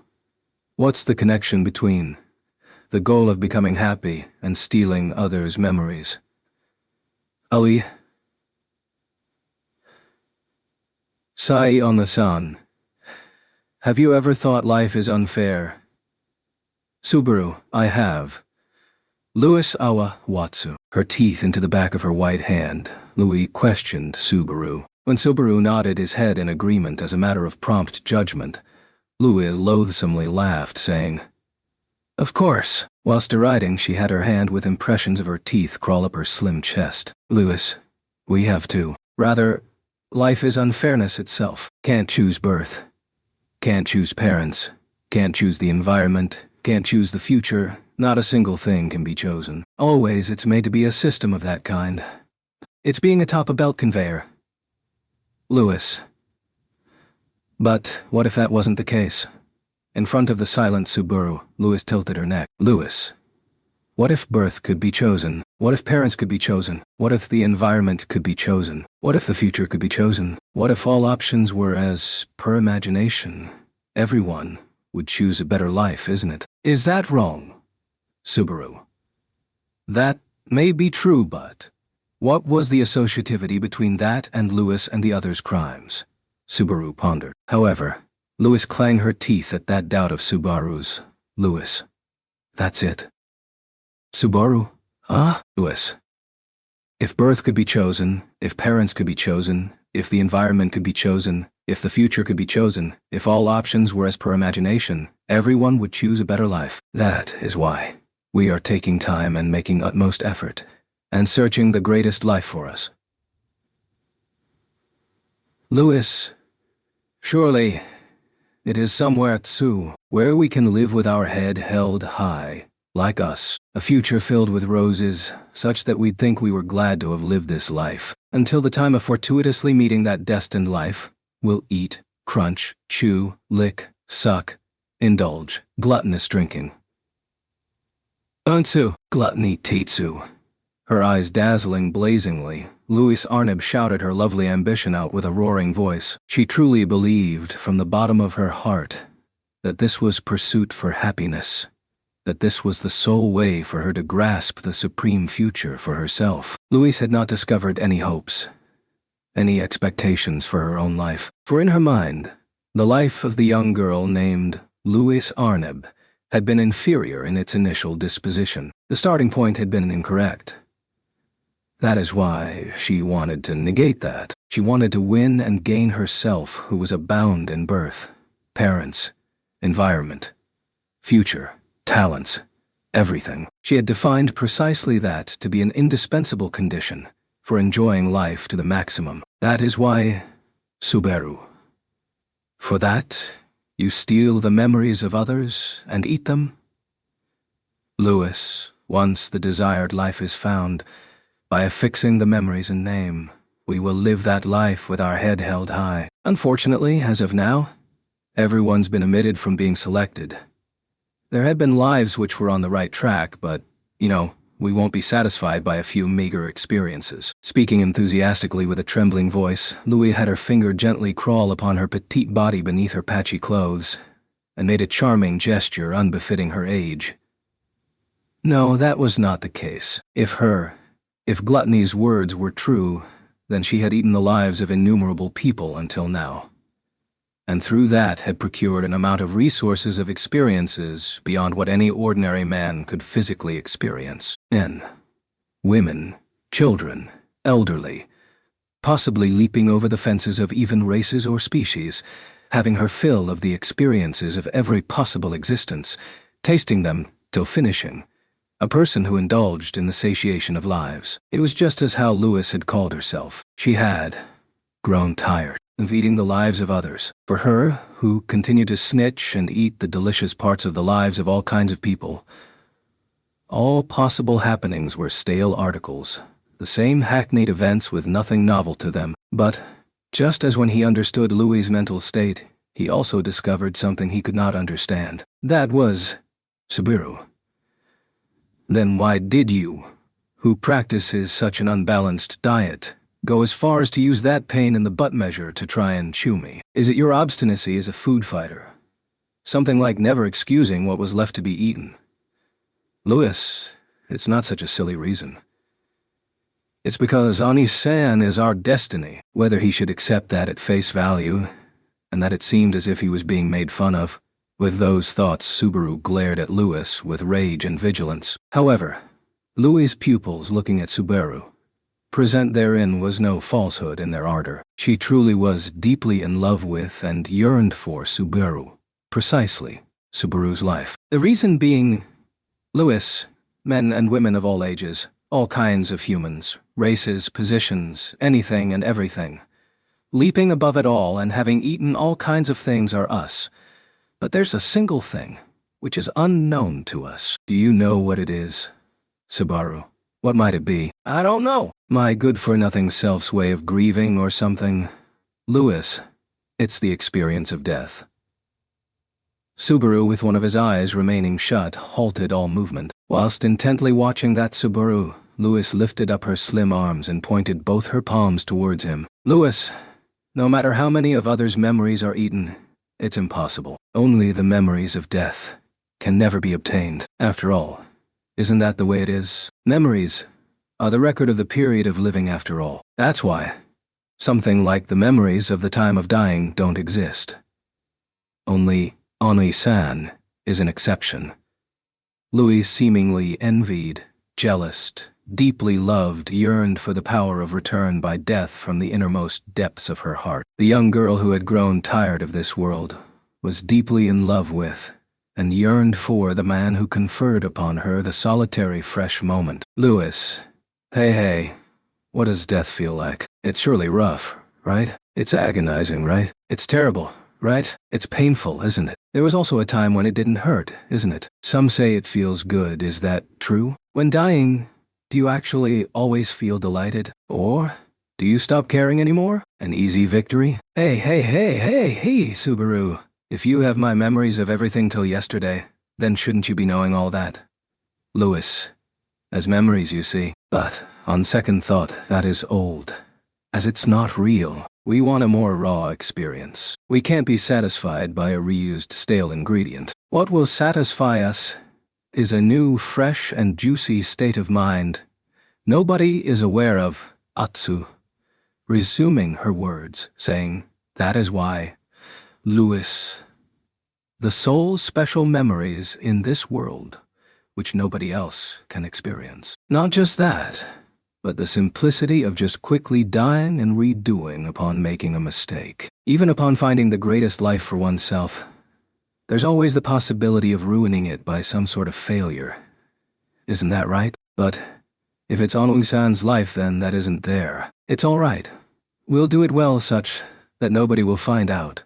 Louis, neither Amelia nor Beatrice nor Ram, nor Miley, nor Julius, nor Echidna, nor Shola, nor Petrash, nor Petra, nor Otto, nor Frederica, nor Luz, nor Roswell, nor Frederica, nor Lewis, nor Roswell, nor Klein, nor Anna Rose, nor Felt, nor Reinhardt, nor Grandpa Rom, nor Tonchinken, nor Crush, nor Ferris, nor Wilhelm, nor Ricardo, nor Mimi, nor Hetaro, nor Mimi, nor Hetaro, nor Tivy, nor Priscilla, nor Henkel, nor Kiritaka, nor Liliana, nobody, Anna, no one, nobody, no one, nobody, no one. Deceiving them all, we will live happily, making both of her hands, which had been pushed out, project so that they were holding out to him. Louis adorably tilted her head. Louis, that's why, please, let us eat Onui-san's life, such that we fill our stomach. As though pleading, the young girl, from the multitude of memories possessed by herself, must have unmistakably chosen the plead, the dependency utmost befitting of this place. Proof that no matter what kind of ingredients are gathered, should the cooking skills be poor, it'll amount to nothing. There had been a wise saying which Subaru liked. It's not that the ingredients are bad, it's merely the cookery that is bad. Never had he realized that to this extent. Innumerable, multitudinous, numerous experience points ordinary humans could never possess. Never had Subaru come across an existence so wasteful and squandering. Subaru, you won't get a third chance. My anguish, my death, my life, everything belongs to me. There's not a single thing which I'll give you. Subaru, starve to death, bloody bastard. If you can't choose but a single way to die in life, then that's what I'd suggest to you. Suffer the most in this whole world. Gesturing a slash on his own neck with his thumb, Subaru asserted so. In response to those words, Louis rounded her eyes, then looked at both of her hands, and then, covering her face with those hands, looking up into the white sky, she groaned, Ah. Louis, we failed. We did fail. We ended up failing. So we did fail. We did end up failing. We quite indeed ended up failing. We ended up failing, isn't it?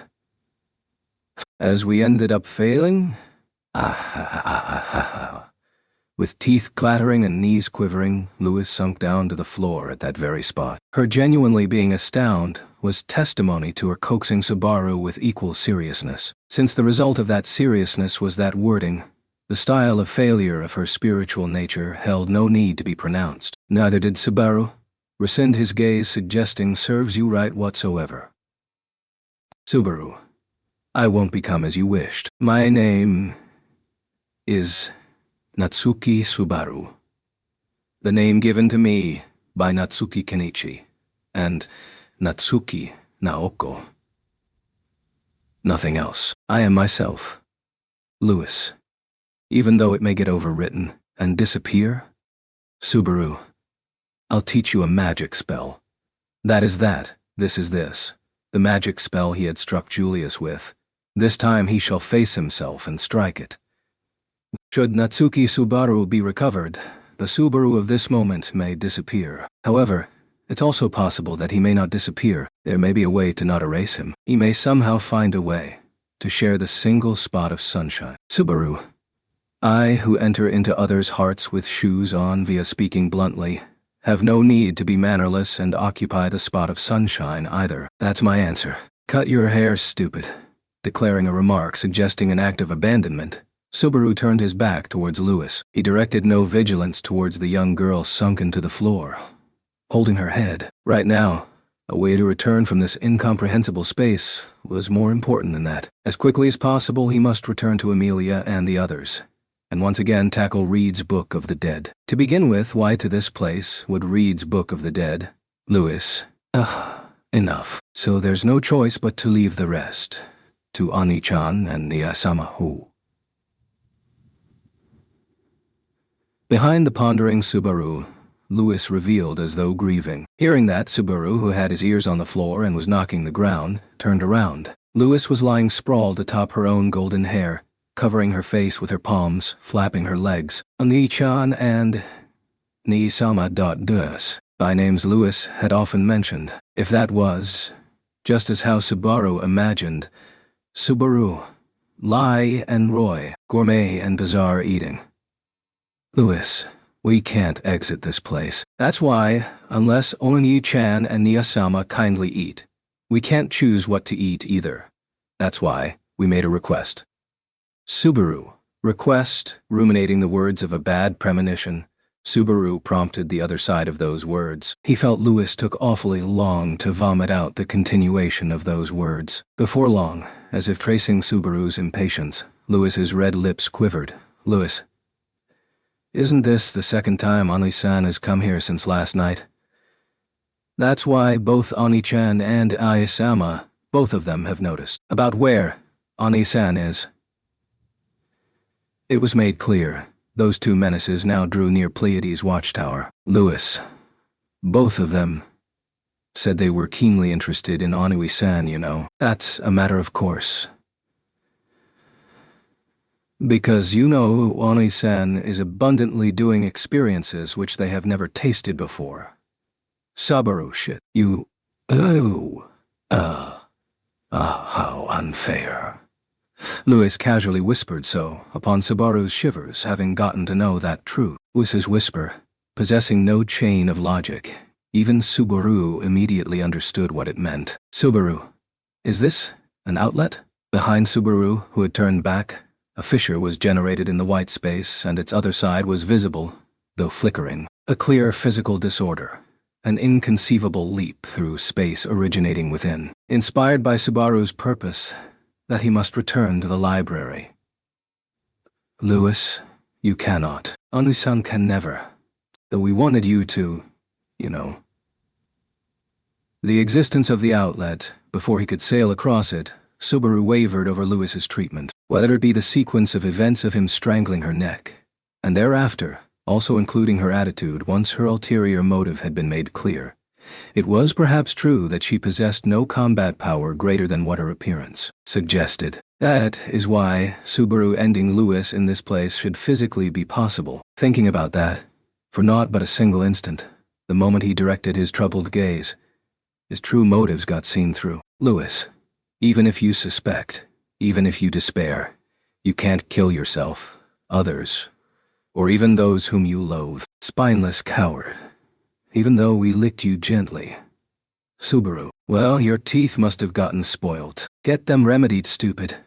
Subaru declared with his middle finger raised at Louis, who made a provocative expression. Without seeing through until Louis felt ashamed by those words, Subaru tried to insert his body into the fissure in space. At that moment, that lone instant, he yielded, faltering. It was not as if he felt sorry for Lewis. He felt relieved at the thought of not having to see that face again. What Subaru felt sorry for was not his parting with Lewis, but the voice that made Subaru stand up. For that instant, alone, the young girl who had appeared only to enliven Subaru, having gotten her memories and name stolen. The sole young girl who consequently called out to Subaru at the extremity of the world. Subaru, it's all right. I remember the promise. Natsuki Subaru shall certainly never forget that. That is why certainly they shall meet again. Ruminating that he would like to hear, not merely her stern voice, but also her tender voice then. Enthusiastic for that, Subaru had his body leap into the fissure in order to return under his comrades. Lewis, God damn it. Not even turning around, what a man, Sue. Lewis, won't excuse you, won't let you escape.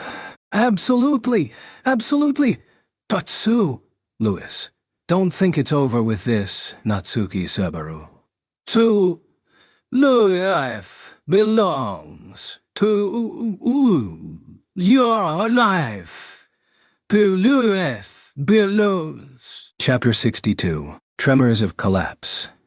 As the white world peeled away, the harlequin world which lied beyond to the other side was slowly reformed. The enormous, rough, and overwhelming paintbrush of God daubed colors to the world. It was an exotic sensation, as if witnessing the world being painted with colors from a confined, colorless space. He had heard the legend of God creating the world in 7 days, but it did not seem like God had necessarily assembled the building blocks of the world within 7 days. It rather felt as if God had painted it out on the colorless canvas. The cradle of Odilagna, or the Hall of Memories. Natsuki Subaru's existence was being extracted out from a seemingly different dimension, being separated from that unfamiliar space into the former world. The fragments of his consciousness gradually tied up, and bit by bit, his self was being reconstructed. Subaru. Imph. Hearing that voice, Subaru opened his eyes and was immediately struck upon by thirst. As he blinked over and over again in this world with unclear vision, he realized that his back and hips felt something hard and cold. He was perhaps lying against a wall somewhere. Immediately after that, he noticed signs of an existence before his eyes. In front of Subaru was an anxious girl with a peculiar pattern in her eyes. It was Beatrice, with a flamboyant dress and a cute appearance. Subaru realized that he had returned from the Hall of Memories to the former world, to the watchtower, to despair and apprehension. Subaru. Beatrice. How's your consciousness, in fact? Are you all right, I suppose? It should be confirmed that you didn't accidentally lose your memories, in fact. First up, do you know Betty? Blinking her eyes, Beatrice touched Subaru's face and chest in the weighty environment. Though she knew that it wasn't something she could confirm by touching him, to someone who's worried, it served as reassurance. With his cheek being touched, Subaru answered and said, I'm fine. I'll be all right. Adhering to the mood, Subaru.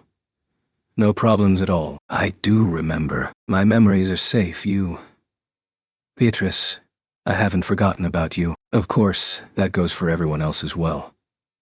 Beatrice, well, you'll get praise for calling Betty's name the first, in fact. Having touched Subaru's cheeks, Beatrice let out a sigh of relief and relaxed her eyes upon witnessing him call her name. At her reaction, Subaru also loosened his lips and stroked her head without any hesitation. As he felt Beatrice accept his palm with narrowed eyes, he took a deep breath, and Subaru reaffirmed his memories. Their safety. Although he had asserted, I remember before Beatrice, it was something difficult to affirm. The encounter he had had immediately previously with the Sin Archbishop of Gluttony, Louis Arneb. She was unquestionably a monster who had eaten countless names and memories, but to Subaru that ability of hers, of apparently eating memories, yet remained undetermined. It was uncertain whether actually biting was needed, or just to declare eating, or if it was a further complex procedure. The greater the constraints and commitments, the more complex the requirements, the greater the power granted to one's hands, is how it goes. He wanted to deduce it. Regardless, Subaru had no idea whether or not those conditions had been fulfilled in the Hall of Memories in the first place. The truth was, he did indeed make physical contact, was bitten in the arm and had gotten licked. If they were the conditions, then he had completely been swept away by the mood and been defeated. Therefore, the possibility of his memories being worm-eaten despite showing no conscious symptoms was sufficiently probable. But, Subaru, it's probably fine. The promises and feelings of love are all still within this heart of mine. His heartbeats rose when he thought of Amelia, and felt the desire to caress Beatrice upon being worried. It was proof that he wished for the safety of his comrades, and dubiety disappeared from his mind. He need not proceed alone, at the very least, and he shan't experience those horrors again that way. Natsuki-kun, have you come back? A voice stroked Subaru's eardrums whilst he reaffirmed the presence of his memories in his mind. Raising his face, he saw Echidna with her light purple hair fluttering, with Beatrice beside him. After seeing her step up, Subaru made a belated realization. Subaru, what about Amelia-chan and the others? Echidna, good. Seems you haven't lost the ability to look around. Do you remember what you had been attempting to do just previously? Seeing Echidna ask pompous queries, Subaru glared back into her pale cerulean eyes and looked at the shadows he sought at the other side. He comprehended that a few of his comrades were missing. It couldn't possibly be something cute that they were hiding behind the various bookshelves within the library. Touching the thick black cover closed on his knee, Subaru exhaled. Right now, the members present here were Subaru, Beatrice and Echidna, and Miley, Oni-san. So you're finally OAP. You really had us on the edge. It seems you even oversleep. Subaru. Oversleep, you say?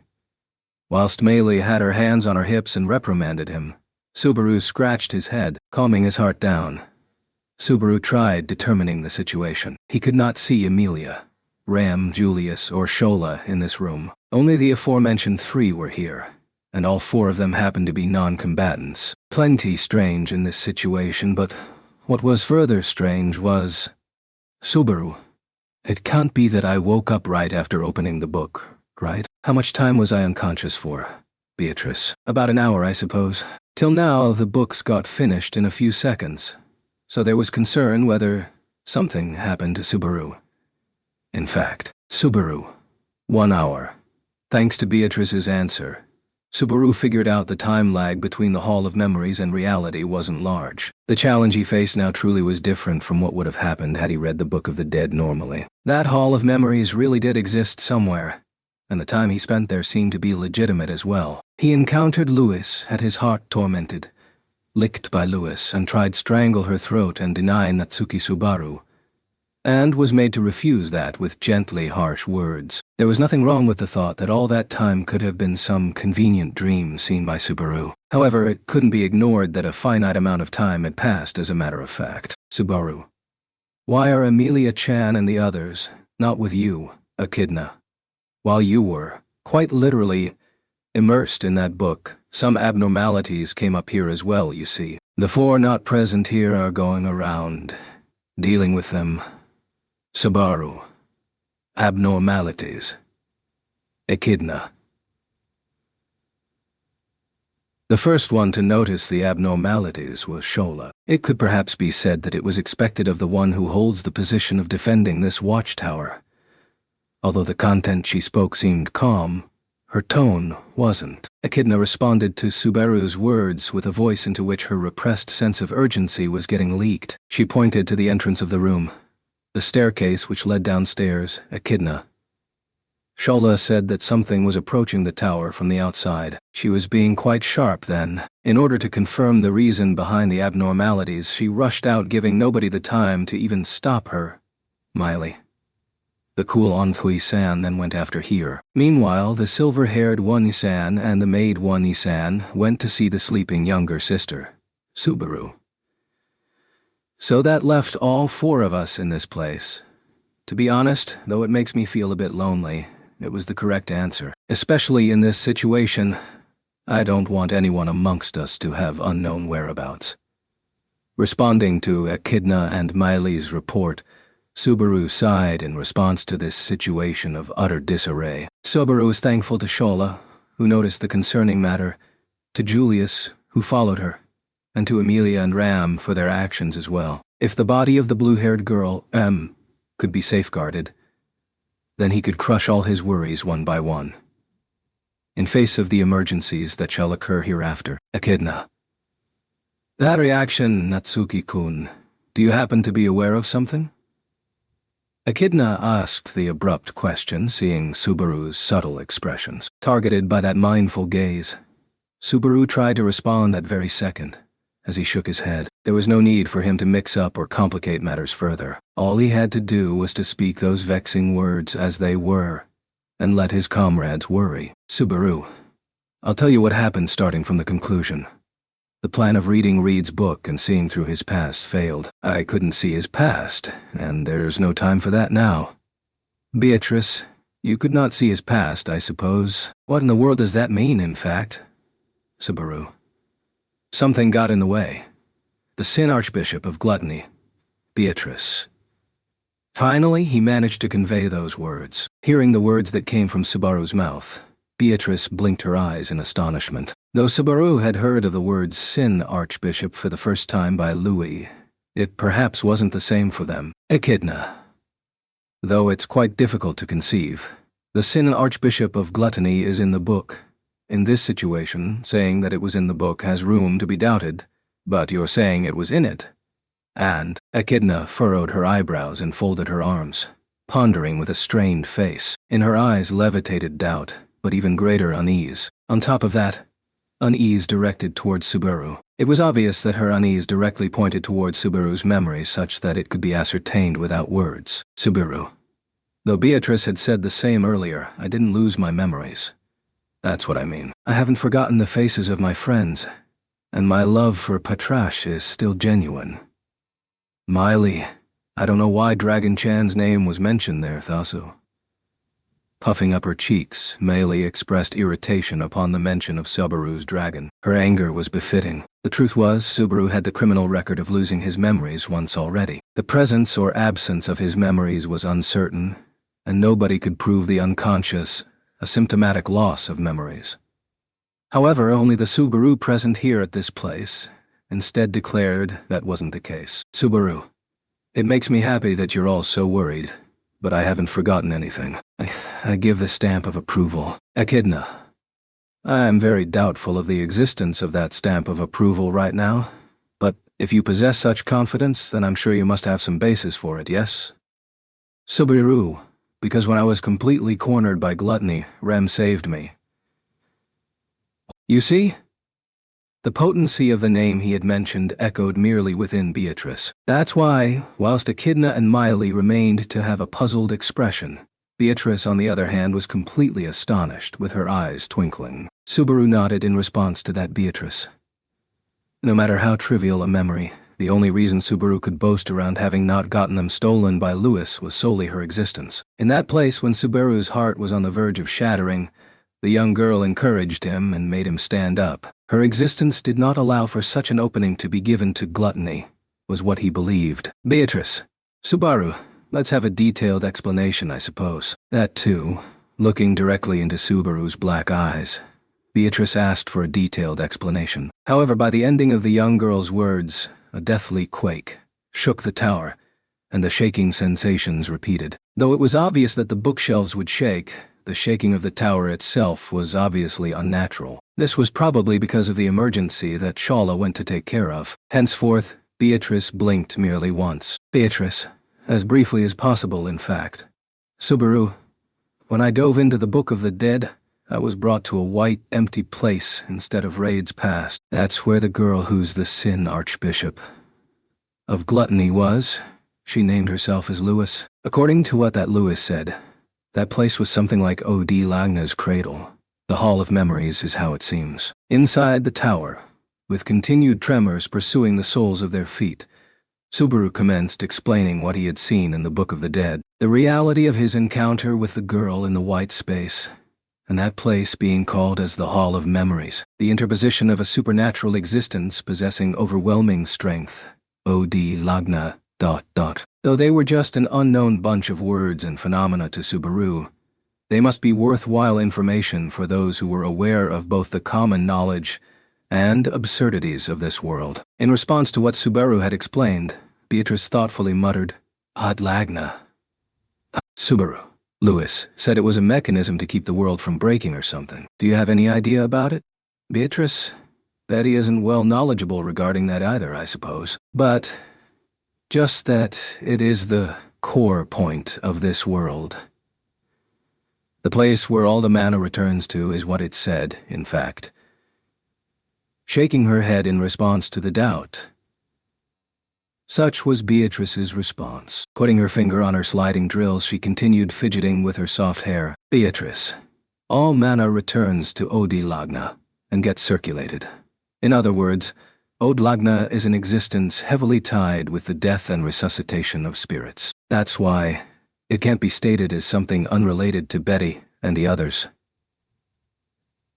Echidna, however, we are special due to our origins. Our existence does not go by way of Odilagna. In that sense, unlike other normal spirits, we are able to hold an objective view at Odilagna, I suppose.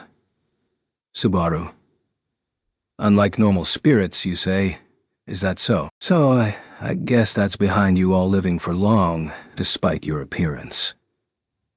Echidna took over Beatrice's words, and Subaru was convinced by what she said. Though the topic of conversation itself had gotten deviated, it seemed it was true that Beatrice and Echidna had lived for several hundreds of years. The reason for the longevity of their lives was perhaps their origin of being spirits. Subaru. If you ask me, I think Beatrice's cuteness makes her more of a fairy than a spirit. Beatrice. That. Subaru said that once before too, I suppose. It seems stupid Subaru doesn't know, but fairy's not a compliment here, in fact. That's why, Betty can't feel either straightforwardly happy or be angry for being insulted. So it's just weird, I suppose. Subaru. Is that so? Apologies for my rudeness, then. Certainly he had heard that in foreign places home to fantasy, the image of fairies deceiving and harming humans was quite common. If that thought applied to this world as well, then it was natural that calling someone a fairy won't be considered a compliment. Subaru. Sorry, I meant that you're so cute that I want to eat you up. Beatrice. The feeling of wanting to eat being complimentary to cuteness is what is strange, in fact. Subaru. Huh? Is that so? Don't you kinda just feel like putting cute stuff inside your mouth? Meili? That reminds me. Bad animal chans carefully take their babies in their mouth and then crunch them to death, isn't it? Beatrice shivered in response to Meili's unnecessary remark. Regardless, the topic had deviated once again. What was crucial here was Echidna. That cradle of Odlagna. What kind of a place is the Hall of Memories? Subaru. The place where souls are filtered. It's even been given that rank, did you know? Echidna. Filtering souls.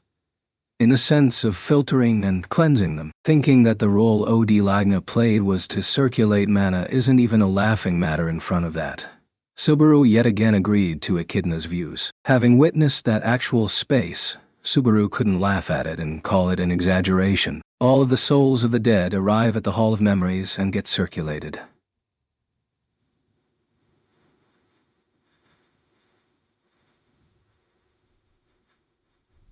Afterwards, the soul is washed off of its indelible stains like memories or history collected over the stretch of life, becoming a pure existence and gains a novel life once again. Subaru. I actually think it's a pretty good explanation. The system reuses the souls of the dead, and the memories which get washed over there become books called the Books of the Dead in this library. Echidna. So you say that they don't disappear to some place, but instead, as a matter of fact, the world keeps the dead in memory. Looking at these bookshelves, it's not possible to jokingly call you a budding poet either.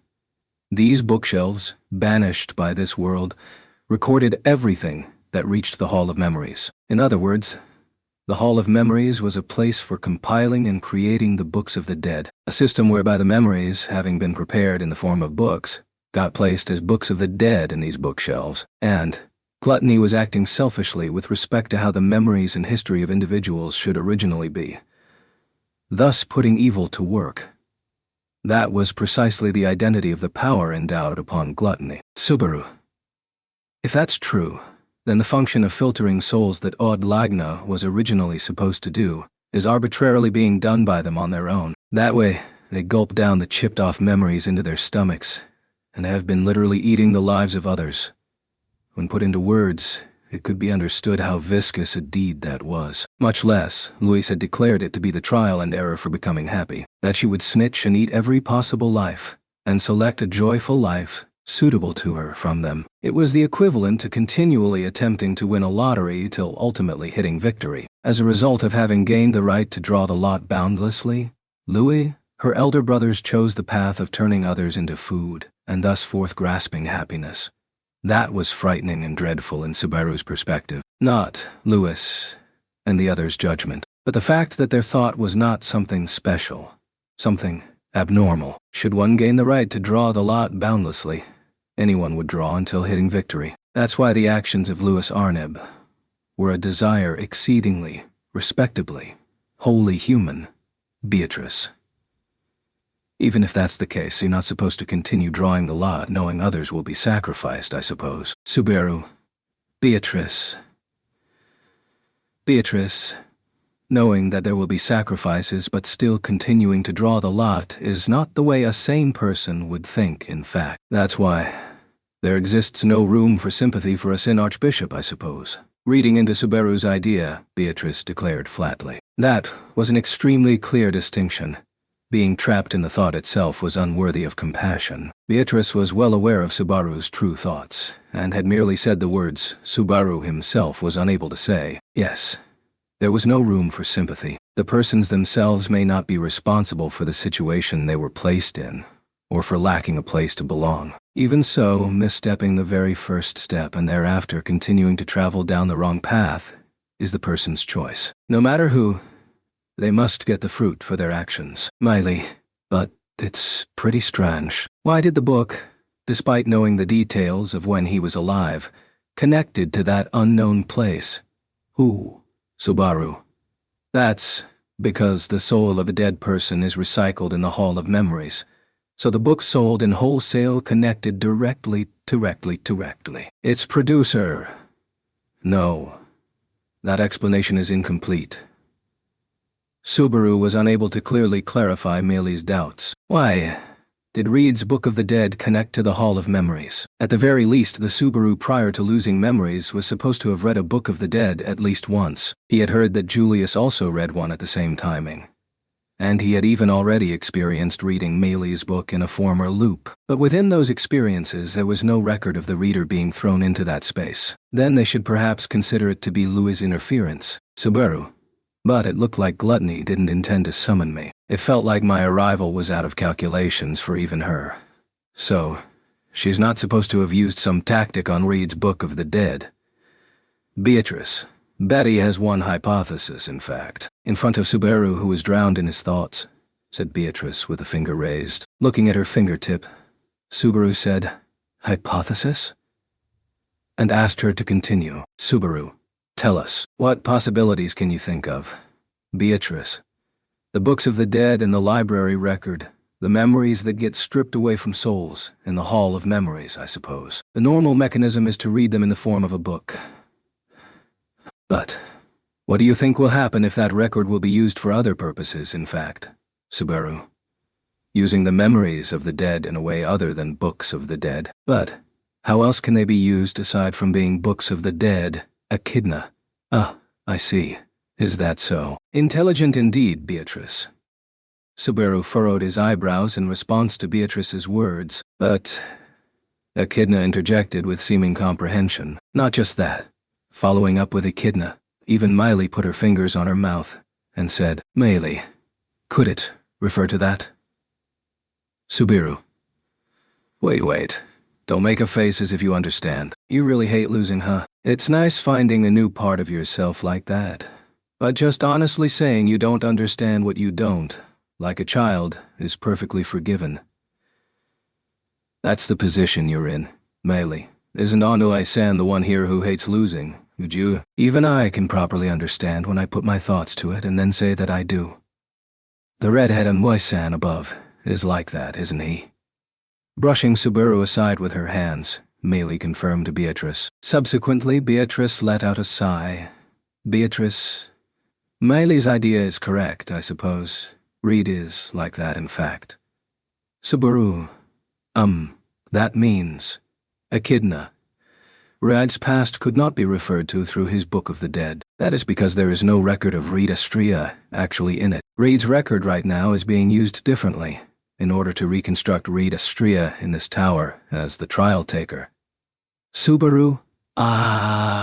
Hearing Echidna's explanation, Subaru finally came to understand as well. It was convincing if that were indeed the case. It did not contradict what all happened as a result of Subaru reading the Book of the Dead. Beatrice, Reed's memories are being utilized not for being read but for reconstruction, I suppose. It can be conjectured why Subaru couldn't read them earlier, in fact. Subaru.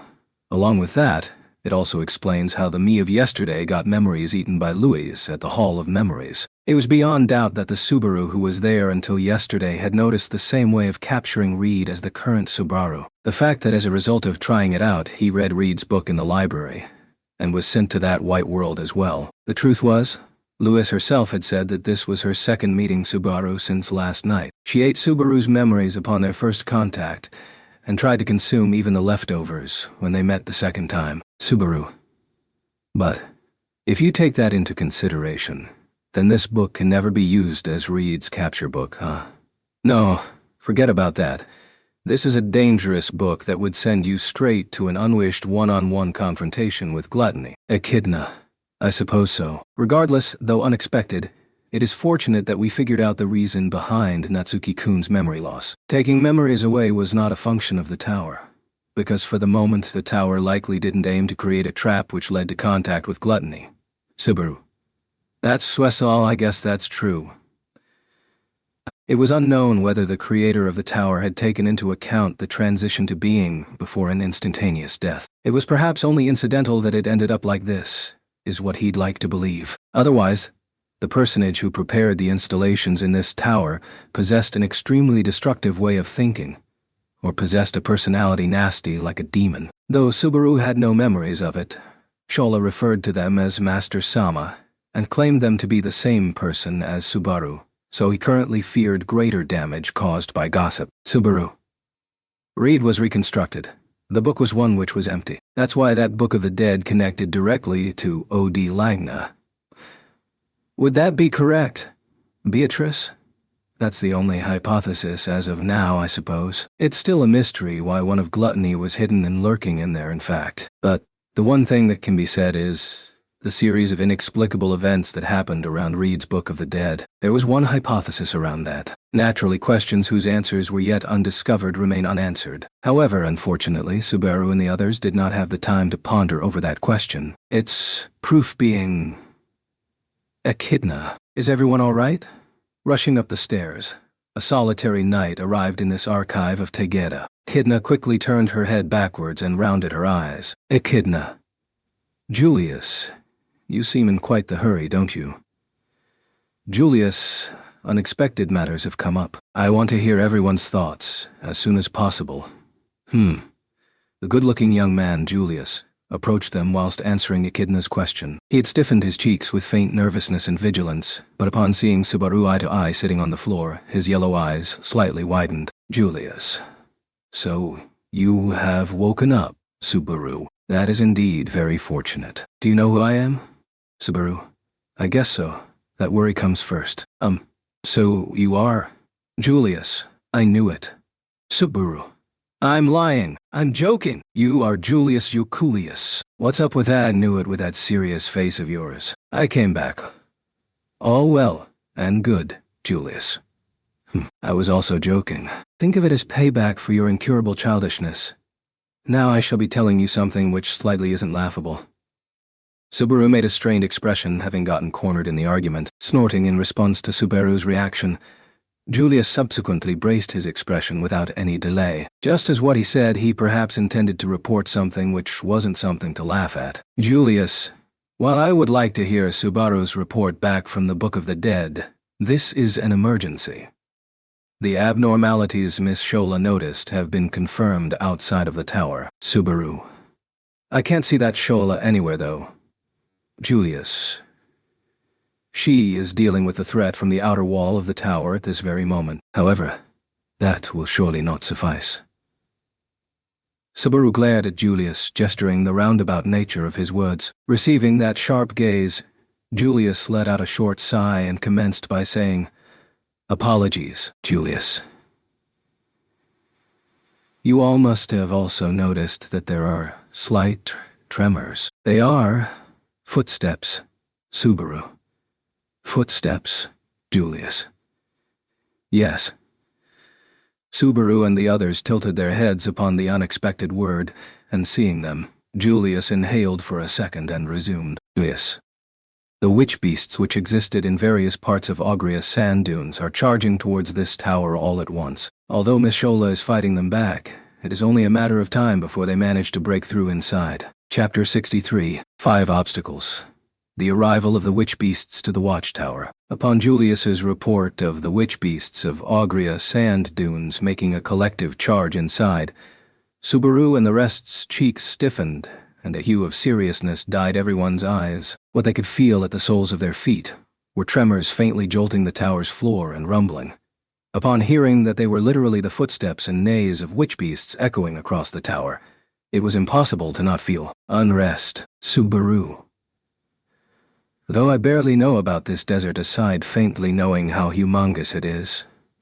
Back when he attempted to escape the tower upon being impelled to be suspicious of everything, and the desert's severity which foiled his plan to flee Atwell. The first step was something Subaru hadn't actually experienced. Merely the sight of unending sand spreading as far as the eye could see was difficult to forget.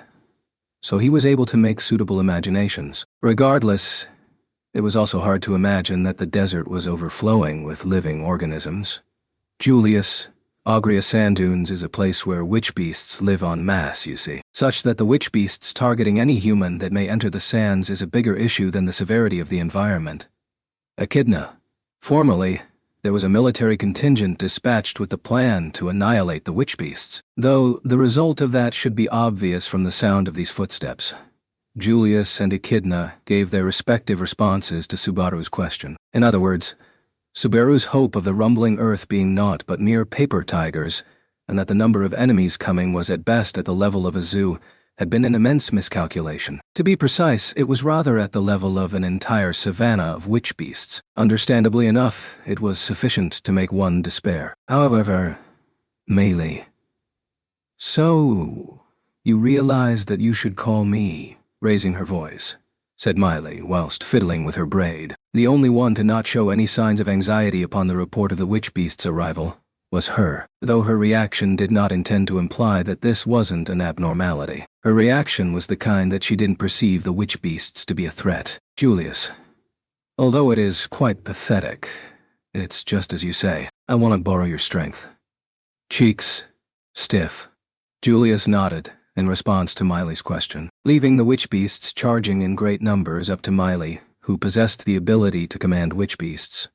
Julius's idea was understandable. The first thing Subaru came up with had also been this. However, a queer sensation caused the alarm bell to ring depths of Subaru's chest. "Beatrice."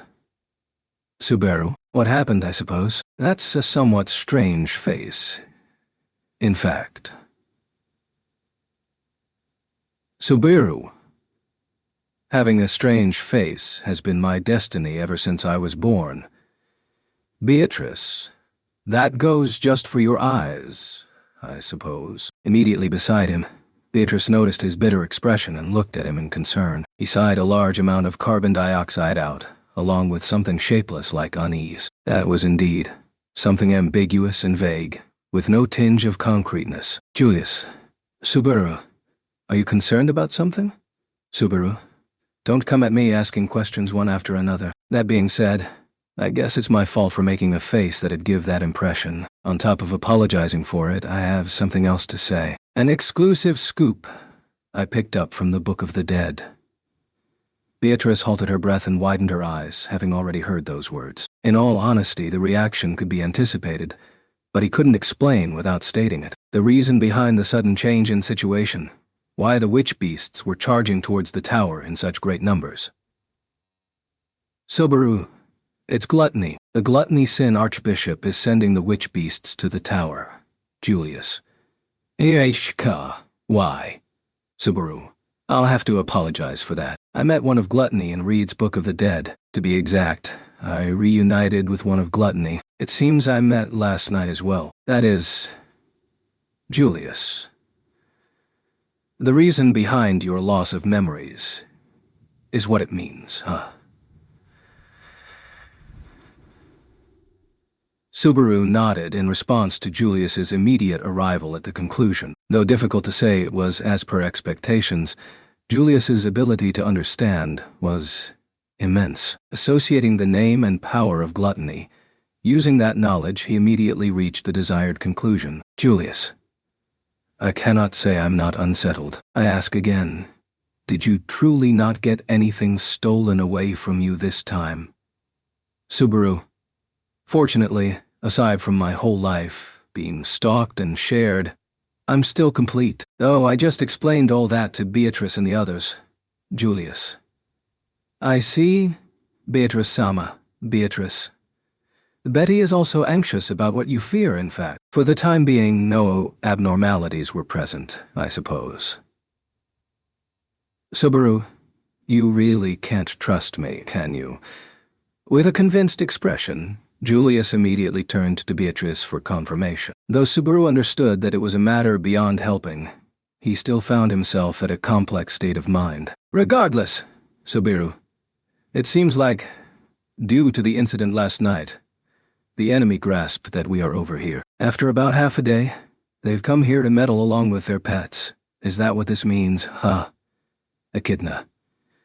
Considering the normal speed of traveling, arriving at this tower in half a day is hard to conceive, especially considering the obstacles witch beasts pose as during the course of the journey. However, Subaru.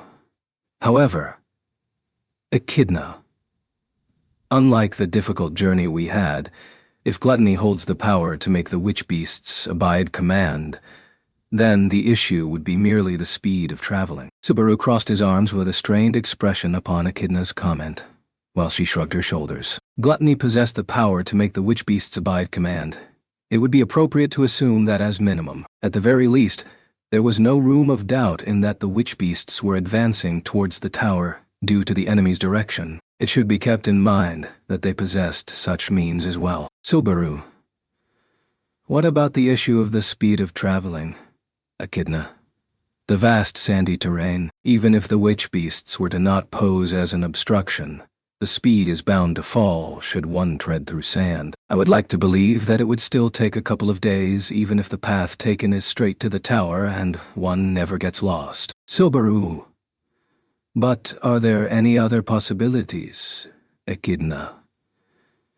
It would be a totally different story if an aerial route is used in case the overland route will cost time.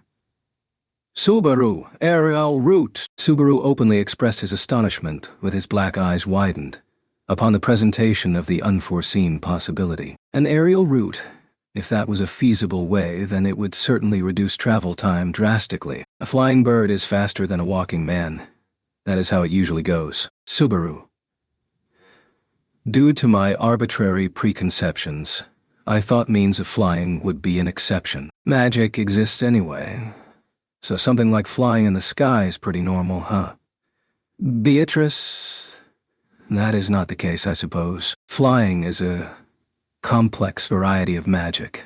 Its procedure is very complicated, in fact. Considering the danger of crashing, normally nobody would be willing to take the risk and do it, I suppose. The one who would do it would either be an idiot or a genius, or otherwise an idiotic genius, in fact. Julius. Though it was commonly said that Margrave Mathers makes attendance to the royal castle through the skies, Beatrice, that would be the idiotic genius, I suppose. It seemed that Beatrice didn't particularly like this Margrave, whom he hadn't met. Whilst looking at the cutely pouting Beatrice, Subaru tilted his head upon being told that flying magic wasn't usual. Subaru. If it's not magic, then a huge bird?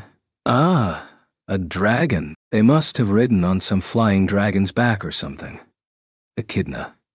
In fact, The technique of taming flying dragons has been established as a secret in the Valachian Empire to the south, though the Empire has full monopoly on that technique.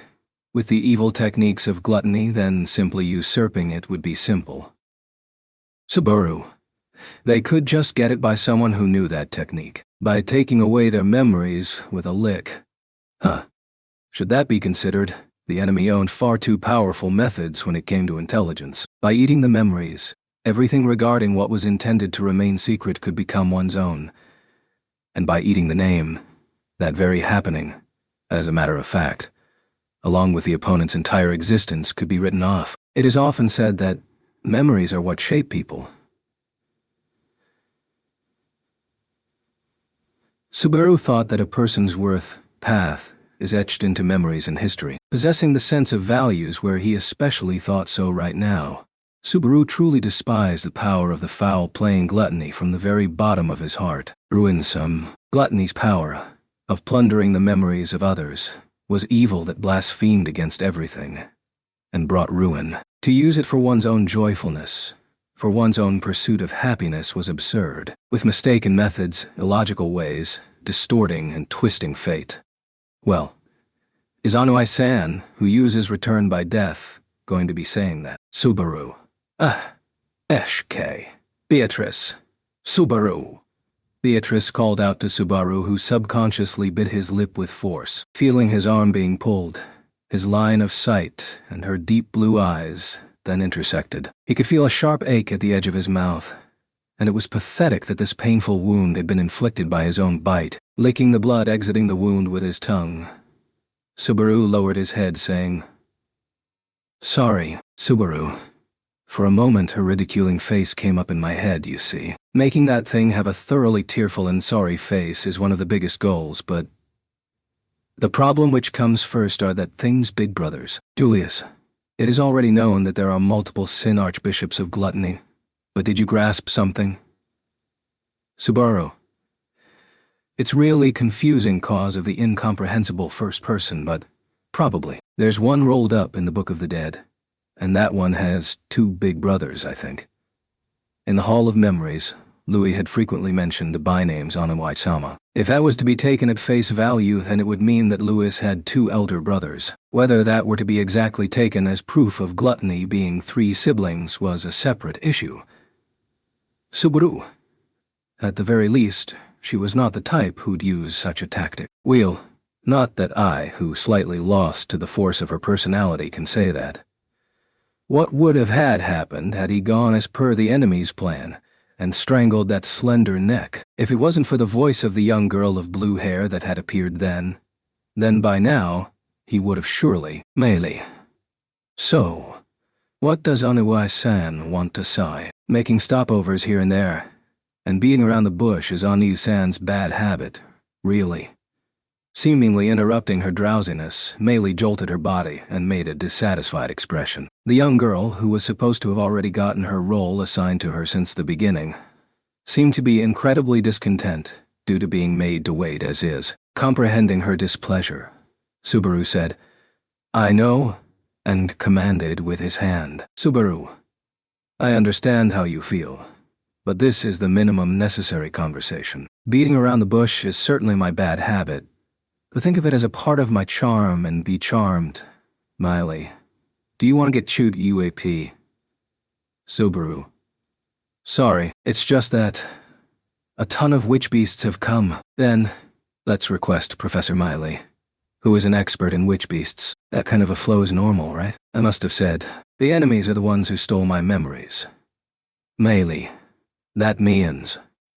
Meili lowered her tone once again, seeing Subaru speak cautiously. The true meaning of what Subaru wanted to convey had been conveyed to her as well, and the same went for his comrades around them, who had changed their expressions. Taking an extensive view of the faces of his party members, Subaru resumed whilst scratching his head. Subaru, I'll introduce by saying it's my fault, okay? But they have my memories.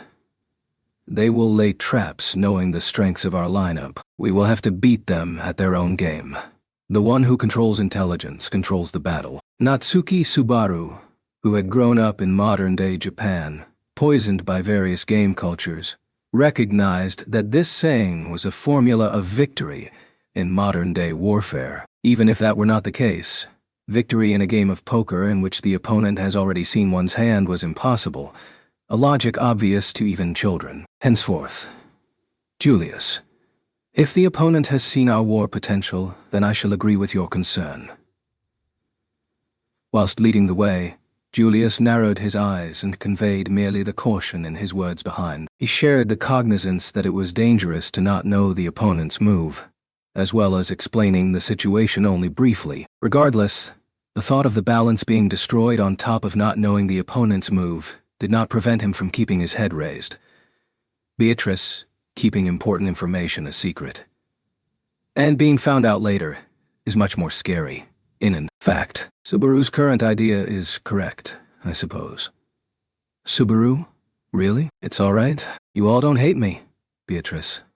Why are you so uneasy, in fact? It's all right, I suppose. Nobody hates Subaru, in fact. Rather, everyone li. Subaru. I get it. It's all right. I'm relieved. I love you. Whilst holding hands and walking side by side, Subaru nodded at Beatrice as she tried to somehow encourage him. In fact, the speaker got far more embarrassed than the listener. Words of love are much lighter on the one telling than the one being told. There is no need to doubt one's own feelings. Subaru. So, where's Shala? Julius. Just a bit more. Over there, dashing in front of everyone. Julius pointed towards a stone passage. Though the passage appeared to be a dead end, a hidden sideway path was present on the right. Lowering his hips, Julius passed under the wall in his body, then arrived outside of the tower, welcomed by vehement winds filled with sand and sounds impossible to get accustomed to. That sounded like an innumerable amount of glass shattering on Subaru's ear all at once.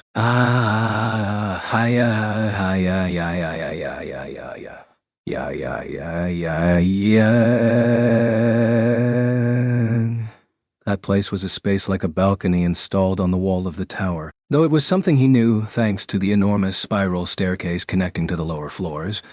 But the fourth layer existed at a height far above several hundreds of meters. Amidst the parched winds, dancing about in the lofty balcony was a stylish beauty with a long, lustrous braid. Subaru. Shola. Ah, Master Sama, you've come here? I'm so happy. My world stage. It feels like a workplace inspection. Since my esteemed master has come for inspection, take a good look and feast your eyes. Shala replied to Subaru's shout with a dazzling voice whilst he covered his eyes with his arm to protect them from the sand. What she did with the same energy was a fantasy difficult to believe in its own way. For about the balcony's width, countless gun ports had been deployed horizontally that had been generated in the air. Gun ports would be a slight bit of exaggeration, but there were no other words befitting it that he could think of. Gun ports, muzzles, shooting portals. In any case, they were openings for firing something for sure. The white, great gun ports, which had been deployed through forming something akin to a magic square in the air. Their aims were tilted diagonally towards the ground. And Shola. Infinitied Hell's snipe. Subaru. What the? That's so cool. Upon Shola's casting shout, the white gun ports glimmered brilliantly. The sound of shattering glass then repeatedly echoed through the sky of the sands, crushing Subaru's howl. At the same time, the gun ports lost their form and dissolved into the atmosphere. This was the true identity of the high-pitched sound that had welcomed Subaru and the others upon their arrival at the balcony earlier. And there was only one reason why Shola was utilizing them. Firing bombardments as much as possible, the Coronas approached the ground with the speed of light. Upon making impact on the sand, they released a violent luster and blew away the ground. The same impact was also placed on the backs of the savagely rushing witch beasts atop the sand. The witch beasts, which were aiming for the tower and gave rise to a plume of sand, received the Coronas on their backs, their blood and flesh scattering across the sand subsequently. The thirsting sand sipped their flesh. The scattered corpses were trampled by the other witch beasts. The Coronas carpet-bombing heartily and unmistakably reduced the total number of the approaching witch beasts. The number of Coronas was close to 100, and each aimed for and struck down 2 or 3 witch beasts. This was what Shala had fired in rapid succession within a short period of time. Also considering the interval when Julius went to call Subaru and the others, just how high a number would be the total shots fired by her. However, against the horde of witch beasts which submerged the environs of the tower like an army of ants, even Shola's carpet bombardment only provided resistance, eventually bound to fall short. That was how large an obstacle were the numbers of the witch beasts gathering from the sands. Subaru. Hey. I don't really want to hear about it, but could it be? Echidna.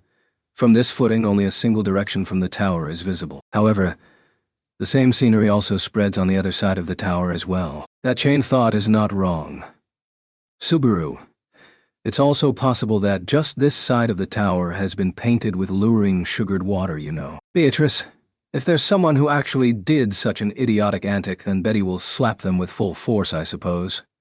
Unending tremors and wriggling black lumps underneath. Hearing that they were approaching the tower from all directions, Subaru got on the verge of collapsing due to this overwhelming reality. Digressing, he also wanted to object to the appearance of the witch beasts visible from afar. Far too grotesque, ominous, inexplicable.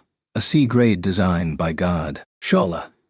What do you think, Master Sama? Did you see my great service? Also, that angle from behind was an appeal for Master Sama. What did you think about that as well, Subaru? You, such an unwavering nature even in this situation, it's amazing. I ordinarily admire it, since you seem the type on whom complimenting the process instead of the result works better. Well, what can I say? It was totally great. Nice bulk. Also, no matter which angle you decide on, I don't have the leeway to be looking around. So keep concentrating and let's go. Hala. Okay, Google. Defense. Offense. The truth was, he bowed before Shala's unwavering spirit. Whilst throwing words rather iffy for being encouragement, he also felt guilty seeing Shala respond gallantly. He wanted to reward her once this battle ends safely, but... Subaru. First comes overcoming this place. That's top priority. Melee. I know no need to shout like that. But... Subaru. But what? But would you be fine if I fully annihilated the witch beasts? Is that what you mean to say? It's completely fine, rather. I request you, Miley. Don't have such cocky expectations, okay? Even I won't be able to cope with Death's many bad animal chants. Miley looked down from the balcony with both her hands clenching her ears with a sullen expression. Alongside, she ignored Subaru's irrational hopes and touched her lovable young side profile. And, licking her somewhat glossy lips, Miley. That's why I'll make the children I had prepared move and strike them hard. Aaron. With that declaration, Miley pointed her hand towards the ground and simultaneously, a huge mass jumped up, seeming as if the sand dunes had exploded. From a point quite distant, such that even the enormous witch beasts appeared to be tiny specks, the existence which had broken through the ground was clearly visible. In other words, it meant that it was an appropriately gigantic existence. With the overall size of about 20 or 30 meters, a gigantic earthworm appeared and crushed the surrounding witch beasts with its frame. Subaru. That one is... Miley. I figured that it may be needed, so I kept tamed and prepared. To be honest, I was intending to silently run away, but running away in this kind of a place would be a failure. With the gigantic earthworm before their eyes, Meili showed her tongue whilst Subaru inhaled. Unfortunately, Subaru's astonishment was not directed towards the earthworm itself, but to the fact that he had memories of that earthworm. That was the witch beast which Subaru had encountered once when he had tried to escape from the tower. Thinking back to it, Subaru had also been victim to the earthworm, which jumped out altogether from the underground. What was also in the nook of his memories was that the earthworm had been blasted away by a white luster. So Meili had been behind the earthworm, and Shala had been behind the luster. Tasting surprise and startlement upon the delayed convincement, Subaru, with a bitter expression, caressed her head with his hand and patted it rather forcefully, which she was unable to dodge for how sudden it was. Meili. Subaru. I don't know if it's just your nature or your habit, but You don't have to act villainous. I'll never believe that you tried to run away leaving us all behind, anyways. Miley. How can you say something like that? Subaru. That's 'cause I am you and you are me. Everyone's different and everyone's nice, probably.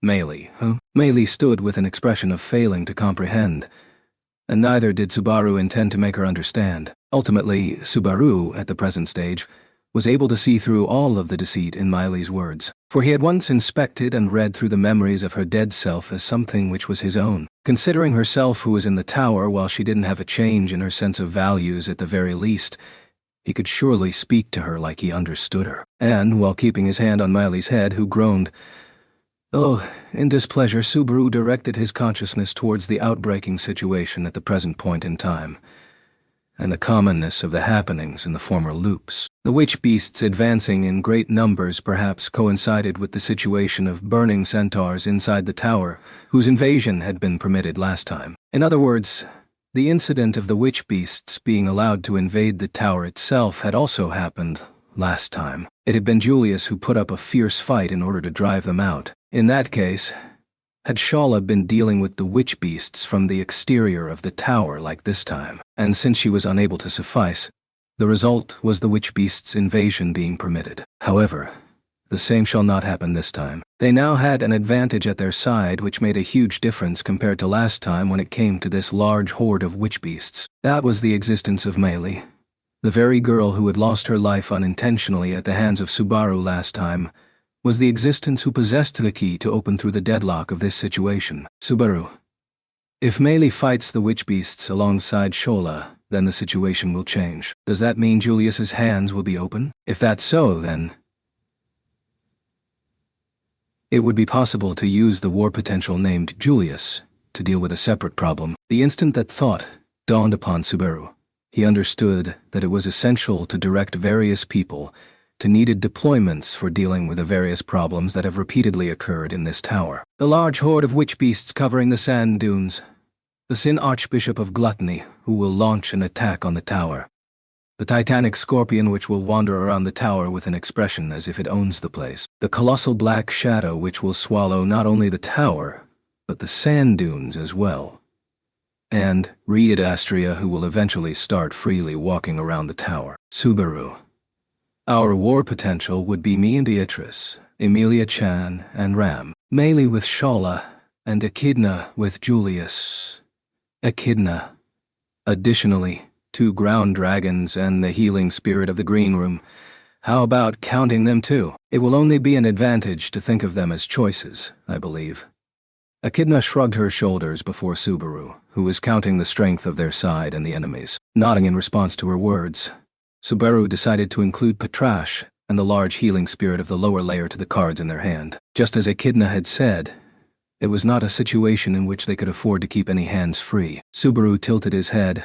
Since the inclusion of all available cards was necessary, it was also necessary to fulfill their conditions for victory. Even in that sense, he wanted to have a grasp on all of his comrades' positions such that he could reach them. Subaru. Hey, wait a second. No matter what, this is way too late, isn't it? Subaru. Emilia Chan and Ram went to the green room just to see RM and the others, right? Subaru tasted the sensation of having his throat parched upon the delay in uniting with the 2 female comrades who were not here. The green room was on the 4th layer, the same layer Subaru and the others were on. The possibility of them not knowing about this place and going astray in the rest of the tower was also probable.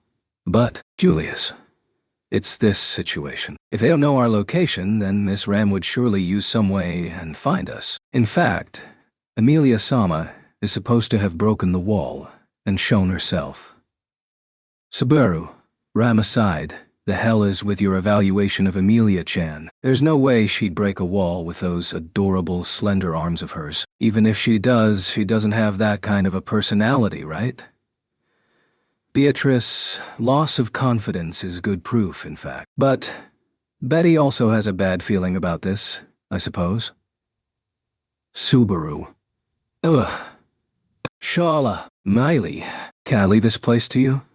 Gaining Julius and Beatrice's approval, Subaru called out to Shola and Miley. Upon hearing that, Shola, who was busy piling up the deployment and firing of even more gun ports of light smoothened up, and Miley brushed away her braid and puffed her chest. Shola, leave this place to me and go on ahead, Miley. If this keeps up, I'll do whatever I can. I won't let it pass by if you don't come back with Wani-san and the others all safe. With Shola saying the line he's always wanted to say at the best possible moment, and discovering a side of Meili which allowed them to rely upon her, Subaru nodded towards Beatrice and the rest, subsequently sprinting. Diving through the wall, he slid onto the aisle. Subaru, even though Miley and Shola are holding out, what's the possibility of the witch beasts penetrating into the tower? Echidna. It's not as if it's not possible, but the underground sand chamber we fell into. Right, Natsuki-kun does not remember it. There was the possibility of entering the tower from there. But, thanks to Miley-kun, that is. Subaru.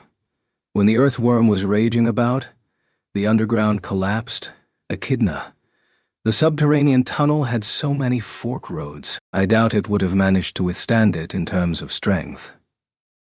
Subaru clenched his fists upon Echidna's affirmation. In other words, the doubly beneficial existence of Miley had held the witch beasts' stampede back. It was possible to have plenty of defense to ensure they didn't enter either from the ground or the underground. If the large horde of witch beasts had been dealt with, then that would largely leave 4 more problems. Even though they were a sufficient matter of concern, there was still one left, one which must be overcome with certainty. After overcoming those 5 perilous paths, Subaru.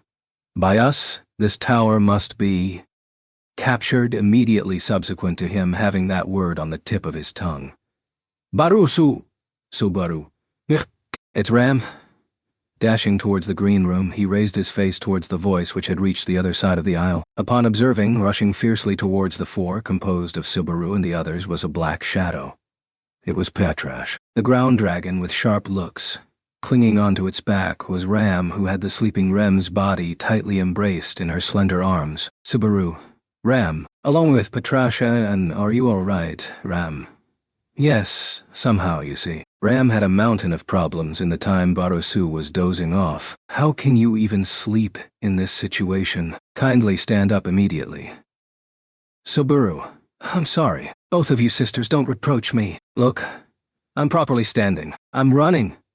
Nimbly dismounting from the ground dragon's back, with Ram still on the saddle, Ram's cutting eloquence struck him. Since her words happened to be similar to those of Ram's when she had gone off like an explosion in his dream, a queer thought appeared in his mind, that they were sisters not just by looks. Ram. While Barusu's odd attitude is concerning, now is not the time for that. Upon hearing Subaru's words, Ram briefly furrowed her eyebrows, but immediately turned her head back, and diverted her attention towards the rear. That was the aisle she just came from, the direction in which the green room was. Subaru also felt uneasy about Ram having brought only Petrash and Ram with her, and not Amelia, who was supposed to be with her. Subaru. I also have things I have to ask about and tell you about. You were supposed to be with Ram.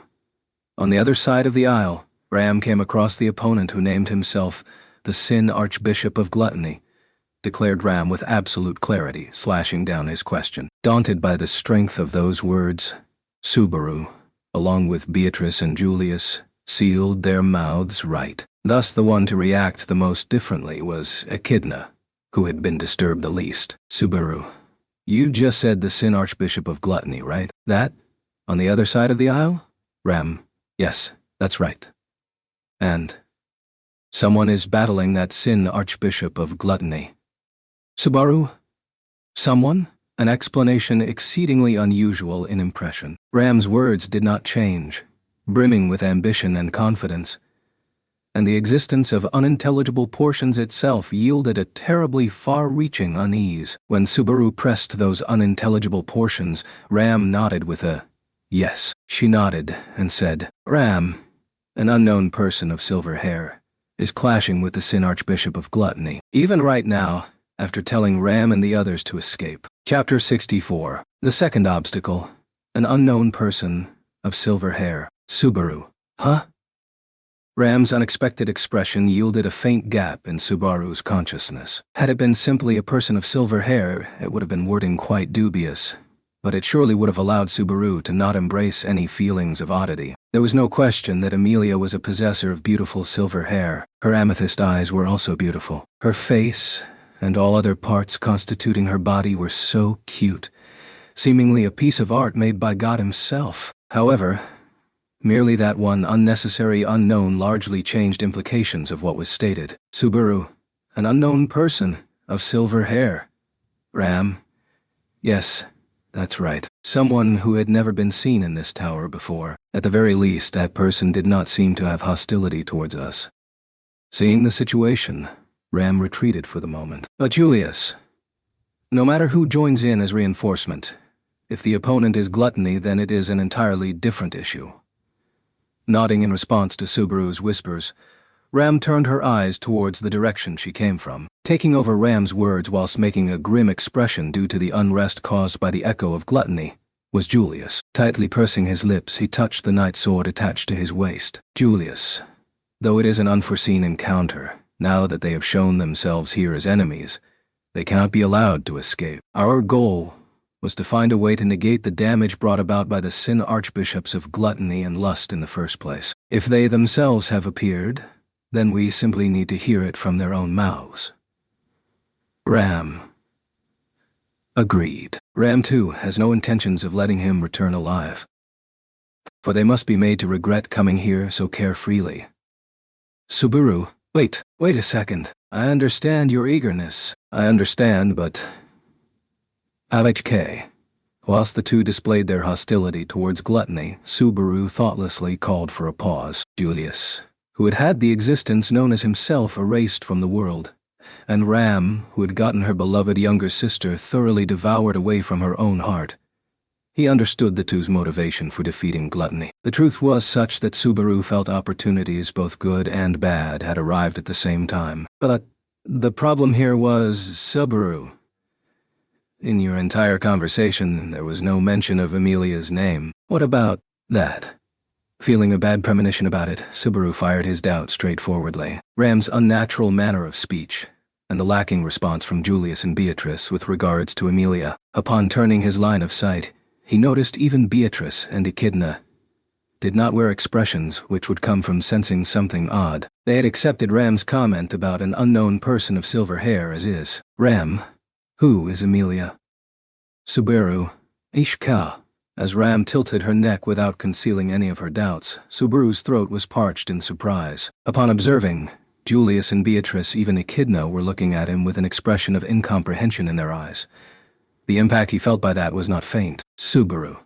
I mean. Things were at a level which would make one think just what had happened in the interval of a single minute. Prior to things reaching this level, Subaru had been talking about Amelia with Julius and the others. First of all, the reason why they dashed from the balcony into the interior of the tower was due to the concern caused by Amelia and Ram not joining up with them, and wishing for their safety. How did that, in the matter of a single instant, Beatrice? Subaru, could it be suddenly Beatrice, who was holding Subaru's hand, changed her expression as if having noticed something? The first one to notice was Beatrice, but the rest of the members all subsequently had their expressions changed as if having guessed correctly as well. They immediately came to realize that the name Subaru had mentioned, the name which did not exist in their memories, was a name that held great significance to them. Beatrice? Amelia? Is that the name of that silver-haired girl? Subaru. That's right. If there was a girl of silver hair, then that is the girl named Amelia, a comrade of ours. That's why she told Ram to escape and stayed there herself. She's fighting even right now. Julius? They'll believe something like that is possible to occur. Not anyone else, but I myself have tasted that feeling. Responding to Subaru's strengthless answer, Julius touched his bangs as if having heard something difficult to believe. Julius made no effort to conceal his astonishment, but Subaru also once again felt the extent of the reach of gluttony's power, its immediate effectivity, its atrocious and fiendish nature, and sensed its true fearsomeness. Speaking honestly, though Subaru was aware of the fact that his memories had been stolen, his experience of its real feeling was rather weak. Of course, upon the disappearance of his memories, misunderstandings and suspicions were yielded forth. His negative emotions towards Amelia and the others were difficult to forget.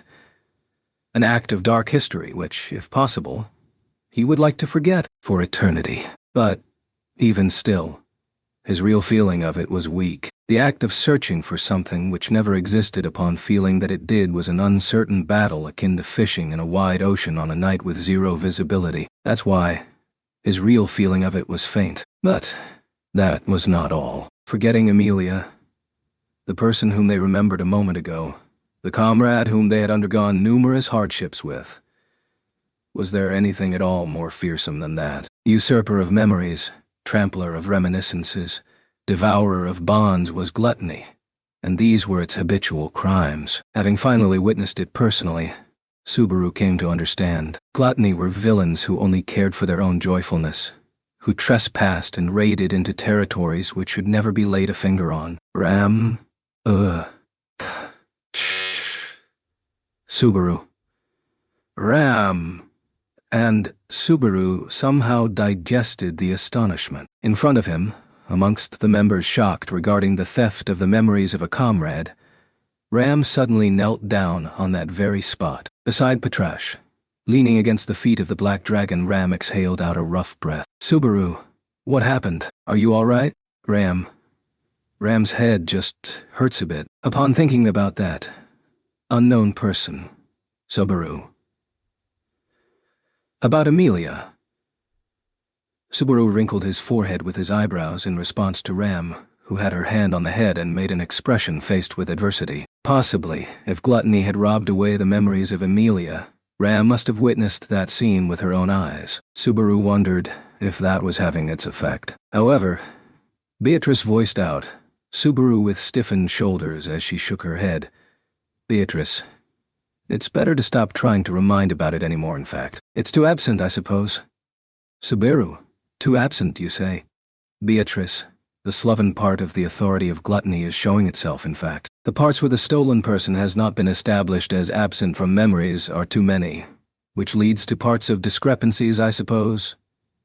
Hearing Beatrice's words, Subaru had been rendered speechless for a moment. However, he immediately swallowed its implication and understood its meaning. The authority of gluttony was exercised, and Amelia's memories disappeared from Ram and the others. Ram's position was Amelia's caretaker.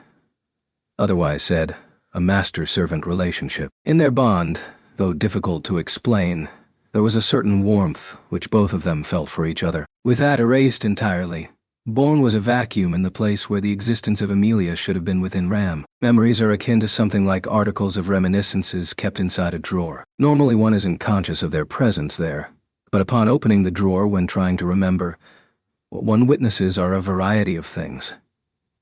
If that isn't so, then life shan't come into existence. In other words, should Ram search for Amelia's name within herself here, she shall be doing something equivalent to the fatiguing work of opening the drawer endlessly and failing to find it. Echidna, I shall look after her.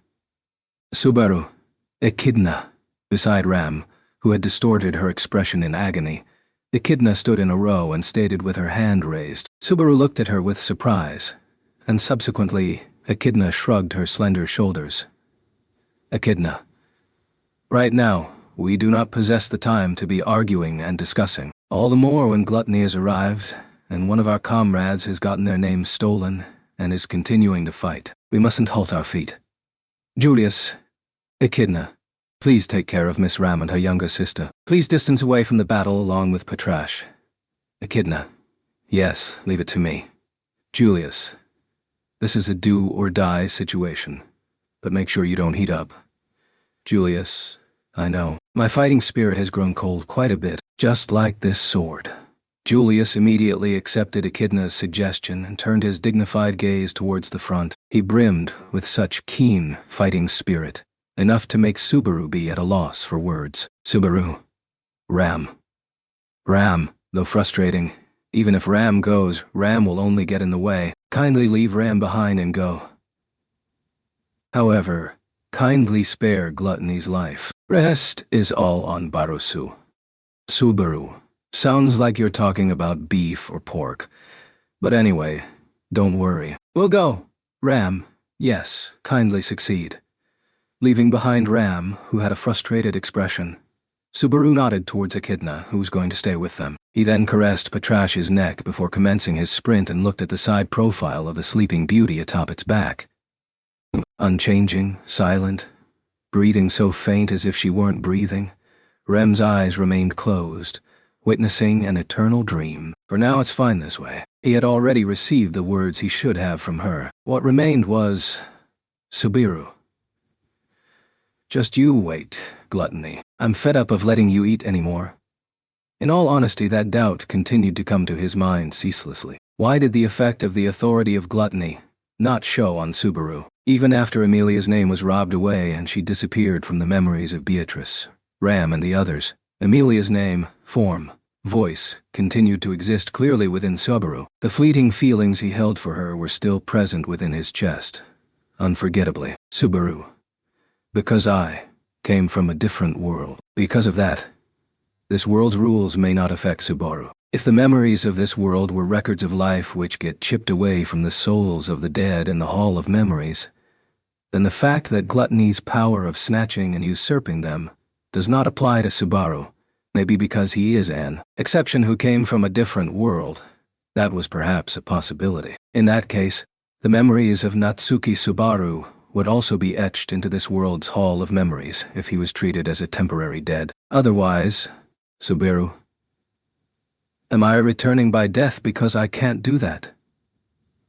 That was the cold conclusion capable of making one shudder which he arrived at. If that was the answer to the question why Subaru is returning by death, then Subaru's life would follow an endless spiral of living in this world. To summarize, it meant that he would spend decades and decades in this world, unable to die from even aging. If Subaru was going to complete his life without being applied to this rule, in other words, it must be in a world where Natsuki Subaru could truly deposit his memories. Ice Brand Arts. Subaru. That instant, his consciousness, drowned within thoughts, was slashed up by the sharp voice of a silver bell. What stretched before the rushing Subaru, who was sprinting with his head raised, the aisle, which led to the green room, was frozen white, and he was welcomed by a dreadfully icy wind feeling upon his skin. And as its origin was a fairy of snow moving her body as if dancing within the fluttering diamond dust, so it seemed, but it was actually Amelia with her silver hair fluttering. Amelia. Yeah. Hi. Yeah. Swinging around the twin swords of ice in her hands, Amelia unleashed a fierce attack whilst raising her voice. Her yell somewhat had a sense of dejection to it. However, her velocity was not lacking whatsoever. As she sprinted with swords of ice, the blades evidently launched a blow onto the confronting enemy and tried to end it with a single strike. Subaru. That is... And the environs of Amelia, as she fluttered and danced about with the ice swords in her hands. The aisle, which had become her battlefield, had been frozen a bluish-white, a transformation which gave the impression that this was an entirely different world from the tower in the desert. Perhaps this was the effect of the ice magic utilized by Amelia having stretched onto the environs, as if this was an extraordinarily powerful power even in this world. Beatrice and Julius inhaled upon laying their eyes on it. However, greater than that was... Aha. You're doing it. You sure are doing it. Aren't you doing it? You're really doing it. It seems you're doing it. Because you can do it. Because you're doing it. It's something we've eaten too. Confronting Amelia, whilst warding off the hurled ice swords lightly and easily.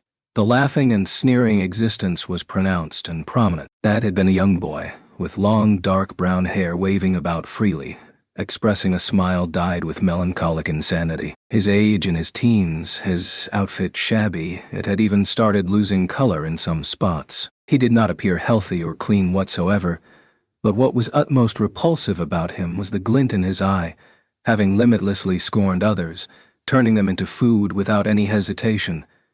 A glint which had caught a glimpse of the despair, and in what longing for life. It could be understood at a single glance. There was no need to even mention it. The reality that there was an existence aside from Louis Arneb with such eyes was intolerable. Subaru. Sin Archbishop of Gluttony. Gluttony. Aha. Customer. Well, nope. It's the main dish, Anu-san. We had also been eagerly waiting to meet you. Seems like you looked after little sister, isn't it? hearing Subaru's roar. Having brushed off Amelia's sword strike's gluttony intensified his evil smile. Alongside dreading that ominous smile, Amelia also noticed Subaru and the others in the rear, letting out a surprised voice saying, "Hey, Amelia. Ah, everyone. You may not know about me, but that's the enemy. The bad guy. Leave this place to me, though you may not know about me." Amelia had correctly grasped the situation she had been placed into with respect to the existence of the comrades behind her. Of course, she must have received a shock, having gotten her memories vanished from others. Thinking of only having gotten forgotten due to that impact, she had not taken Subaru into account, who had never experienced forgetting like this. However, not only did she firmly let Ram escape, she was looking out for Subaru and others who had rushed to this place whilst continuing to battle gluttony like this. A flood of emotions, and Subaru shouted, "Subaru. It's all right, Amelia-chan. I've not forgotten. Subaru. I won't forget you anymore, I swear. No matter what happens, I will not forget you."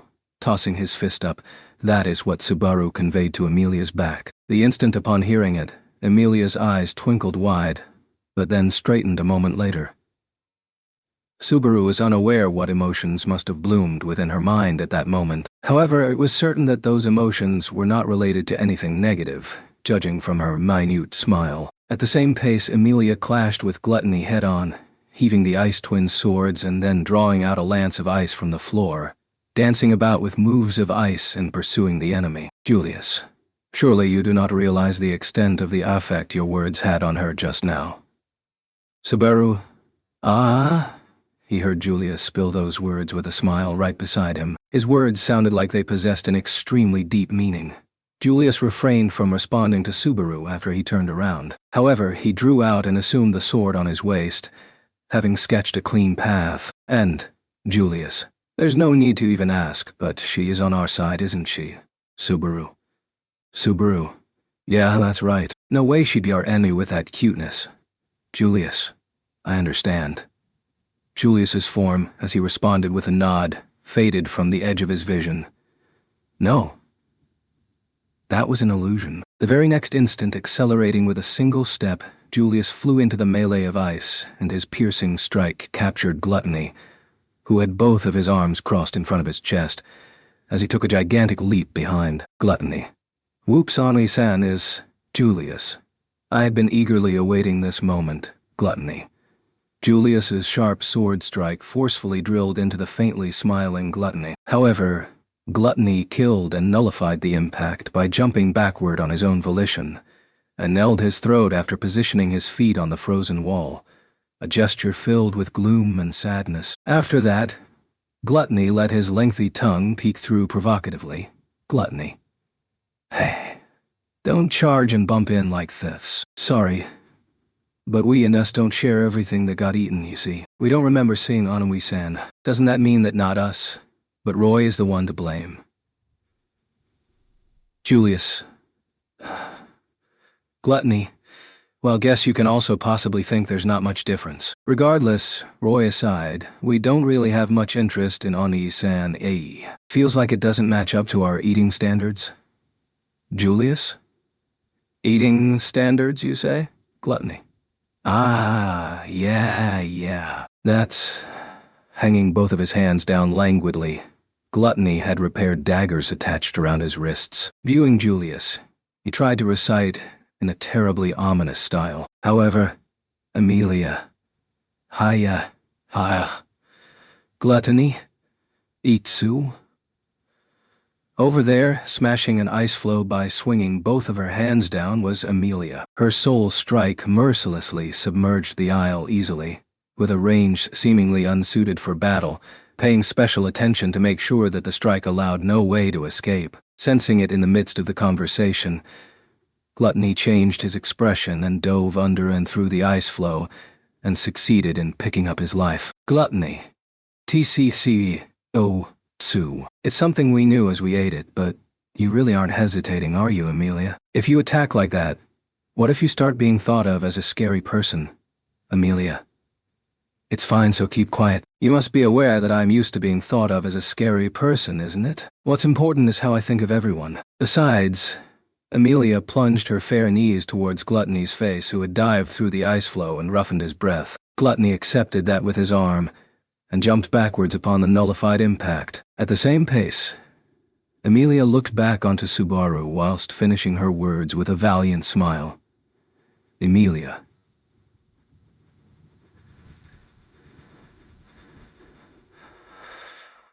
The person I wished would remember the most did remember. I'm feeling reasonably good right now. Gluttony. This is why.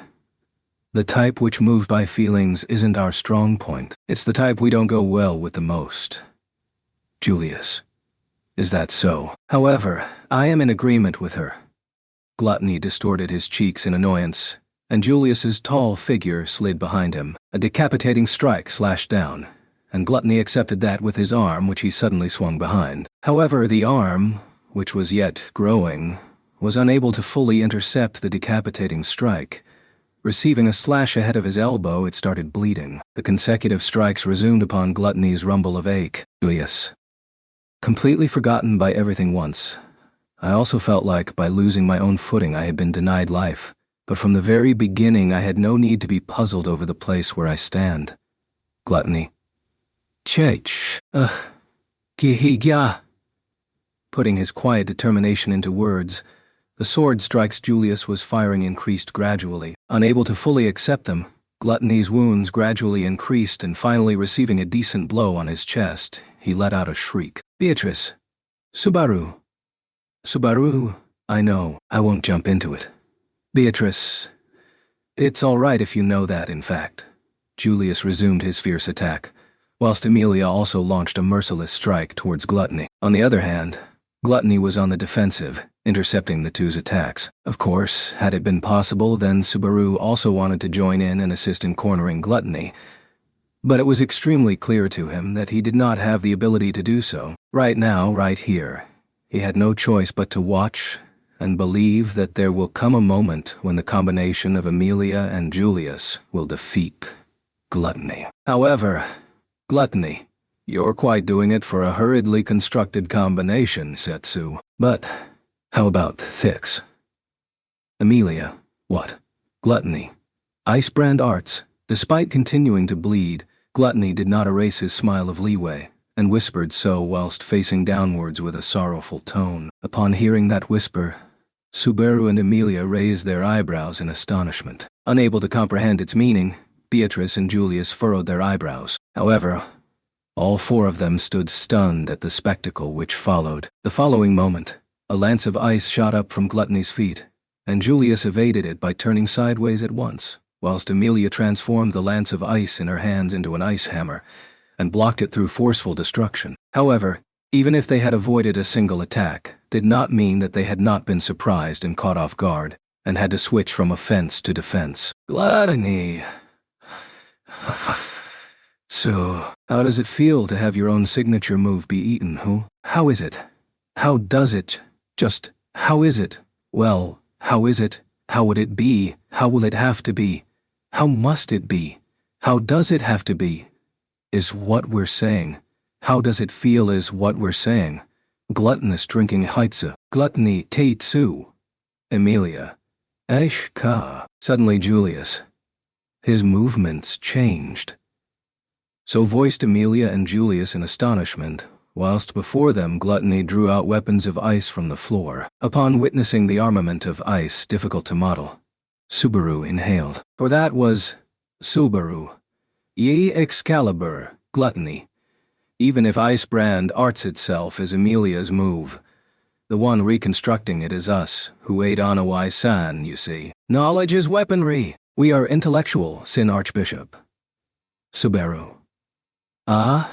HK. While saying so, Gluttony lunged down the holy sword of ice he had reconstructed himself, and struck the brilliant decapitating slash into Amelia and Julius. Of course, by its appearance, it was a weapon which had reconstructed only through ice, and nothing like light energy was being released from it. However, keeping up that energy gluttony produced weapons which do not exist in this different world in succession, and cornered Amelia and Julius into disadvantage, who had been stabbed with surprise. Of course, Amelia immediately took her stance again, abandoning the initial impact and tried to counterattack Gluttony. However, Gluttony changed his battling style as if a different person entirely, and the war situation where they tried to cope with that, but were cornered into disadvantage again, continued. Witnessing that offense and defense of Gluttony's, Subaru learnt the menace that was the memories of a plurality of people being taken in. Amelia's move of successively producing weapons of ice was sufficiently strong by itself, but once the user's power of imagination was appended to it, it transformed into a move which appeared to be completely different, especially the knowledge of another world which Subaru brought in.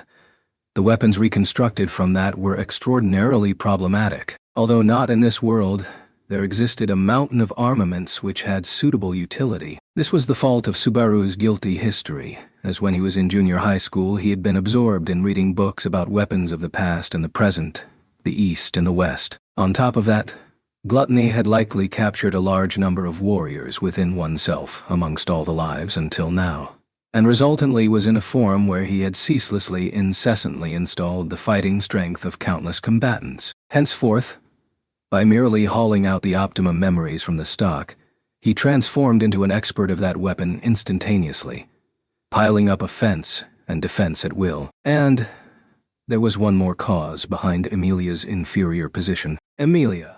Julius. Not there. Julius. Kah.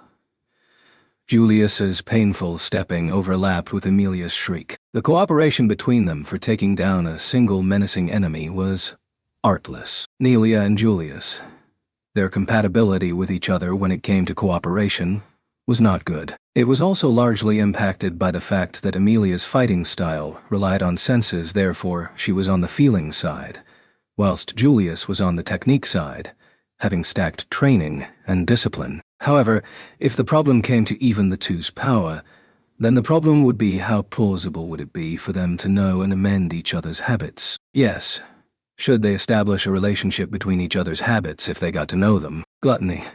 It sure is sad. Did you really think you could cooperate? Knowing and trusting the partner for the time being, maybe in the same direction when it comes to results, but are totally different things, no? Don't know the thoughts, so can't adjoin. Don't know the habits, so can't amend. And at last, collide with one another and get in the way. Ha ha! That won't do, you two, Amelia. Gluttony. Knowledge is strength. Memories are bonds. Sacrificing reminiscences, we're high above. We are strong. We can flap wings to the highest. To the utmost is what it means, you know. Jumping above. The kick unleashed by Gluttony captured the two at the same time. He yet had a petite build and his legs weren't too lengthy, but his soles and heels placed a firm, powerful hit on the two's shoulders with absolute perfection, and instantly blew off both of them far backwards, sending them flying as they screeched in pain. Meanwhile, Gluttony somersaulted agilely, landing with his limbs on the icy floor, utterly dominating the battlefield. Gluttony. Troubles. Impertinence. Greatly difficult fighting. What do you think of these skills of ours, eh? Unsan, who's just watching from there too. Are you satisfied by just tasting feelings of vexation, eh? Subaru. You bastard Gluttony.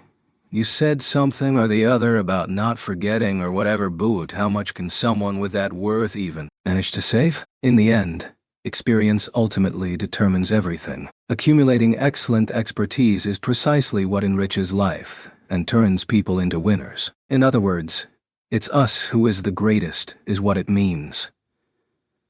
Opening both of his arms, Gluttony laughed, saying whatever he wished to as per his convenience, whilst unraveling his sharp fangs.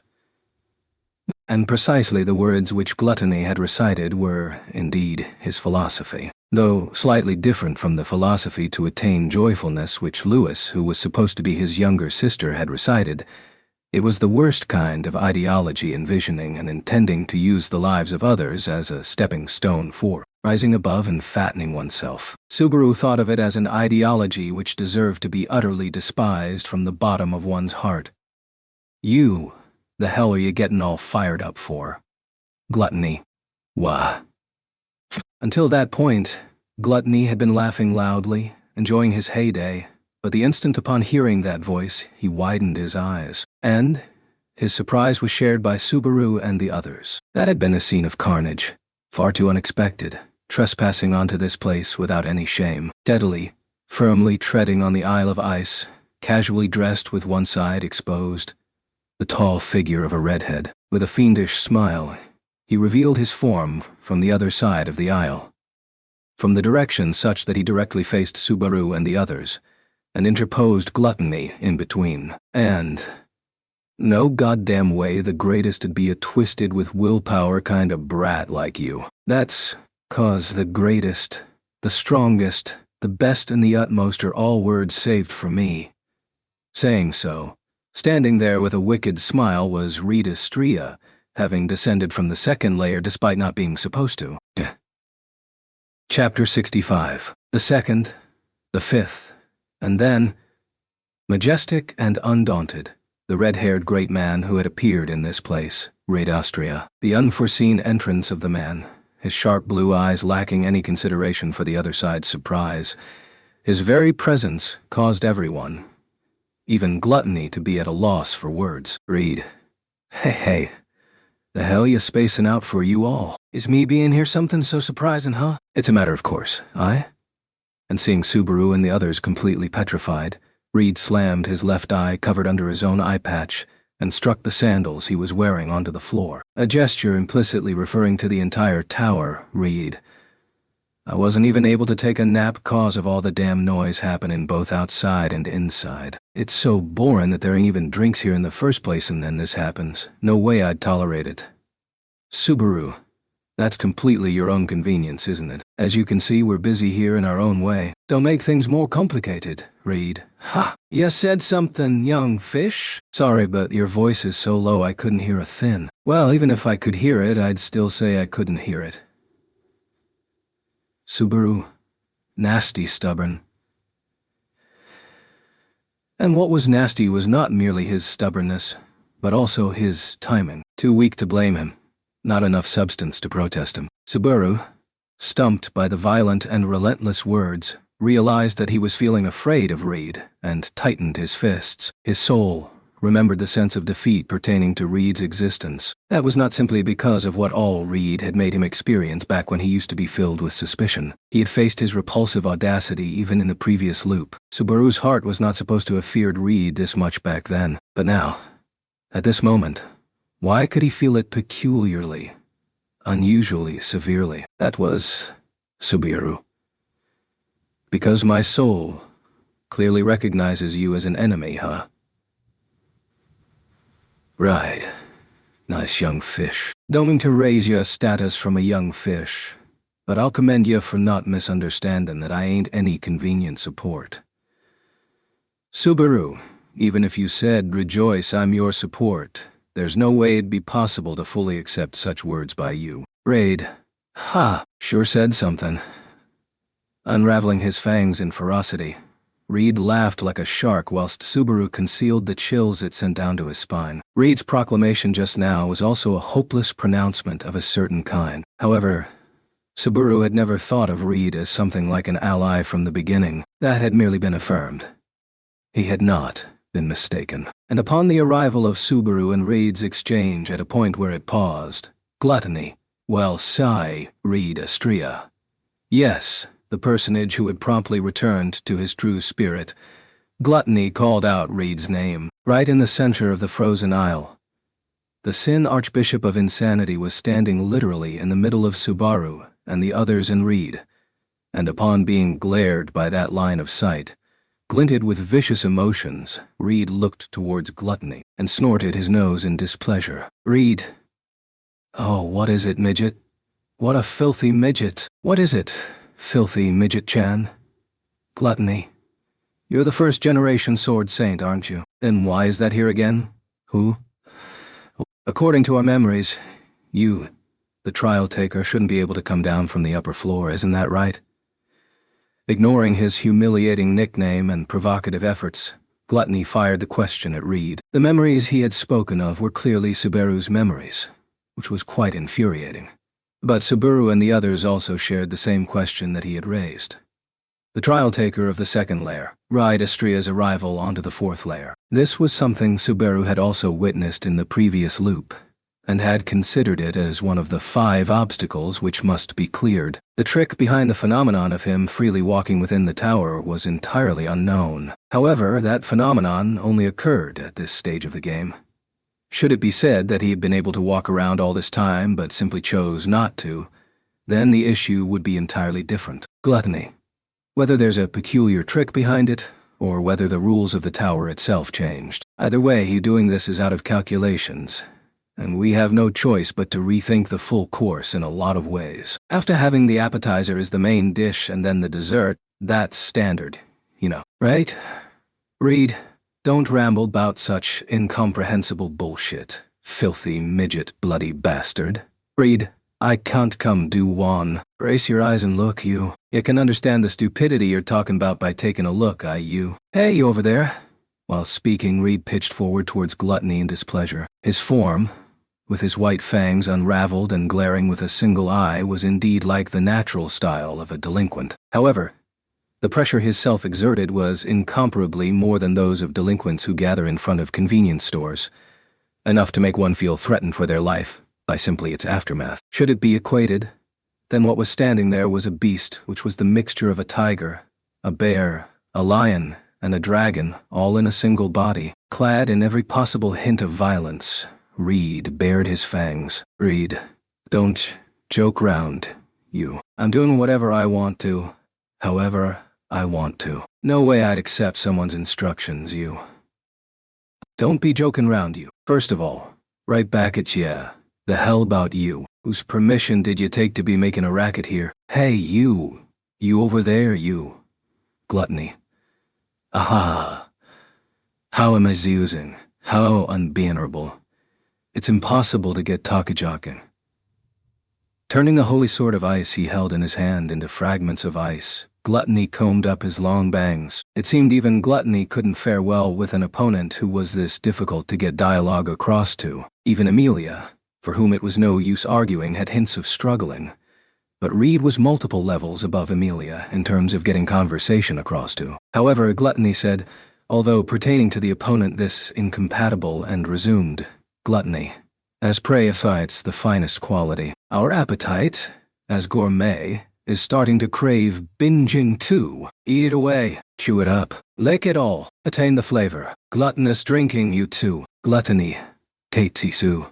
Roaring, maddening in excitement and ferocity, Gluttony positioned his limbs onto the frozen floor and glared at Reed, making his lengthy tongue peek through his white canines, as per the command of the aberrant appetite which indulged in the memories of others. Impossible to be understood by ordinary men. His saliva drooled and dripped onto the floor. And, lie. Witch cult sin archbishop representing Gluttony, lie Batankaitos. Whether that statement was boastful or conceited, anyhow, Gluttony. No. Lie Batankaitos gave his name, kicked the floor of ice the immediately following instant, and commenced his sprint with the velocity of a fired arrow. That spectacle was like the hunting ground of a ferocious quadruped, and his dash was wild enough to make one truly hallucinate that as well. Reed. Ah, what a pain. Focusing on Batankaitos charging ahead madly, Reed put a single finger in his ear and grumbled as if troubled. Reed. Well, then I'm the swordsman. Harroy Larrier. Subaru, who even is that? Reed. The guy who lived beside my house in my hometown. Subaru thoughtlessly shouted at that excessively grand alias, to which Reed responded quite indifferently. Afterwards he pulled his finger out of his ear and looked down onto Batankaitos immediately before him. Lie. Let's eat, Sue. Reed. Putting aside if the frizzlin' Nichan said this, but being told that by a dirty midget-chan like you ain't making me happy. Lie. Zutsu. As Batankaitos advanced in with his large mouth open, his body was intensely shifted horizontally. That was Reed's right leg crudely unleashed, Its kick captured Baton Kaitos's torso directly horizontally in order to energetically strike him into the wall of the aisle. Lie. Go away. Don't make the sound of a chicken being strangled, you. Let me tell you. A chicken tastes delicious after being strangled, but I ain't intending to eat you. Don't care about gluttony or whatever. Lie. Right, yeah. You came jumping at an adult. Hope you're prepared for a spanking, yo-hoo.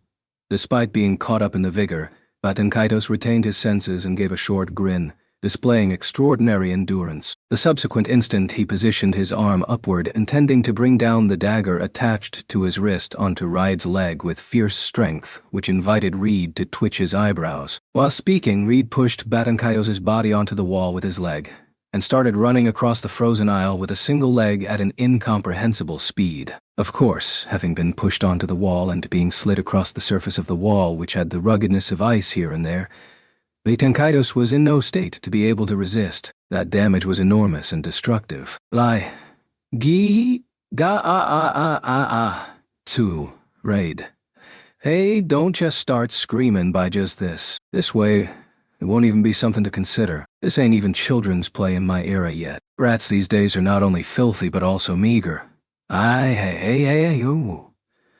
Declaring with displeasure, Reed stopped his feet and turned around halfway through at that spot. With his leg, which had pressed Baton Kaitos onto the wall, unfastened, the body of the Sin Archbishop slid down. Before that, the left leg he had balanced himself with launched a rotating kick which energetically slammed into Baton Kaitos's side, and his petite frame was lightly blown off. With unusual vigor, Baton Kaitos sprang onto the floor whilst taking a defensive stance. The Sin Archbishop, rotating at a high speed and bleeding, went through the gap between Amelia and Julius and finally tumbled onto the aisle's interior horizontal to Subaru and Beatrice. As he lay spread-eagled, fallen on the floor, no longer did he display any of his former strength. All this was easily enough to kill anyone, but perhaps because of his exceptional awareness of defense, that was possibly not the case here. Subaru, that guy, was the formidable enemy who had been overpowering both Amelia Chan and Julius till now, right? Beatrice. No question in that, in fact. But this one exceeds norms even more, I suppose. That's why, respectively, it can be said that the situation has worsened, in fact. Subaru. The war cards have only changed places, huh? Beatrice, that too, to a worse opponent, I suppose. Beatrice, whilst tightly holding Subaru's hand, was vigilant regarding Reed in front instead of the collapsed, immobile Baton Kaitos. The same went for Amelia, or Julius as well. The war situation had already changed from the battle against gluttony to a new warrior. Even in the midst of that, Amelia, really, thank you for beating the Sin Archbishop, and can't we just go ahead and get along like this? First, Amelia spoke to Reed in a friendly manner. She offered a proposal for peace befitting of her. However, in response, Reed shook his head, shrugged his shoulders, and stomped on the floor. Clearing away that proposal with those three gestures of his body, Reed scratched his head. Reed. Don't be saying such demotivating shit, you. Actually, the hell's up with you, you. You're too frizzlin'. The heck's happening? It ain't a joke. Aren't you fiercely frizzlin'? Why are you here in this place, you? The hell you doing in this situation? Don't be touring around this sandy bullshit place. Instead, let's go for drinks tonight, you. Amelia. This is also the second time, though. Julius. Unfortunately, she cannot accompany you for your evening drinks. The reason being Raid. Oh, Julius. A knight of peace shall not visit you. An illusion. Saying so, as if intercepting the inelegant comment, the sole man who stepped forward with his knight's sword prepared, Julius stood off Reed as if covering for Amelia, and sharpened his gaze by honing it with knightly spirit. Right before those yellow eyes, Reed changed his expression slightly. Reed. The hell, you. Haven't you gotten a bit better, Did something good happen, A woman, Gotta be a woman, right, you? Julius. I shall not deny that certain events happened which affected my preparedness in many ways. However, I will state that they were not because of involvement with a female. If the embrace of a female can heal a wounded heart, then so can the relentless reprimand of a friend. Raid.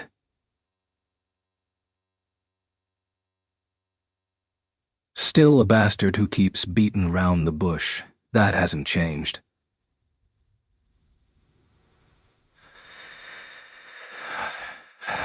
The hell do you want to say, Julius? In other words, the fact that I am able to hold my sword like this is thanks to my friend. An instant after that declaration, Julius tipped up his knight sword with sharp footsteps, painting the tip of his sword with beauty enough to make one doubt their eyes, and fired a strike towards Reed's neck. The opponent had not shown any hostility yet. Such a thoughtless identification was entirely unneeded. Upon standing at this spot, Reed's thoughts were clearer than fire at night. His unrestrainable sword spirit could fleetingly even be felt on the skins of the bystanders. It was inconceivable that one possessing such sword spirit would remain without using his weapons. Reed was motivated, just like the previous loop, without giving any regard to the surrounding situation either. Hence, Julius made the preemptive strike without any indecision. That choice was the optimal solution. It could be affirmed that this precise strike aimed for dampening the calm and composed attitude of Reed here, a necessity to capture this first-generation sword Saint Diangon. The problem was, Reed, do you have any idea what it means to be calm and composed? Reed, that's being able to do anything with flexibility regardless of whatever petty tricks are played, you idiot, is what it means.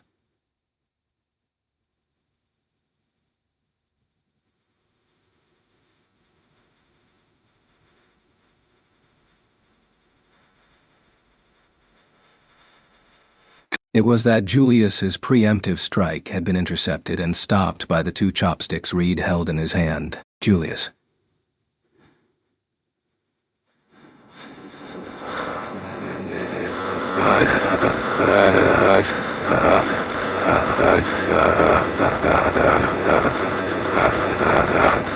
Had I not been the opponent, you would have probably made the opponent taste at least this one. Well then, let's go, Julius. Yuck. Reed laughed like a shark against Julius, who choked on even his biting words. At the same pace, Reed gripped to one chopstick in each of his hands and swept away the tip of the sword, as well as, at the same time, stomped ahead and launched blows from his chopsticks. The impact firmly struck the front of the knight's sword, giving rise to a clear echo.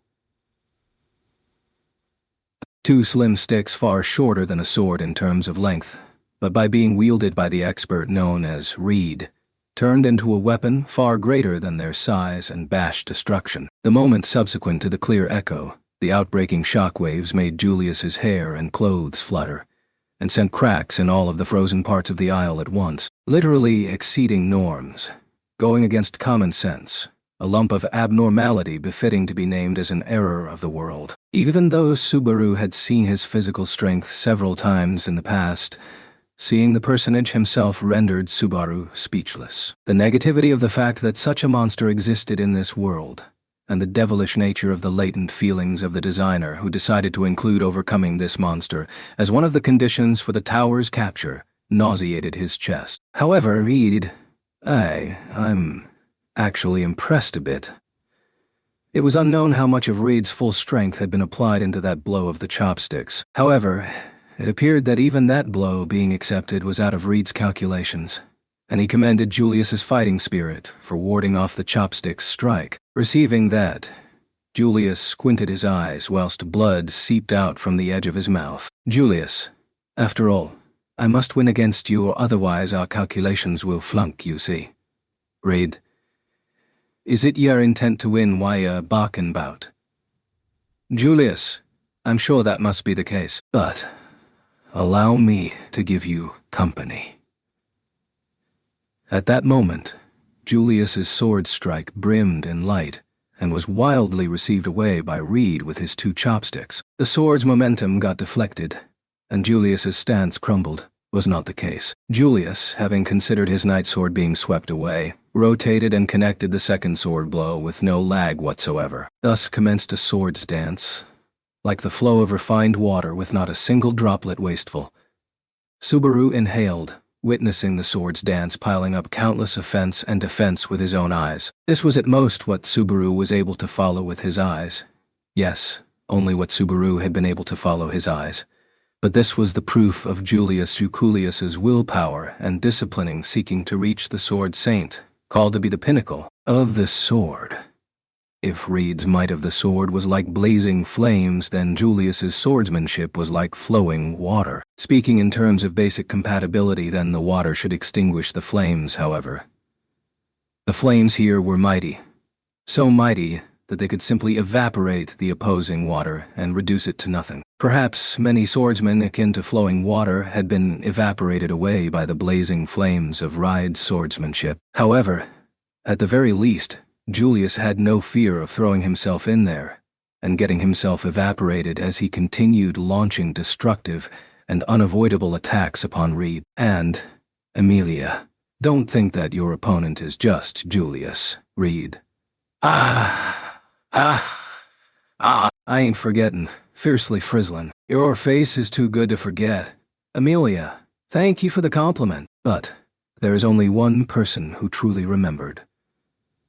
Emilia joined in on Reed and Julius's swords dance, wielding a mountain of armaments of ice. Due to that, Reed turned one of his chopsticks against Julius and the other against Emilia. Whether that could even serve as a countermeasure, such banal sense of values were smashed by Reed's swordsmanship. Glaciation interrupted the swords dance of blazing flames and flowing water, and the colors of the battlefield altered into further vividness yet again. The cast of the swords dance had been changed by one, with Reed being the opponent instead of Batankaitos, and Emilia and Julius's crude coordination resumed.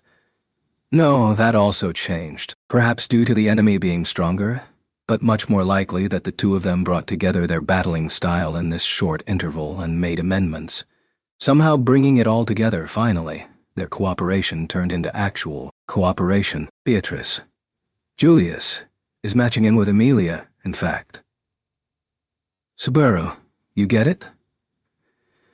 Beatrice, there's also their compatibility on the basis of their personality, I suppose. Emilia showed all her strength clearly, and Julius became capable of moving accordingly, in fact. Probably because of Emilia dropping the need to match in, I suppose.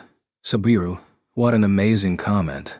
Regardless, since it was going well, it had to have been the correct judgment. In the end, Emilia did not hold back, and did everything at her own pace, and Julius matched in with the easy-to-comprehend movement of the other, adorning himself being his specialty. Reed. Ha ha ha. Good going, you all. I'm starting to have fun too, Emilia. Hoo-ya. See ya. Hi-ya-ya.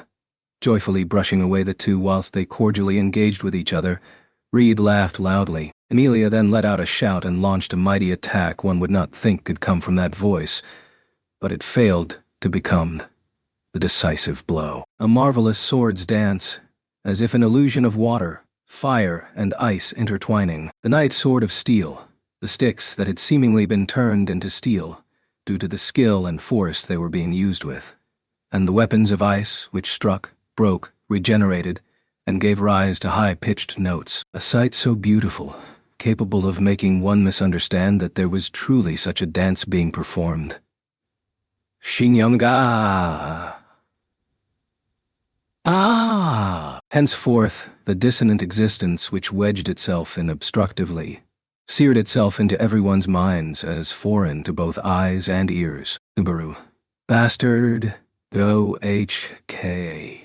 Wedging himself obstructively and rudely into the space where the three unfolded their offense and defense was Batankaitos, the young boy who was supposed to have eaten Reed's kick and tumbled into a state of being almost dead. He stood up and rose once again, joining in on the battlefield as if he had not suffered any damage whatsoever. Batankaitos swung the daggers fastened to the wrists on both of his hands, alongside combining the battle techniques that made skillful use of his short limbs. He continuously fired fatal attacks onto the three from next to next. They caught Emilia, Julius, and Reed off guard, and the three respectively defended against them, troubled and hurriedly. However, their defense against them was imperfect, and some bits of their hair and clothes got sliced off Julius. How stubborn of you to not give up, Sin Archbishop. Lie. Ha ha. Shunning us and then having fun. Stop doing such nasty things, Selma. Always and always having it just to yourself. Eh? How unfair. Truly. Amelia. Reed, I'm sure you get it. There's no point even if we fight here. Will you help us? Just stay still at the very least, please. Ride. What a clueless woman you are. Fiercely frizzling. I'm enjoying myself as things are, you know. Even if the great stars fall from the sky, my plans ain't bendin'. The four, whilst waging fierce and heroic blows upon each other, knocked their respective wills onto each other. This was a spectacle of battle. Impossible to be approached readily. Impossible to reach a common ground. Impossible to be disunited from the odor of blood. For an outsider, it was difficult to judge who was at an advantage, who was at a disadvantage, who was superior, who was inferior. All what was possible was to hope for their allies' victory, however. Subaru. Gak, Beatrice. Subaru. And Beatrice was astonished to see Subaru, who could do nothing but watch and hope, kneel down whilst gripping onto his chest. Beatrice knelt down, touching Subaru's shoulder as he breathed hoarsely and looked at his face. Beatrice. Subaru. Subaru. What's wrong, in fact? What happened, I suppose? Subaru. No, what is this? Beatrice Subaru. Against Beatrice's desperate calls, Subaru tightened his grip onto his chest and repeatedly blinked. There was no possibility that he had made a mistake, or a move. But even Subaru could not comprehend this. Peculiarly strange pain. Unbelievable heat swelled up in the interior of his chest. His heart was beating at a rate as if it would explode. He could feel every single drop of blood flowing within his body. An awful and incomprehensible sensation, as if an alarm bell was sounding off. He did not understand what was happening to his body right now. This was something that did not happen in any of the loops till now. Some sort of chronic sickness, or even worse, some sort of magical interference had possibly happened. Rushing across all of the knowledge he possessed in his mind, he went through the worst-case possibilities and shook his head. No. This was perhaps not something negative. The alarm bell was sounding only because of a problem. Subaru. Wah. Inhaling deeply, he then exhaled. Till now, Subaru's brain had been getting seared by concern for Amelia and Julius, who were fighting Batankaidos and Reed before him. In terms of the situation, his powerless self could do nothing but stand and watch. In this situation, what seared Subaru's brain was the advance of the 5 obstacles, whilst they were busy with this, being the 2 remaining obstacles. The 5 obstacles. One was the large horde of witch beasts which surrounded the tower. One was the Sin Archbishop of Gluttony, who would launch an attack on the tower. One was Reed Astrea, who would start freely walking around the tower. In the current situation, there were 3 present. The remaining 2 were the Titanic Scorpion, which would wander around the tower with an expression as if it owns the place, and the colossal black shadow which would swallow the tower with fearsome vigor. Those 2 must also be dealt with, or the problems falling upon the tower shall not get disposed of. At the other side of Amelia and Julius's strenuous efforts, the moment he troubled over dealing with the possibilities seeking the collapse of the tower, his chest pounded with heat and made Subaru kneel down. His heart continued beating fiercely. Remaining conscious of his heartbeats, Subaru slowly breathed and closed his eyes. He thought that he should do what his body felt like doing. Abiding by that, he closed his eyes. Seeing Subaru's condition, Beatrice stopped her calls. Perhaps she possessed no affirmation either, yet she made that gesture. Subaru was blessed to possess such understanding comrades. And, into the back of Subaru's eyeballs, a curious sensation welled up. They were faint, fleeting lights levitating against dim darkness. Subaru. Faint, warm, and blurry lights. There was one right beside Subaru, and 2 at slight distance from him. Strangely enough, Subaru comprehended that there were lights behind him without even having to glance backwards. Behind him were 4 lights. One of them was at some distance from the rest, and he realized that one was approaching overhead. Subaru. Beatrice. Hiya. For some reason, Subaru blindly trusted this sensation and without any hesitation, leapt away from that spot as if jumping at Beatrice, hugging the young girl's light body in his arms.